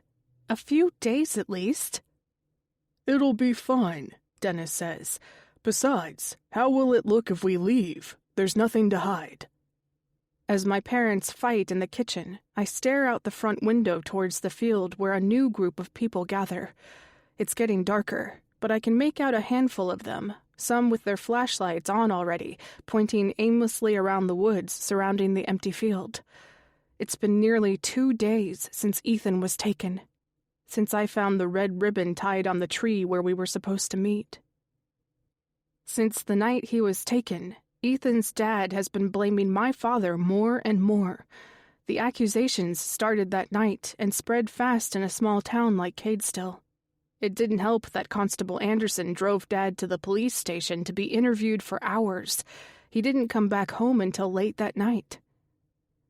Besides, Dennis says to Connie, we can't leave. Tomorrow's a school day. Connie shakes her head. It's not good for the kids to be in school right now, she says. Look what they did to our son. She looks around the main floor. Where is that boy? She looks at me. Where's Jason? I don't respond. I'm too busy looking outside as more people gather in the field. Jason's fine, Dennis says. It's just a black eye. His own friend hurt him, Connie says. What's his name? Tanner, Dennis says. Once this all blows over, I'll talk to his dad about it. Connie puts up a finger. No more talking, Dennis. That's why we're in trouble. She lets out a nervous sigh. Do you know what they're saying about you right now? What? Dennis asks. Do I have to spell it out for you, Dennis? They think you took these children. Connie looks outside the kitchen window. I turn to her as she peers outside into the woods that surround our house. Ethan's out there. Somewhere. Somehow, I know it. I think of his long, curly hair. His precious kisses. All the memories in the clubhouse. I need to find him. "Mom," I say. Dennis interrupts me. "Now's not a good time, Allie." "I need to go in the woods," I say, not caring what my dad thinks. "I need to help them find Ethan." Connie looks at me, her face softening. "Oh, Allie, I'm so sorry. We can't do that right now. Go pack a bag." "We're not leaving," Dennis says sternly. "There's no reason for it." He lowers his head and fixes his dark-rimmed glasses on his nose. "What are they saying about me?" he asks. "In town, what do they say?"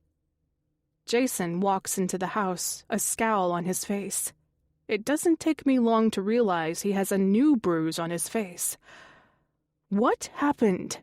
Connie demands, walking up to him and attempting to lightly touch the blemish on the side of his face. Jason shrugs her off. "Nothing." He brushes past me. "I'm going to my room." "Come back here, young man," Connie shouts. "Right this instant." But Jason doesn't acknowledge anything she says. Dennis holds her side. "It's going to be okay," he whispers. She shrugs him off. "They think you've killed those children, Dennis." He looks at her strangely. Suddenly, they have my full attention. I stare at Mom, nearly as confused as Dad. "I was just angry," Dennis says in his defense. "I wasn't going to hurt the boy or his dad. I just wanted Allie to stop drinking alcohol, stop dating. We talked about this. Our kids aren't ready for dating." She shakes her head. "And the ribbon?" "What about it?" he asks. Connie folds her arms. "Richard Harris is going around telling people that you went to his store and bought ribbon before the disappearances started." Dennis waits for her to say more, but when she doesn't, he sighs. "So what if I did buy a ribbon from his store? How can someone jump from that to murdering children?" Connie faces outside the window again. "Well, that's what's happening." Dennis looks at me. "How about we have a family night? Watch a movie, popcorn." He hugs Connie from behind. "Warm up some milk for me? I need a good night's rest." Now it's Connie who sighs. "We can't pretend nothing is happening when it's going on right outside our front door. That poor boy is missing." She turns to him. "His father is saying you're the one who made him disappear, as well as the other children. We can't stay here. No fun movie nights with popcorn, Dennis. We need to leave. Now." Dennis looks at her and instead of arguing, nods. "Okay, maybe we could go to Lacombe for a beach trip like we did last summer." Connie purses her lips. "Somewhere further, I think. Somewhere we can go for longer." Dennis shakes his head. "For how long?" "Until they find that boy," Connie says frantically. When she mentions Ethan, I look outside the window again. It's much darker now. The flashlights bob and sweep across the tree line ahead. I should be out there with them. I need to find Ethan. And then I see them. 4 people standing in the field, far from the woods and the others. It takes me a moment to realize that they're moving, only they're not going to the woods. They're coming towards our house. My heart beats faster and I feel frozen as I watch them get closer. "Mom?" I whisper, but she doesn't respond to me. "Let's pack our bags," Connie says. "We can figure out where we're going on the road." "Okay," Dennis says. "I'll call George and Sandra. Maybe we can make a fun last-minute extended family vacation." He smiles, but Connie doesn't. "We'll leave in the morning." "No," Connie says. "We need to go now." My heart stops as the 4 silhouettes of the men approach the house. I can't make out who they are and realize it's impossible. Each of them is wearing black ski masks. One of them has something large in his hands. "Mom," I say again. "We need to go now," Connie pleads with Dennis. "It's really late," he says. "Dad!" I shout. Dennis turns to me. "Allie, go pack a bag. We're going on a little trip." "There's men outside the house," I say. To my horror, the 4 masked men become 6 when 2 more from the street join them. The small group walks onto our grass. "They're wearing masks." "What?"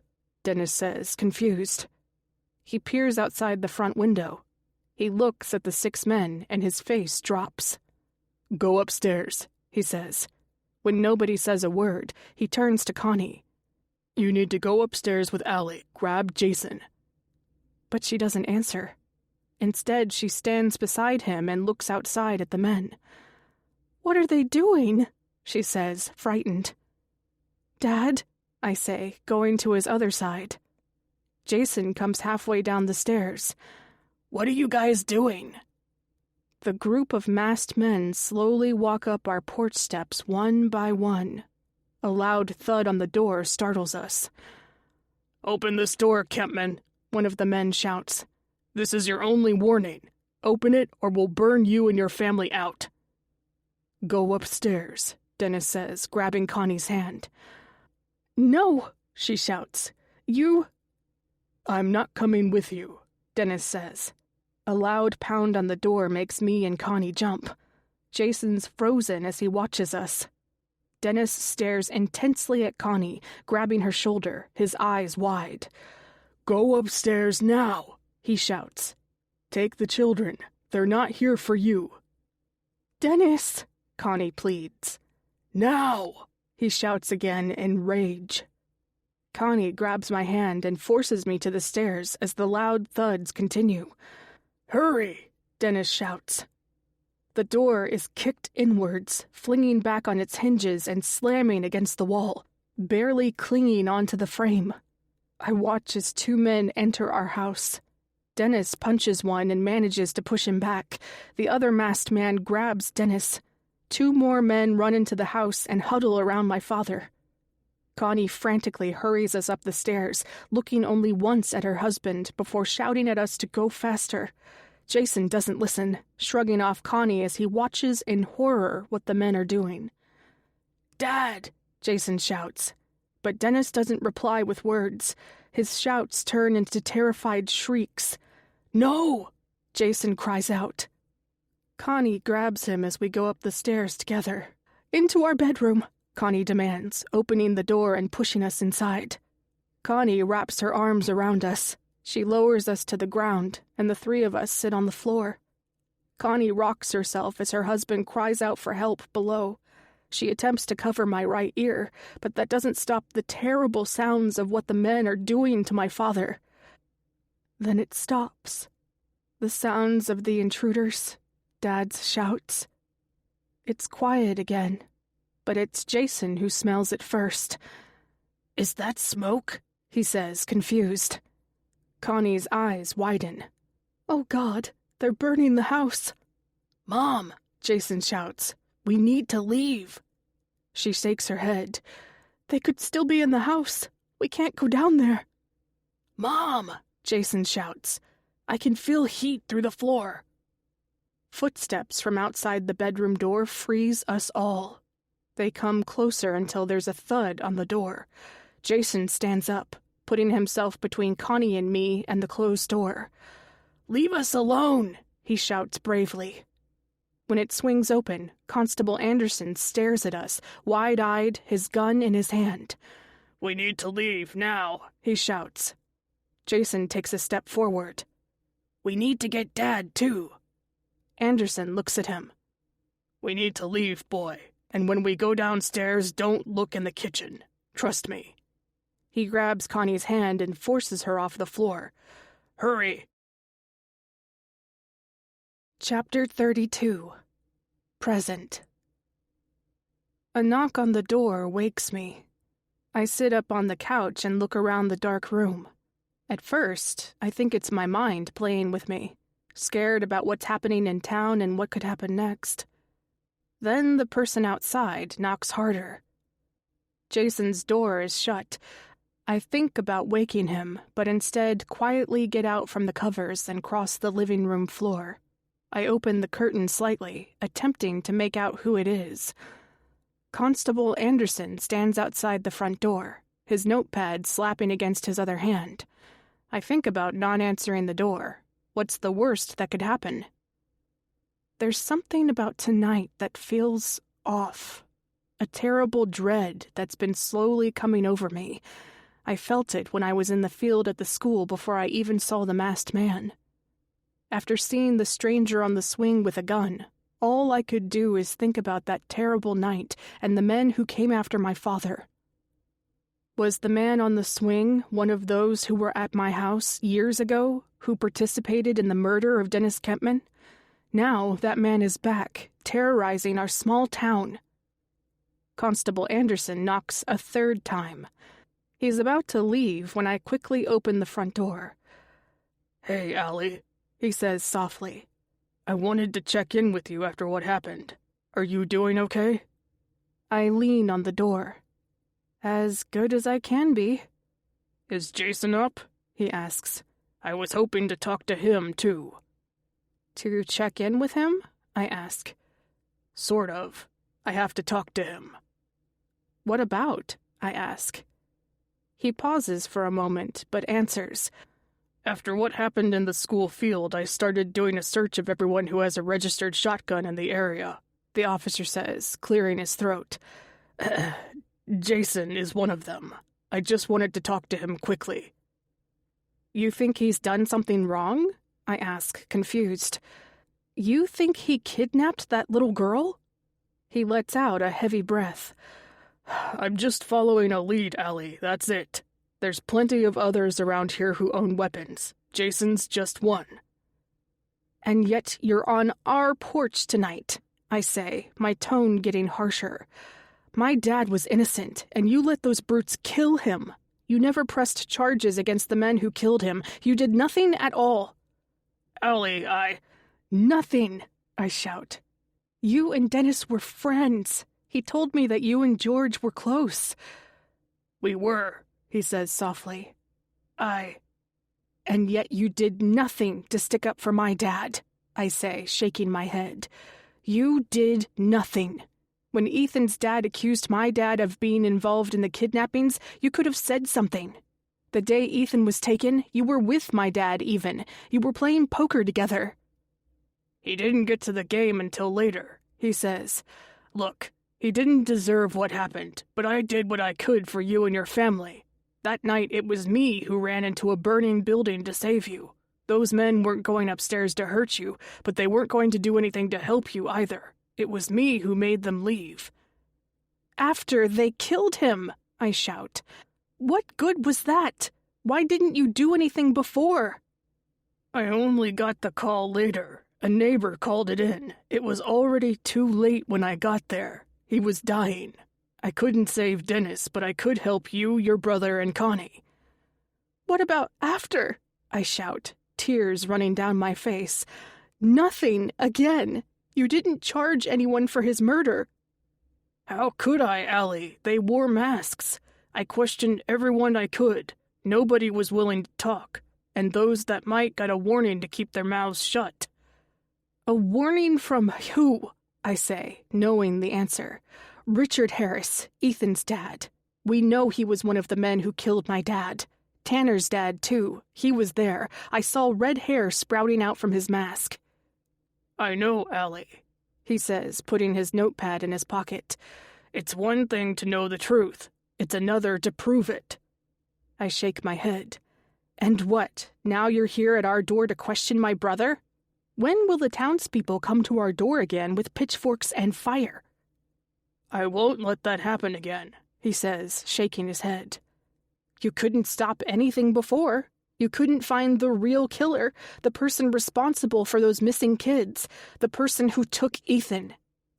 He looks at me but doesn't respond. Okay, Allie. When Jason wakes up, just have him call me. It doesn't matter what time it is. I'll likely be up all night. Okay? I take a deep breath and nod. Fine. I think about the masked man at the swing set. Is anybody searching in the woods by the school? I ask. He shakes his head. No, they're mostly on the north side of town where Sophia Hughes was taken. I nod. Well, I think they should. If the man in the mask is the actual person responsible for this, maybe the girl is nearby. That's a good point, he says. Have a good night. In the distance, I see a group of people wearing yellow vests walking down the street together. A lot of people are out after curfew, I say. All volunteers, he answers. I don't think anyone in town will get sleep until that little girl is found. I think of Ethan.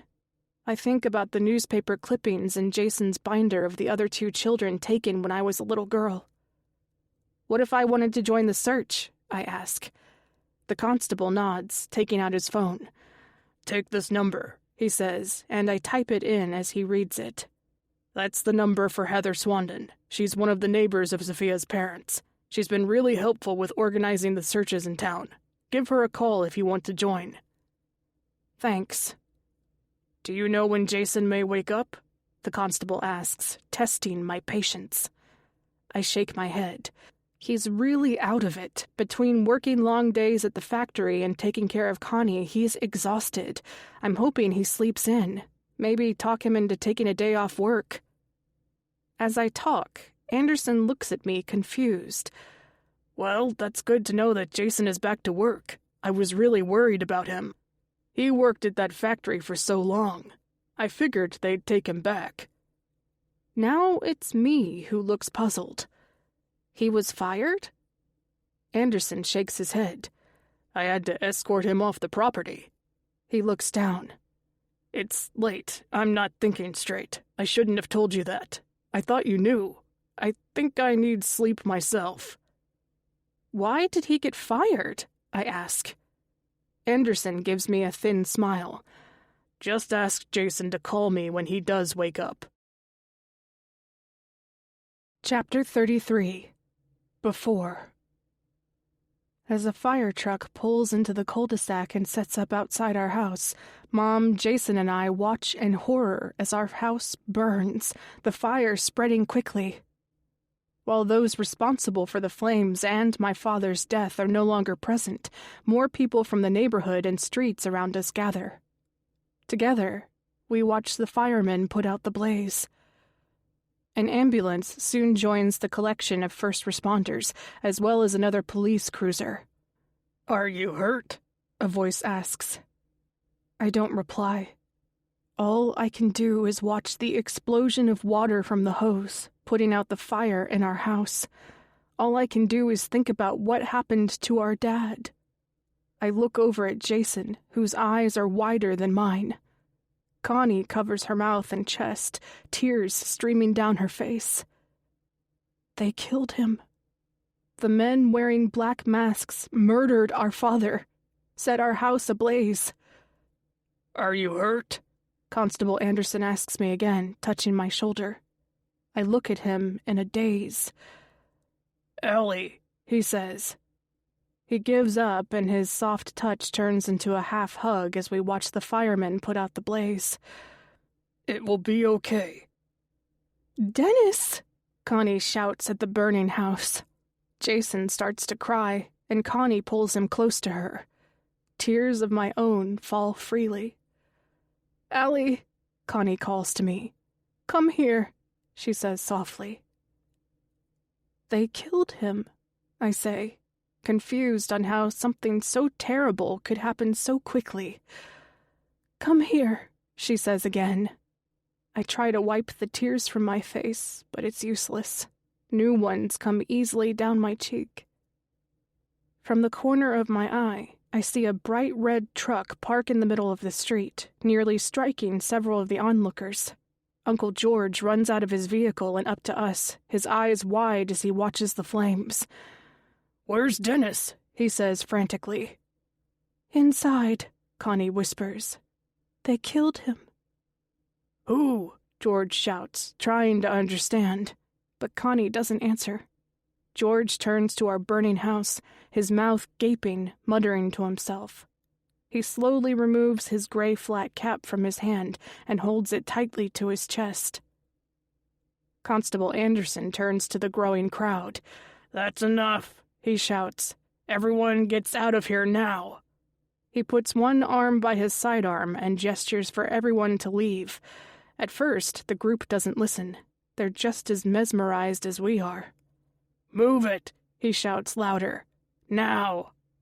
A man in the front turns and leaves, and after a few more commands from Ben Anderson, the others begin to listen.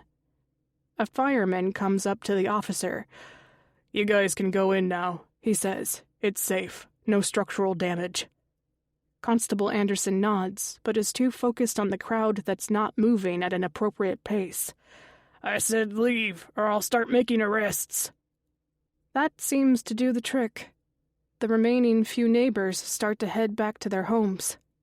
I turn to look at Connie, who shakes her head at the people of Cadestill sauntering away. In one night, in a few minutes, our entire life changed.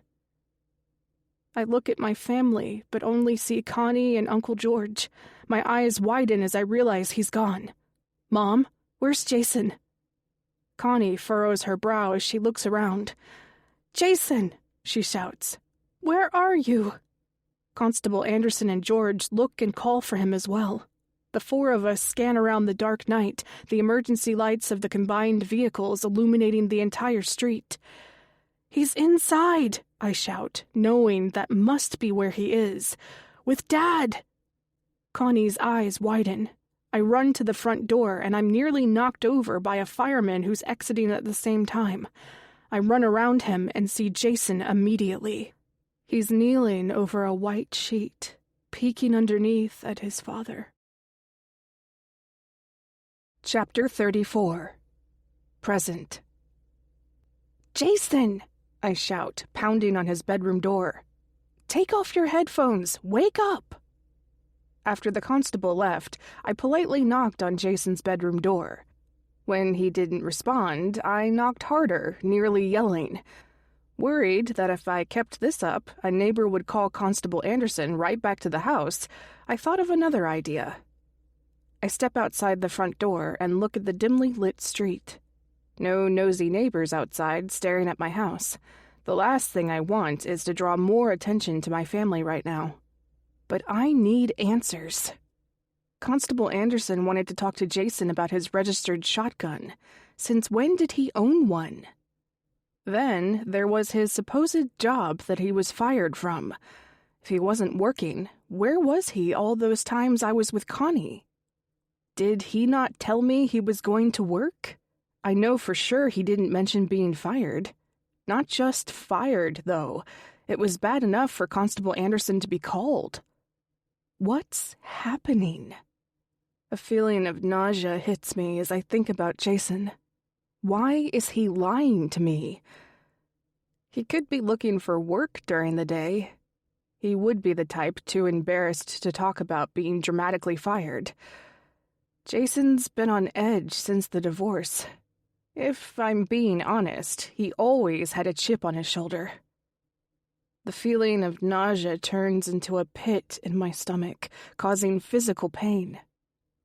My thoughts run wild with other things he could be up to. I remember how happy he was, watching the news that the red ribbon disappearances had started again. He even wheeled out Mom to watch. A little girl was missing, and yet Jason seemed so happy. It could just be that his long-term rejection of our father being a killer was proven true. There could be a lot of reasons to explain what's happening. So what? He owns a shotgun. As Constable Anderson said, many in town do. I think of the masked man at the swing set tonight. Was that Jason underneath that ski mask? Was it him at the school on the swing? If so, why? Jason's car is still in the driveway. He must be home. To prove it, I head around the house and past the back gate as my mind runs wild. I finally make it to his bedroom window and tap on the glass. Knowing that won't do the trick, I peer inside, knocking again. The thick curtains prevent me from being able to see inside. There's a small opening along the side of the curtains where I can see a little. In the dim light by the bed, I see a large hump underneath the thick blanket and feel immediately relieved. He's home sleeping. What else did I expect? His car's in the driveway. He told me he was going to sleep. He's wearing his headphones. I need to relax and calm my nerves. Jason's not telling me everything that's happening in his world right now. I wasn't forthcoming with him either. I only just told him about Andrew cheating on me tonight. I was too overwhelmed to share more. Jason was fired from his job. His wife left him for another man, and his mom is dying. That's a lot to take in. I wouldn't blame him for not sharing with me or anyone else about being fired from his job on top of it all. I peer inside his room again to calm my nerves further. Only, it has the reverse effect. What I thought was Jason is not him. I see the top of a pillow peeking out from the blanket. He's not inside. His car's in the driveway, but he's not in his room. I attempt to open the window, and to my shock, it slides easily open. It's small, but big enough for me to fit through. Big enough for Jason to slide out as well. I slip inside, falling to the hardwood floor with a heavy thud. "Jason?" I call out. There's a stench in his room, a smell of something rotting. I quickly turn on the light and confirm he's not inside. Where is he? Why didn't he take his car? As I step towards his closet, there's a crunching sound at my feet. I look down and shredded papers cover the floor. Nearby is the binder, the one that's usually in the living room, full of news articles that Jason put together. His research, he called it. Now it's torn to pieces at my feet, the binder itself half destroyed. Added to it are pictures of him and his ex-wife. Many of them are ripped in half, separating them physically. "What are you doing, Jason?" I whisper to no one. "What have you done?" My fears are confirmed when I open his closet door. Mixed with the mess of dirty clothes on the floor and empty bags of fast food, in the corner of the closet is a spool of red ribbon. Chapter 35. Present. I hurry down the dark road, trying again to call Aunt Sandra and Uncle George. Both haven't picked up. I even tried their landline. They may be the only people I know who have one, or so I thought. The number is no longer in service. The number I had stored in my phone for years may not have been active for some time. "Pick up!" I yell into my phone as I attempt to dial Sandra's cell again. "You've reached Sandra Kempman," my aunt says in her voice recording. "Please leave your name and number and I'll call you back. Thanks." "Sandra," I blurt out, exhausted by how quickly I'm walking. "When you get this, call me back right away." Jason's car was in the driveway, but I couldn't find his keys. Where is he? What is he doing? He certainly didn't climb out of his bedroom window to join the search parties. I think of Sophia Hughes. Why is my brain telling me dark things that can't be true? Why would Jason be involved? And yet, that's all I can think of. Was it Jason at the swing set? Jason who took the girl? Why? Was Jason responsible for the disappearances all along? It doesn't make sense. None of it does. He was only a kid himself when the first 2 children disappeared. We were 14 when Ethan was taken. Jason and him were friends. And yet, despite the logic, my head keeps telling me terrible things. It's him. He's the one who took Sophia. I think about calling Constable Anderson. What would I say, though? My brother left the house through his bedroom window and left his car in the driveway? Not exactly a crime. What if I tell him my suspicions? It doesn't make sense. There has to be an explanation that does. I take deep breaths as I pass Main Street. It's empty now. I don't see any more people in yellow vests. No flashlights in the distance. They could be in the woods, though, searching. Or maybe they gave up for the night. I wonder if Constable Anderson told the woman organizing the search parties about looking in the woods behind the school. As I get closer to the school field, I see for myself that no one is there this time. Why are my thoughts running wild? Jason's a good man. Isn't he? It's been years since I truly spent time with him. What if he's a monster? What if he hurt that little girl and the others? I shake my head at the idea. It couldn't be him. I pass the school and look out onto the field and the woods behind it. She's there, I think to myself, and nobody is searching the area, it seems. But I can't think about that right now. I make my way to my aunt and uncle's house and smile when I see it in the distance. As soon as I'm on the porch, I pound on the door and ring the bell several times. I don't hear a ring inside, though. I press it several more times and start banging on the door harder. "Aunt Sandra!" I yell. "Uncle George! Someone answer the door, please!" It doesn't take too long for Uncle George to open the front door slightly and peer at me, confused. "It's nearly midnight, Allie," he says with a raspy voice. "What's going on?" "I called you both multiple times," I say frantically. "Jason's gone." "What? What do you mean?"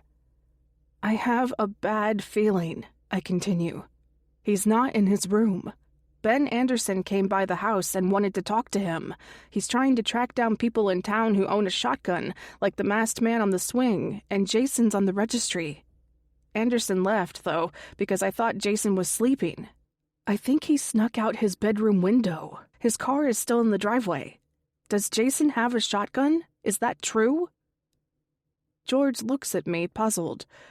"Yeah," he answers. "We go hunting sometimes together. So what are you saying here, Allie?" "I don't know," I say. "And what about his job? Did you know he got fired?" George raises his eyebrows. "Well, he did mention that he had issues at work, but didn't talk about it much. What happened?" "He was fired from the factory and he had to be escorted off the property." "What?" Aunt Sandra walks up to us in her nightgown. "Allie, what's wrong?" "It's Jason," George says. "What about him?" Sandra asks, glancing at us both. "When he didn't answer his bedroom door," I say, trying to catch my breath, "I went around the house. His window was unlocked. His car was in the driveway, though. I went into his room and there were clippings of the disappearances all over the floor, along with torn pictures of him with his wife." Sandra shakes her head. "He needs help, but refuses therapy." "And when I opened his closet," I say, wondering if I should say it, "I found a spool of red ribbon inside." George and Sandra exchange a look. "What are you saying?" George asks again. "I don't know." I take a moment before saying more. "I have a bad feeling. We need to find him." George lowers his head. "Let's go look. I'll drive." "Do you have any flashlights?" I ask. "I'll grab them," he answers. As he goes into the kitchen and out of sight, Sandra stares at me blankly.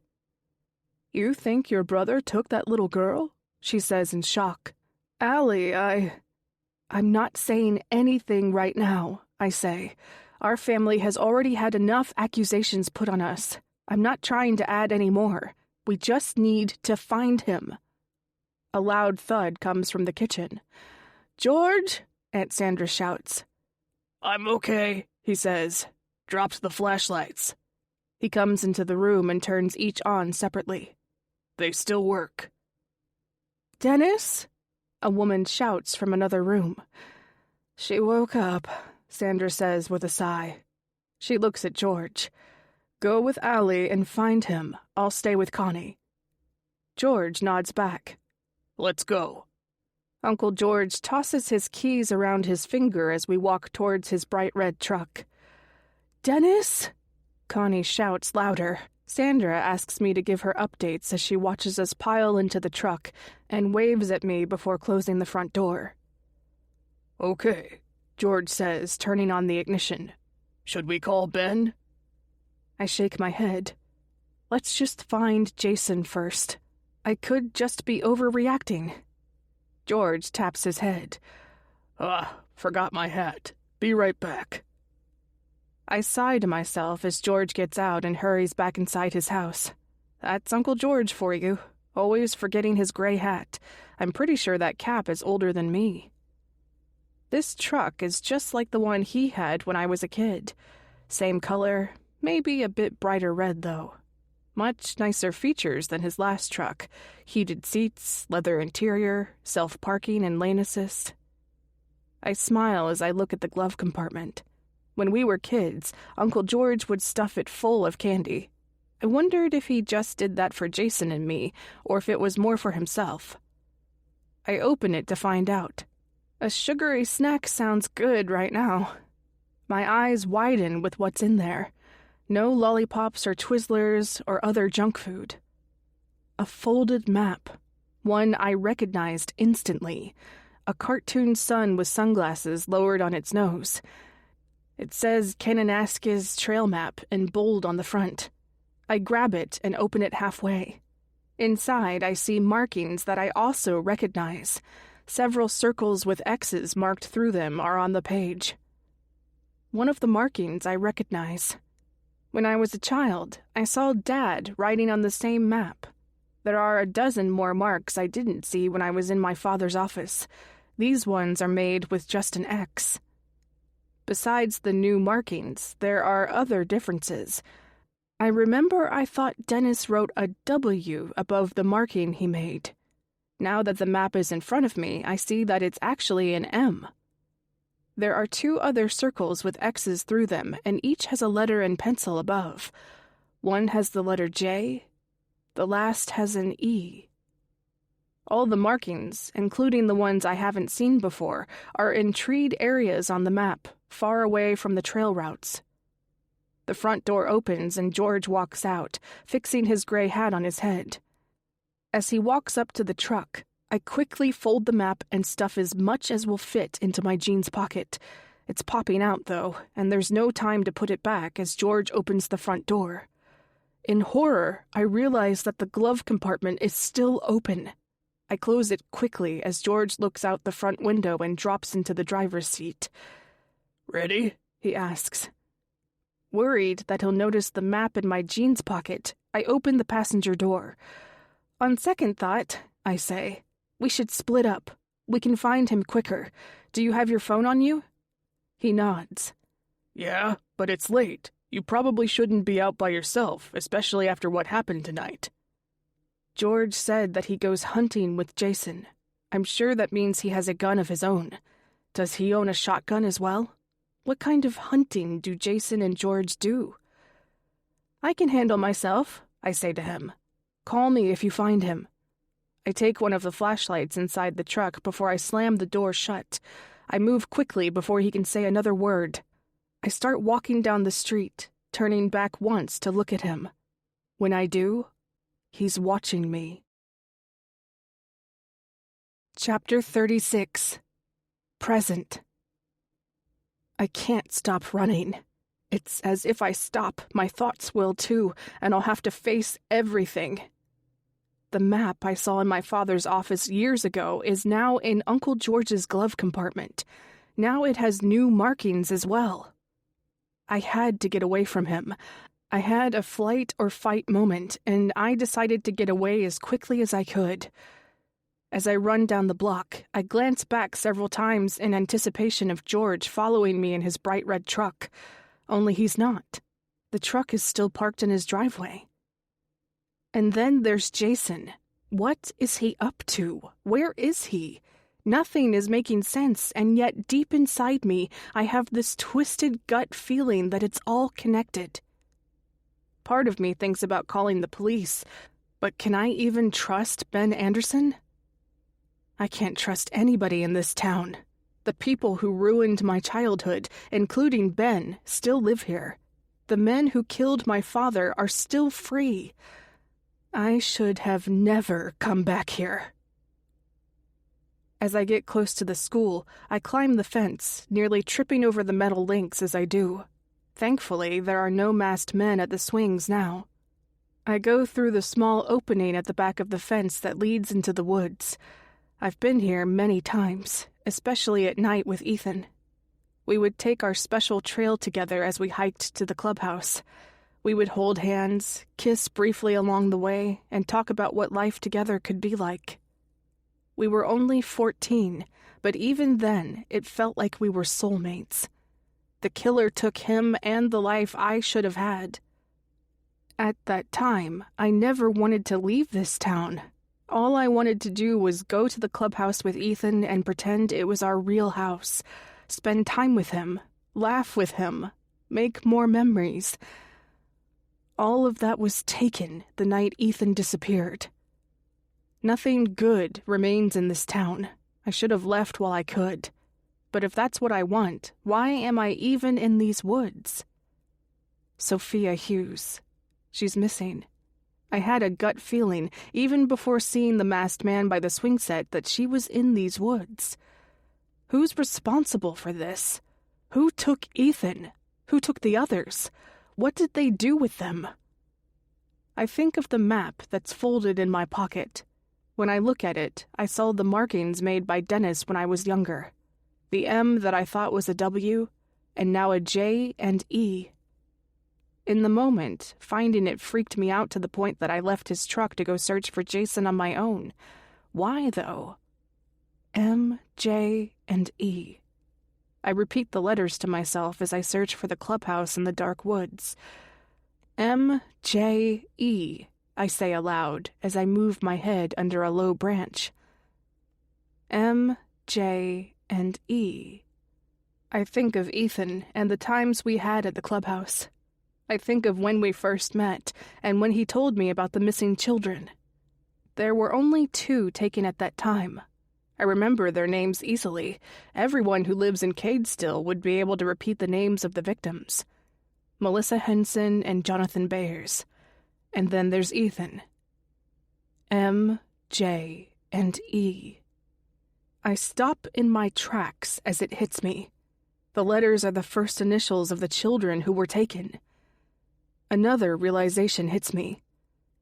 I see the fallen tree ahead, and I know that I'm close to the clubhouse.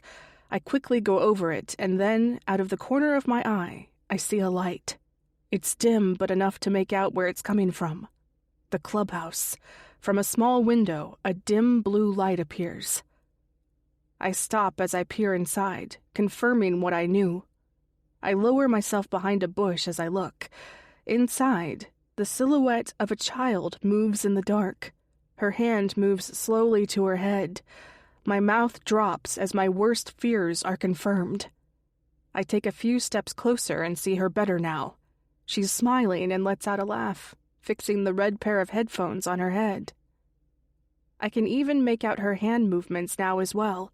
She has a sandwich in her hand and takes small bites, peering down at what looks like a small device, the smile on her face widening. The sound of a branch cracking behind me freezes me in place. My eyes widen as I hear another sound, only now I know it's a footstep. "You shouldn't have come here," a familiar voice says.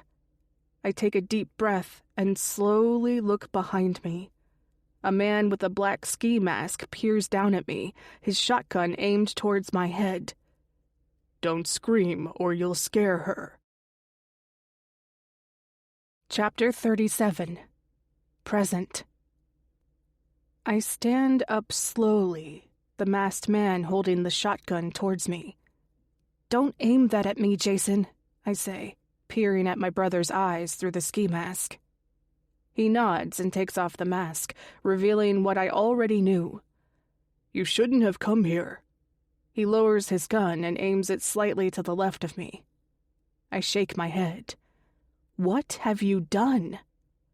"I wasn't going to hurt her," he says calmly. "Then why do you have a shotgun?" He purses his lips but doesn't respond. "You need to let her go." "No," he says with a harsh tone, shuffling the gun in his hand. Why? What are you planning to do with her? He looks down a moment and back at me. You don't understand. You never did. As soon as you could, you left town. You left Mom and me. You changed your name. You couldn't wait to no longer be a Kempman. Instead, you took the name of the parents that gave you up. Anything was better than being a Kempman, wasn't it, Allie? You need to let her go, Jason, I say softly. This isn't you. How do you know who I am? He says harshly. You never really were a part of my family. You still refuse to call Connie mother, even as she's dying in front of you. You were never really his daughter either, so how could you possibly comprehend what I'm doing? They killed Dad. He was innocent. You know it. Even if you tried to move on, you know he didn't kill those kids. He didn't kill Ethan. I glance back, and the little girl finishes her sandwich and glances around the clubhouse. The killer who took those kids is still out there, Jason shouts. And because of what I've done, the police will start looking for them again. The world will see what happened here.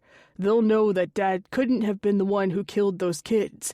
Because of that little girl, Dad will finally be publicly announced as innocent. The search for the real killer will begin again. Jason, I say softly, attempting to calm him. No, he shouts. Don't you see? Justice needs to prevail. The men who killed Dad are the real guilty ones. Everything in this world is so merciless, unfair. All the liars, cheats, and deceivers think they're untouchable. They think they can ruin our lives and be free and happy to move on in theirs. All of them.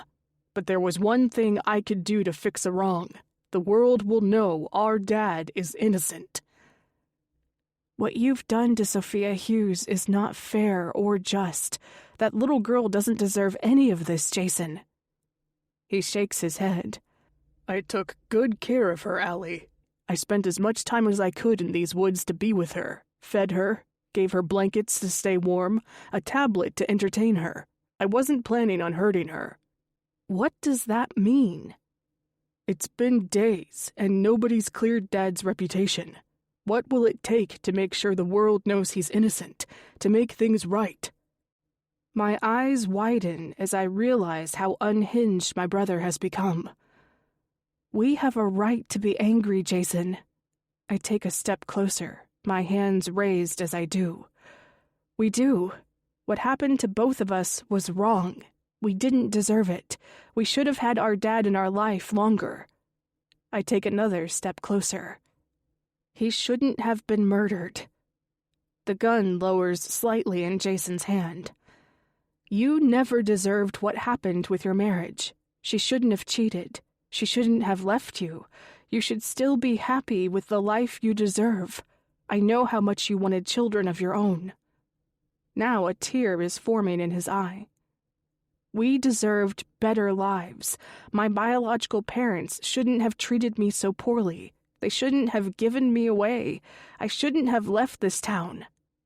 I take another step closer, my hands reaching out for his. I'm so sorry I did. I was so upset, angry. I avoided everything because of how terrible I felt inside. He cheated on you too, he says, a tear rolling down the side of his face. Andrew, we never asked for any of this to happen. All we wanted was to be happy. He reaches out, grabs my hand, and lowers his head, the tears falling freely now. I didn't want to hurt her. I just wanted them to know they were wrong about Dad.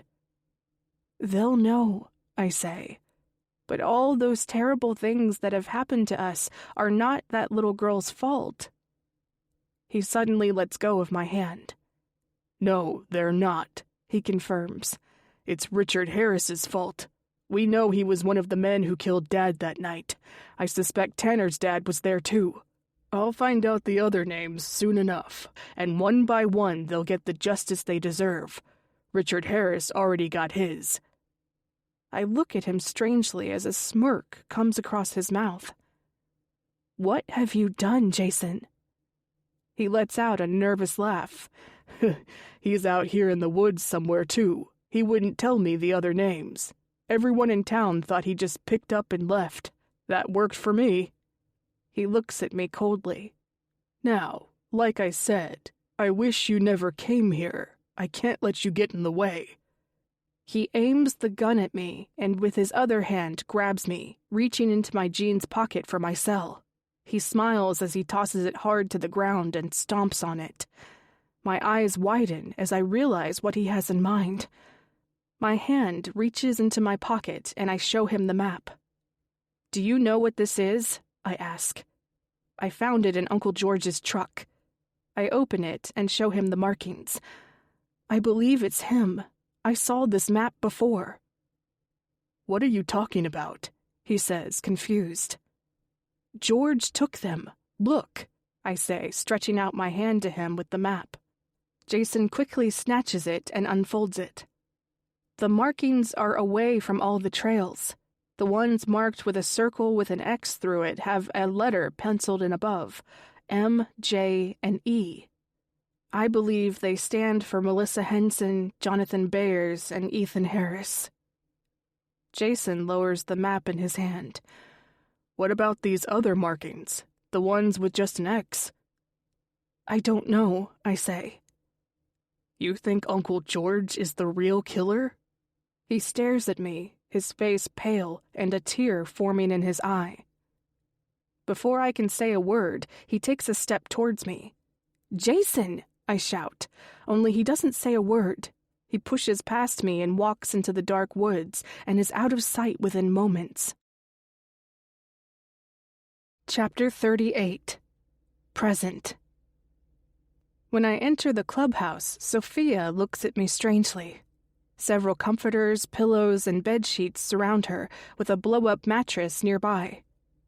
On her foot is a rope with a tight knot attached to one of the columns inside. I wave at her with a gentle smile. "Hi, Sophia," I say to her. I walk up to her slowly. "Are you okay?" She smiles at me and takes off her headphones. "Where is he?" she asks, confused. "The sad man." I give her a thin smile. "He's gone. Are you hurt?" She shakes her head and lifts up a small bag of pretzels. "Just having a night snack. I was scared when I woke up and the sad man gave me a snack and let me watch Blippi." She looks down at her iPad. "The sad man said he would be getting my mom soon to come get me." "That's good," I say, unable to hide my tears. I quickly wipe them. "I'm Allie. I'm the sad man's sister. Your mom's ready to see you now. Can I take you to her?" The little girl's smile widens. "Yeah," she says excitedly. "But it's scary out here." "I have a flashlight," I say with a wide smile of my own. The little girl tries to stand up, but the rope prevents her from going far. "Let's get you out of that." "The sad man told me he had to tie this on me so I don't walk into the woods and get lost." I come up to her and hold her hand. "You won't be lost anymore, sweetie." I look around the dark clubhouse, the light from the iPad helping me see. I look out the small window of the clubhouse and into the dark woods outside. I wonder where Jason is. Then I see it. His name on the piece of wood below the window. Under it are Ethan's, Tanner's, and lastly my own. It hits me. The knife we kept in the clubhouse. What are the chances that it's still here? We kept it under the large rock on the other side. When I see the rocks still placed where I remember, I smile. I quickly dig along the side and feel the handle of the knife. "Sharp side facing the rock," Jason would tell us. "Are you ready to leave?" I ask Sophia, and she nods. "I just need to cut the rope off you, okay, sweetie?" She nods again. "Can I keep watching Blippi? Mommy never lets me have screen time." I laugh as I work at the rope. It takes some time for me to cut through the heavy knot, and I have to remind Sophia to stay very still. When she's finally free, I give her a big hug. "Let's go," I say to her as I hold her hand and turn on the flashlight. I guide her out of the clubhouse and slowly through the woods. The last thing I want to do is scare her. Given how happy she seems, I wonder how delicate Jason was around her. It hits me. Jason's been sneaking out of the house with food. The sandwich he made tonight was for her, not himself. The large metal lunchbox he went out with was obviously not for work. The extra bed sheets that Connie didn't have, Jason took to give to her. Not only that, Jason himself would spend as much time as he could with her, leaving at weird times in the middle of the night and spending all day here. No wonder why he looked like he had no sleep. He didn't. He spent as little time as he could with me to be with Sophia. The sad man, the little girl called him, if ever there was a term that fit Jason perfectly. As we make our way back to the school, Sophia starts to slow. "My feet hurt," she says. "I'm tired." She stops in the middle of the woods and looks around, making a sour face. "It's really scary here." I smile. "Do you want me to carry you?" When she nods, I grab her and wrap my arm under her as she holds on to my shoulder. She buries her head into my chest. By the time we're at the school field, she somehow managed to fall asleep as I navigated through the woods. With her in my arms, I go through the field and into the street, wondering what to do. "Wake up," I say to her softly. "Sophia, wake up." Her tiny eyes start to open. "Where do you live, sweetie?" "I don't know," she says. I look around the dark streets, wondering what to do. No porch lights are on. Nobody is outside. I have no way to call for help. After walking down the street, I get my answer. An ambulance turns and heads towards me, its light illuminating the road. I wave it down. "Wait!" I call out, stepping into its path. The ambulance slows and a confused paramedic steps out. "Are you okay?" he asks. "This is Sophia Hughes," I tell him. He looks at me in shock. For a moment, I'm not sure what to say, but I know he has questions. "My brother Jason Kempman took her and kept her in the woods. She's okay, though. She's not hurt." "Kempman?" the paramedic repeats. "That's where I'm going right now. A George Kempman's house." Chapter 39. Present. Before leaving Sophia, I give her a soft hug. "You're going to see Mommy soon," I tell her. The expression on her face is precious. A small child would soon be reunited with her parents after 2 days. I wish I could see it for myself. The paramedic says he'll notify her parents immediately before I leave. I look at the little girl. "I have to go now, Sophia. It was nice meeting you. I have to go help the sad man now." "Okay," she says, waving goodbye and rubbing her eyes. Without another word to the paramedic, who I'm sure has more questions for me or the little girl, I head towards my uncle's house. Again, I find myself running as fast as I can. I don't know what I'll do when I get there. The paramedic said he was called out to go there, but didn't know what was happening. I turn onto the street and can see the flashing lights of a police cruiser outside their house. The streetlights reveal Constable Anderson on the road. As I get closer, I can hear him speaking to his radio. "Repeat, immediate backup is required," Anderson yells into his mic. He turns and sees me heading towards him. "Ellie," he shouts, "don't get close." "What's happening?" I shout, out of breath, slowing as I get to him. I turn and see Aunt Sandra in the back of the police car. She looks at me, confused. "Are you okay?" I yell at her. She doesn't reply. All she can do is stare at her house. I'm sure she has the same thoughts I have. What's happening inside? "Jason has your uncle hostage," Constable Anderson says. "He let your aunt go, but has a shotgun inside. You should get her out of here while we deal with this. Backup is on the way." I take a step towards the house. "Stay here, Allie," he demands. When I don't listen, he puts an arm out and grabs my shoulder forcefully until I stop moving. "I found Sophia Hughes," I say, staring at the house. I glance at Constable Anderson to see his shocked reaction. Is she okay? Jason had her at the old clubhouse we had in the woods, I say. He's been keeping her there.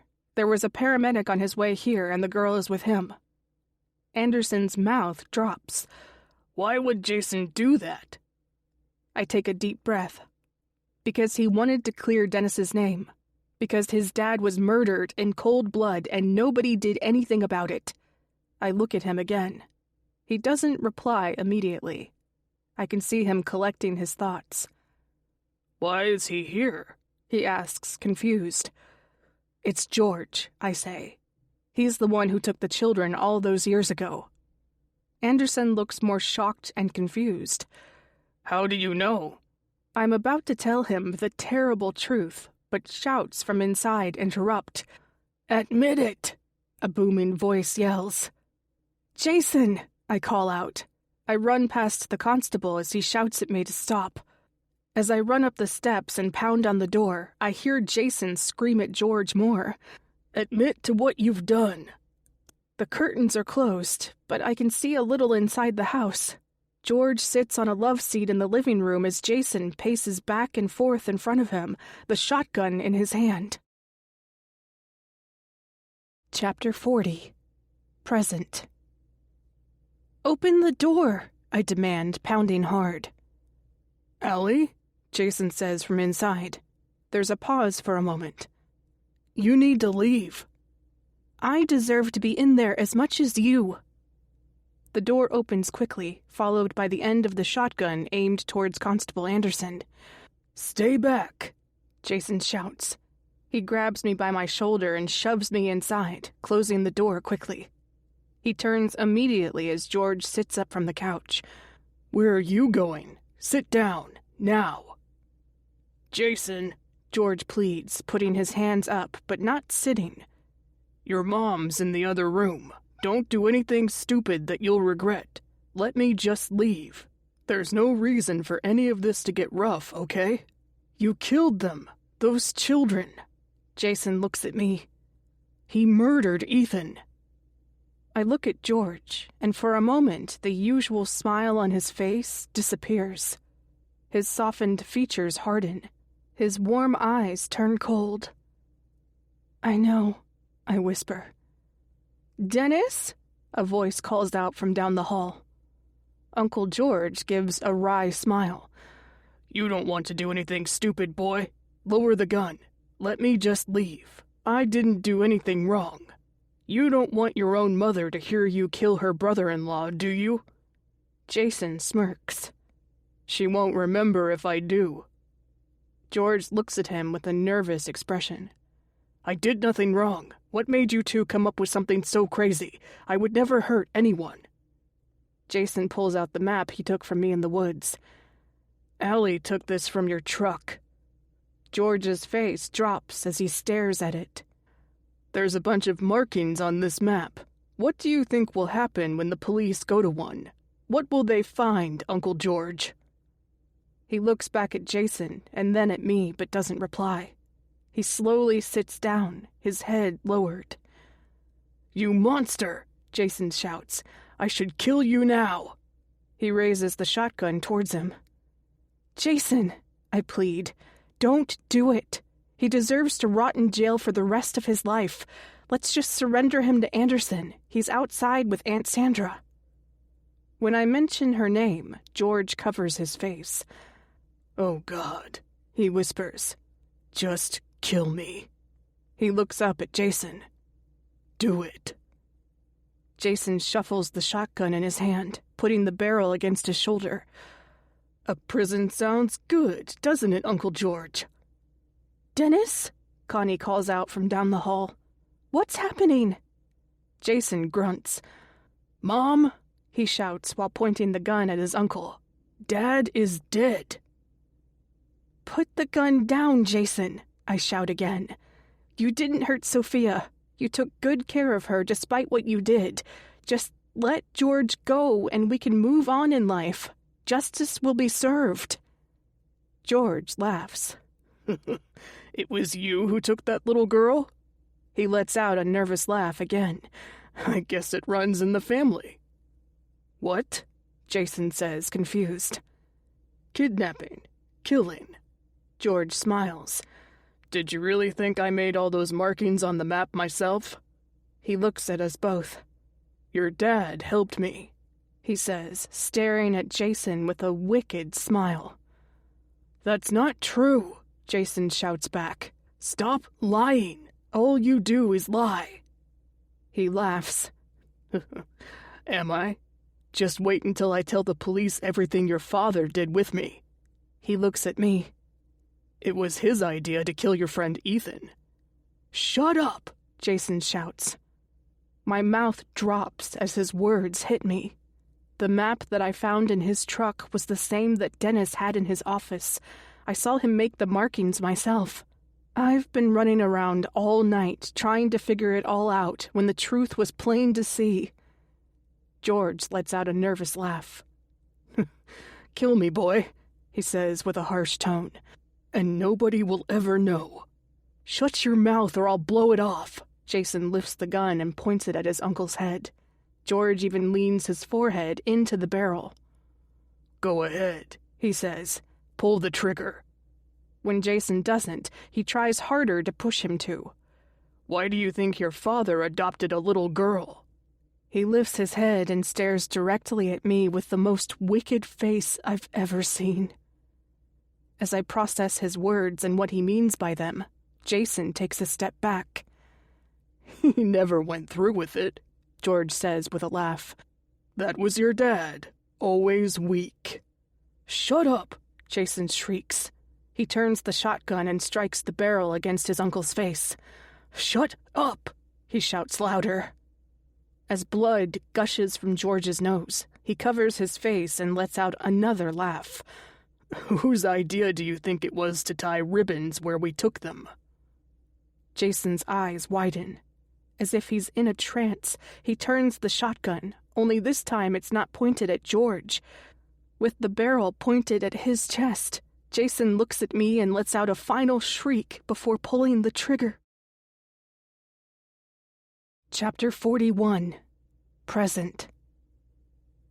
I'm paralyzed as I look at my brother's body, my mouth gaping open. I want to scream, but no sounds escape my lips. "Dennis, what's that noise?" Connie shouts from her room. Her voice shakes me back to reality, and from the look on George's face, it does the same for him. He's already eyeing the shotgun beside Jason.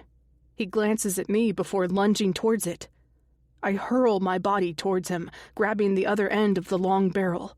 He attempts to shove me with his other hand, but I cling on to the shotgun, causing him to lose his balance. Both of us fall to the floor. Again, it's George who starts reaching for the shotgun first. I stand up quickly as he slowly gets back to his feet. I'm able to grab the shotgun, picking it up clumsily by the barrel, but I'm not quick enough. George grabs my shoulder and with his other hand, the gun. "Dennis!" Connie shouts from her room. As I try to free myself from his grip, our eyes meet. His cold, evil stare frightens me. I realize then that this may have been the same look his victims had in their last moments. It makes me think of Ethan and what this monster, along with my adopted dad, may have done to him. Without hesitation, my arm flings out and strikes him quickly in the neck. George immediately releases his hand from my shoulder, covering his throat, coughing fiercely. With the shotgun now in my arms, I point it at him, confident that this is all over. "Stop," I tell him. Loud thuds on the door take my attention away from George for a moment. "Open the door, Allie," Constable Anderson demands. The thuds turn into loud bangs. He's trying to break through, I realize. "Shoot me," George says, almost at a whisper between coughs. "Do it, Allie. If you do, you can blame all of this on me. The map, the bodies they'll find. Your dad can be innocent. It's the only thing Jason wanted. Don't let his death be for nothing. Think of him." He takes a step closer. "Do it. Pull the trigger." "Allie," Anderson shouts as he attempts to break through the door. I take a step back. It's over, I tell my uncle. Suddenly, the door crashes open and Anderson stumbles through, his gun drawn. He looks at me with the shotgun. George glances at the officer, unable to hide his scowl. He shouts as he runs towards me, his right arm raised above his head. Anderson is first to fire at him, striking him several times in the chest, but it doesn't slow him. The shotgun does, though. When I pull the trigger, George's expression of pure rage turns to shock as he's struck and flung to the floor. Chapter 42. Present. Is Dennis okay? Connie asks as she sits up in her bed, confused about the commotion. I smile at her. Everything is fine, I lie. I wouldn't dare tell her the truth. Her son is dead. Her brother-in-law was killed as well. George was the one who killed those children years ago. Her husband was also a monster who murdered the most vulnerable. Constable Anderson enters the room. A paramedic is ready to take your mom, he says. Your aunt says she can take care of her at your mother's house until we're done talking to you. When they mention her, I feel sick. How is Sandra? How much does she know? Anderson looks at me blankly. When Jason entered their house, he was raving that George killed those children years ago, that he's responsible for the disappearances. Sandra knows her husband's dead. The rest we don't know ourselves yet. I nod as a paramedic enters the room, gently guiding Connie out of the bed. Where am I going? Connie says. They're taking you back home, I say, attempting to comfort her. She looks at me, confused, and I know without her asking that she's not sure who I am. I look out the bedroom window at the ambulance and several other police cruisers now parked on the street.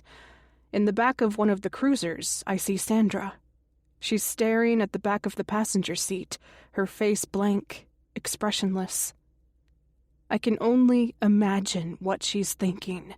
How could she have spent her whole life with George and not known who he really was?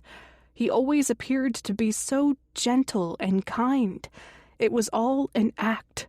He was never a wholesome man. He was a good pretender. Connie's legs seem a little unstable, and Anderson helps the paramedic with her. I saw the wheelchair in the living room, he says. The paramedic nods as they head into the hallway. I follow behind them, taking in the nightmare scene.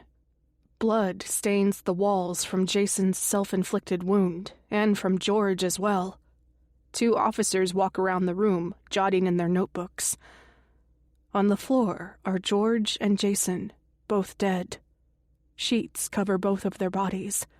While Anderson's distracted with Connie, and the other officers are processing the other side of the room, I look down where my brother's body lies. A memory hits me of that terrible night the masked men entered our family home. They were right. Dennis Kempman was a murderer, a killer of children. A flood of emotions hits me. I remember the expression Jason had when he snuck back into the house to see what was left of his father. As I stand over Jason, I imagine what it would look like if I did the same. I take a deep breath, knowing that some things are not worth seeing. Jason did everything, including kidnapping a child himself, to try and prove his father's innocence. Only it backfired. It proved what the town already thought. Dennis Kempman truly was a monster. So was his brother. I look over at the other white sheet on the floor. The face George made as he tried to attack me will be stained in my memory for the rest of my life. There's no doubt he was going to hurt me if he could. On the nightstand beside the love seat is George's gray flat cap. I pick it up delicately with 2 fingers, as if it's contaminated, dropping it on top of the white sheet below me. Allie, Constable Anderson says, coming up to me. Can you come to the station? He asks. We have a lot to figure out here. I think of the words George said to me before I pulled the trigger. Jason's death doesn't have to be for nothing. I could give my brother what he died for, providing his father's innocence. Looking across the room, I spot the map near the two officers. I point it out to Ben. I found that map in George's glove compartment in his truck, I say. There's markings on it. 3 of them have the letters M, J, and E above them. I glance at the red-stained walls and back at the map. I think that's where he buried them, all the missing. I shake my head in disgust, knowing that one of those markings belongs to Ethan. Why would they mark the graves? Why keep track of the kids they murdered? How many did Dennis kill? How many was George responsible for after my adopted father was killed? I glance at Jason and remember what George said to me in his last moments alive. I could blame it all on him. I could give Jason what he wanted, what he died for. Constable Anderson nods. Let's talk more at the station, Allie. You can tell us everything there. Chapter 43. Present. 3 months later. How's that? I ask Connie as I dab her forehead with the lukewarm towel. I wet it and put it in the microwave, then apply it gently to her face as she lies in bed. I sometimes do this at home, and it feels like a cheap spa day. Connie doesn't answer, of course. She's not able to speak much. She's no longer mobile either. Her specialist doesn't give her much longer. It got to the point where hospice was recommended. Because the help she needed was not intensive, I agreed to help her instead, with a personal care worker stopping by regularly. I wanted to spend as much time as I could with her before she leaves. It's been over 3 months since the death of Jason, and the night I discovered the truth about Dennis and George. At first, the small town became infamous with the crimes of Jason, George, and Dennis coming to light. Interviewers and journalists plagued Cadestill. Oddly enough, tourism hit an all-time high. The local cafe was swamped with new customers. But it's funny how a news cycle works. A week later, the discovery of the Kempman brothers' murders was old news, and it was on to the next story. It's weird going online and seeing stories about yourself. I read a few and even listened to a crime podcast about what happened. Quickly, I discovered why many celebrities try not to see reviews of their movies. People online can be horrendous, fake. People would comment on how Sandra, Connie, and I didn't realize the monsters George and Dennis were. Some even blamed us for their crimes, suggesting it was our fault for not catching them sooner. The brothers weren't the only serial killers who led fake lives, though. There are plenty of others. It's easy for anonymous people online to type out what they would do. Try living through it. Try surviving it. I still have nightmares about that night. About my inability to stop Jason from pulling the trigger on himself. About my inability to see who Dennis and George Kempman really were. Monsters. Brothers who killed together.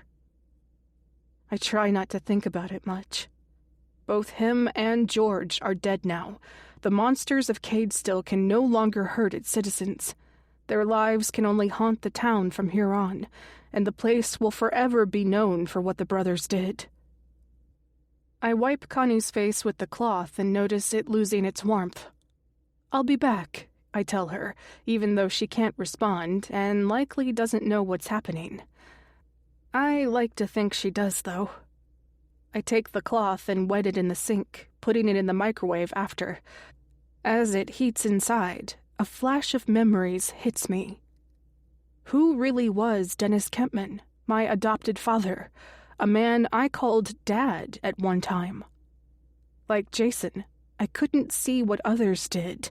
I never saw him being capable of doing the terrible things people said he did until after his murder. I thought he was a good man, a good father, and a good husband. But what lay behind that fake identity was something truly terrifying. The map I found in George's glove compartment, the same one I saw in Dennis's office, was exactly what I thought it was. The families and loved ones of the deceased were sad, but thankful to find the bodies. One set of remains belonged to Ethan Harris. Constable Anderson confirmed to me that his body was found where the letter E was penciled in above the marking on the trail map. I think of Jason often. Aunt Sandra had told me how unwell he was during his divorce. I had no clue it was to the extent that he would allow himself to do the things he did. He broke. While the news articles, podcasts, and every media source tend to show how insane and terrible Jason was to kidnap a little girl, I know different. He took care of her, spent nearly all his time with Sophia, only making appearances with others as needed. Part of me wonders what he would have done had I not found Sophia in the clubhouse. I like to think he would have let her leave unharmed. After all, reports confirmed that Sophia Hughes was not physically hurt or emotionally scarred. Jason lied to her that he had to watch her until her mommy was ready to see her again. It's reported that Sophia said that the man who took her, who she called the sad man, wore a scary mask because his face had spooky scars and that he didn't want to gross her out. None of that excuses what he did. But maybe it shows he wasn't capable of doing what his father had done. Then again, Jason did murder Richard Harris. His body has still not been found. It's out there in the woods that surround this town. Jason was capable of extreme violence in the end. The microwave beeps and I take the cloth out, wringing it out over the sink again. I thought of Jason more after my ex-fiancé, Andrew, reached out to me a few days after what happened. Andrew, like the rest of the world, saw the news about me and called from a new anonymous number. This time, I didn't try to get off the phone with him. I didn't try to ignore him. I did tell him it was over, that I deserve someone who's willing to stay true to me, that I deserve better than him. He apologized profusely, and while I thanked him for the insincere gestures, I calmly explained that it's over. I mailed him back his engagement ring. As much as I'd love to throw it in the lake like Jason had, it doesn't hurt me as much to let go anymore. I'm ready to move on. I didn't need to avoid Andrew any longer. Going through the ordeal I did made me realize how avoidant I was my entire life. I left this town years ago to run away from my past. I ran away from my ex-fiancé and blocked him because I couldn't face what happened. These thoughts made me think of Jason. Unlike me, he blamed everyone else for what happened in his life. He let his rage consume him. He lowered himself to face the injustice he saw, and it killed him. Both Jason and I were on paths of destruction. I couldn't let that happen to me. It was time for me to face my demons head on. No more running or pretending my issues didn't exist. I go back into the bedroom and make sure the cloth is not too hot before placing it on Connie's face, folding it over her forehead. She lets out a humming sound that makes me think she likes the feeling. I hope it calms her. I've taken leave from work to stay with her. I'm not alone, though. I was surprised when Aunt Sandra wanted to help. I assumed she would move out of town as soon as she could and never return. In fact, she told me that's exactly what she's planning, but she's waiting for now to help me. I didn't have to ask her what she was waiting for before moving. I reach out and grab Connie's hand and grip it. My work allowed me to take time off to care for Connie. What they don't know is I've been busy myself. Using my experience, I was able to apply for grants to create my own agency to help struggling families. I've donated some of my own money as well. As soon as I can go back to Toronto, I'll be able to start my new nonprofit. I've even managed to secure a location. It's small, but perfect for what we need. I'll be the executive director. With that role, I can ensure that any mission statement I make will be what our organization is about. I've secretly reached out to a few coworkers as well who are interested in working with me. To have a good organization, I'll need to surround myself with good people who share the same beliefs I have. Families come first, not metrics. The only problem I have is that after making my business proposal for grants, I was told that I'll need more initial cash to properly set myself up for success. Not a little either, close to 20 grand. I've already invested $10,000 myself and can't afford more. I was getting nervous about the money I needed until a gift was given to me. As if the universe wants me to succeed, I got a call from a popular podcast who wants to pay me for an interview. How much are they willing to pay? $10,000. But when I told them about my situation, they agreed to donate an additional $10,000 to my nonprofit when it opens. Now I'm excited for what the future holds. I even offered Sandra a job if she wanted, but she declined. She wants to reconnect with her sister who lives out west. I grip Connie's hand in mine and feel warmth. Maybe it's a blessing that she won't know the truth. The entire world knows what happened in this town, though. Connie moves in her bed and squeezes my hand back. She looks at me but doesn't speak. I like to think that she knows who I am at times, despite what the specialist tells me. "How's your spa, Mom?" I ask her. She doesn't respond. I lean into her. "I'm sorry," I whisper. "I'm sorry I wasn't always here. I wish I was. After how my birth mother left me, I was so guarded to open up to you fully. You weren't anything like her, though. You never gave up on me. I wish I could have been as good a daughter to you as you were a mother to me." She squeezes my hand again as if that's her way to respond back. Connie has many involuntary movements. It's not uncommon for her to squeeze a hand when someone holds hers. I like to think she knows it's me, though. "I love you, Mom." Epilogue. "Do you have any regrets?" the interviewer asks me. I stare back at him, not sure how to answer. "About what?" "Telling the truth," he says. "You didn't have to say that your adopted father was a killer. When George died, you could have lied.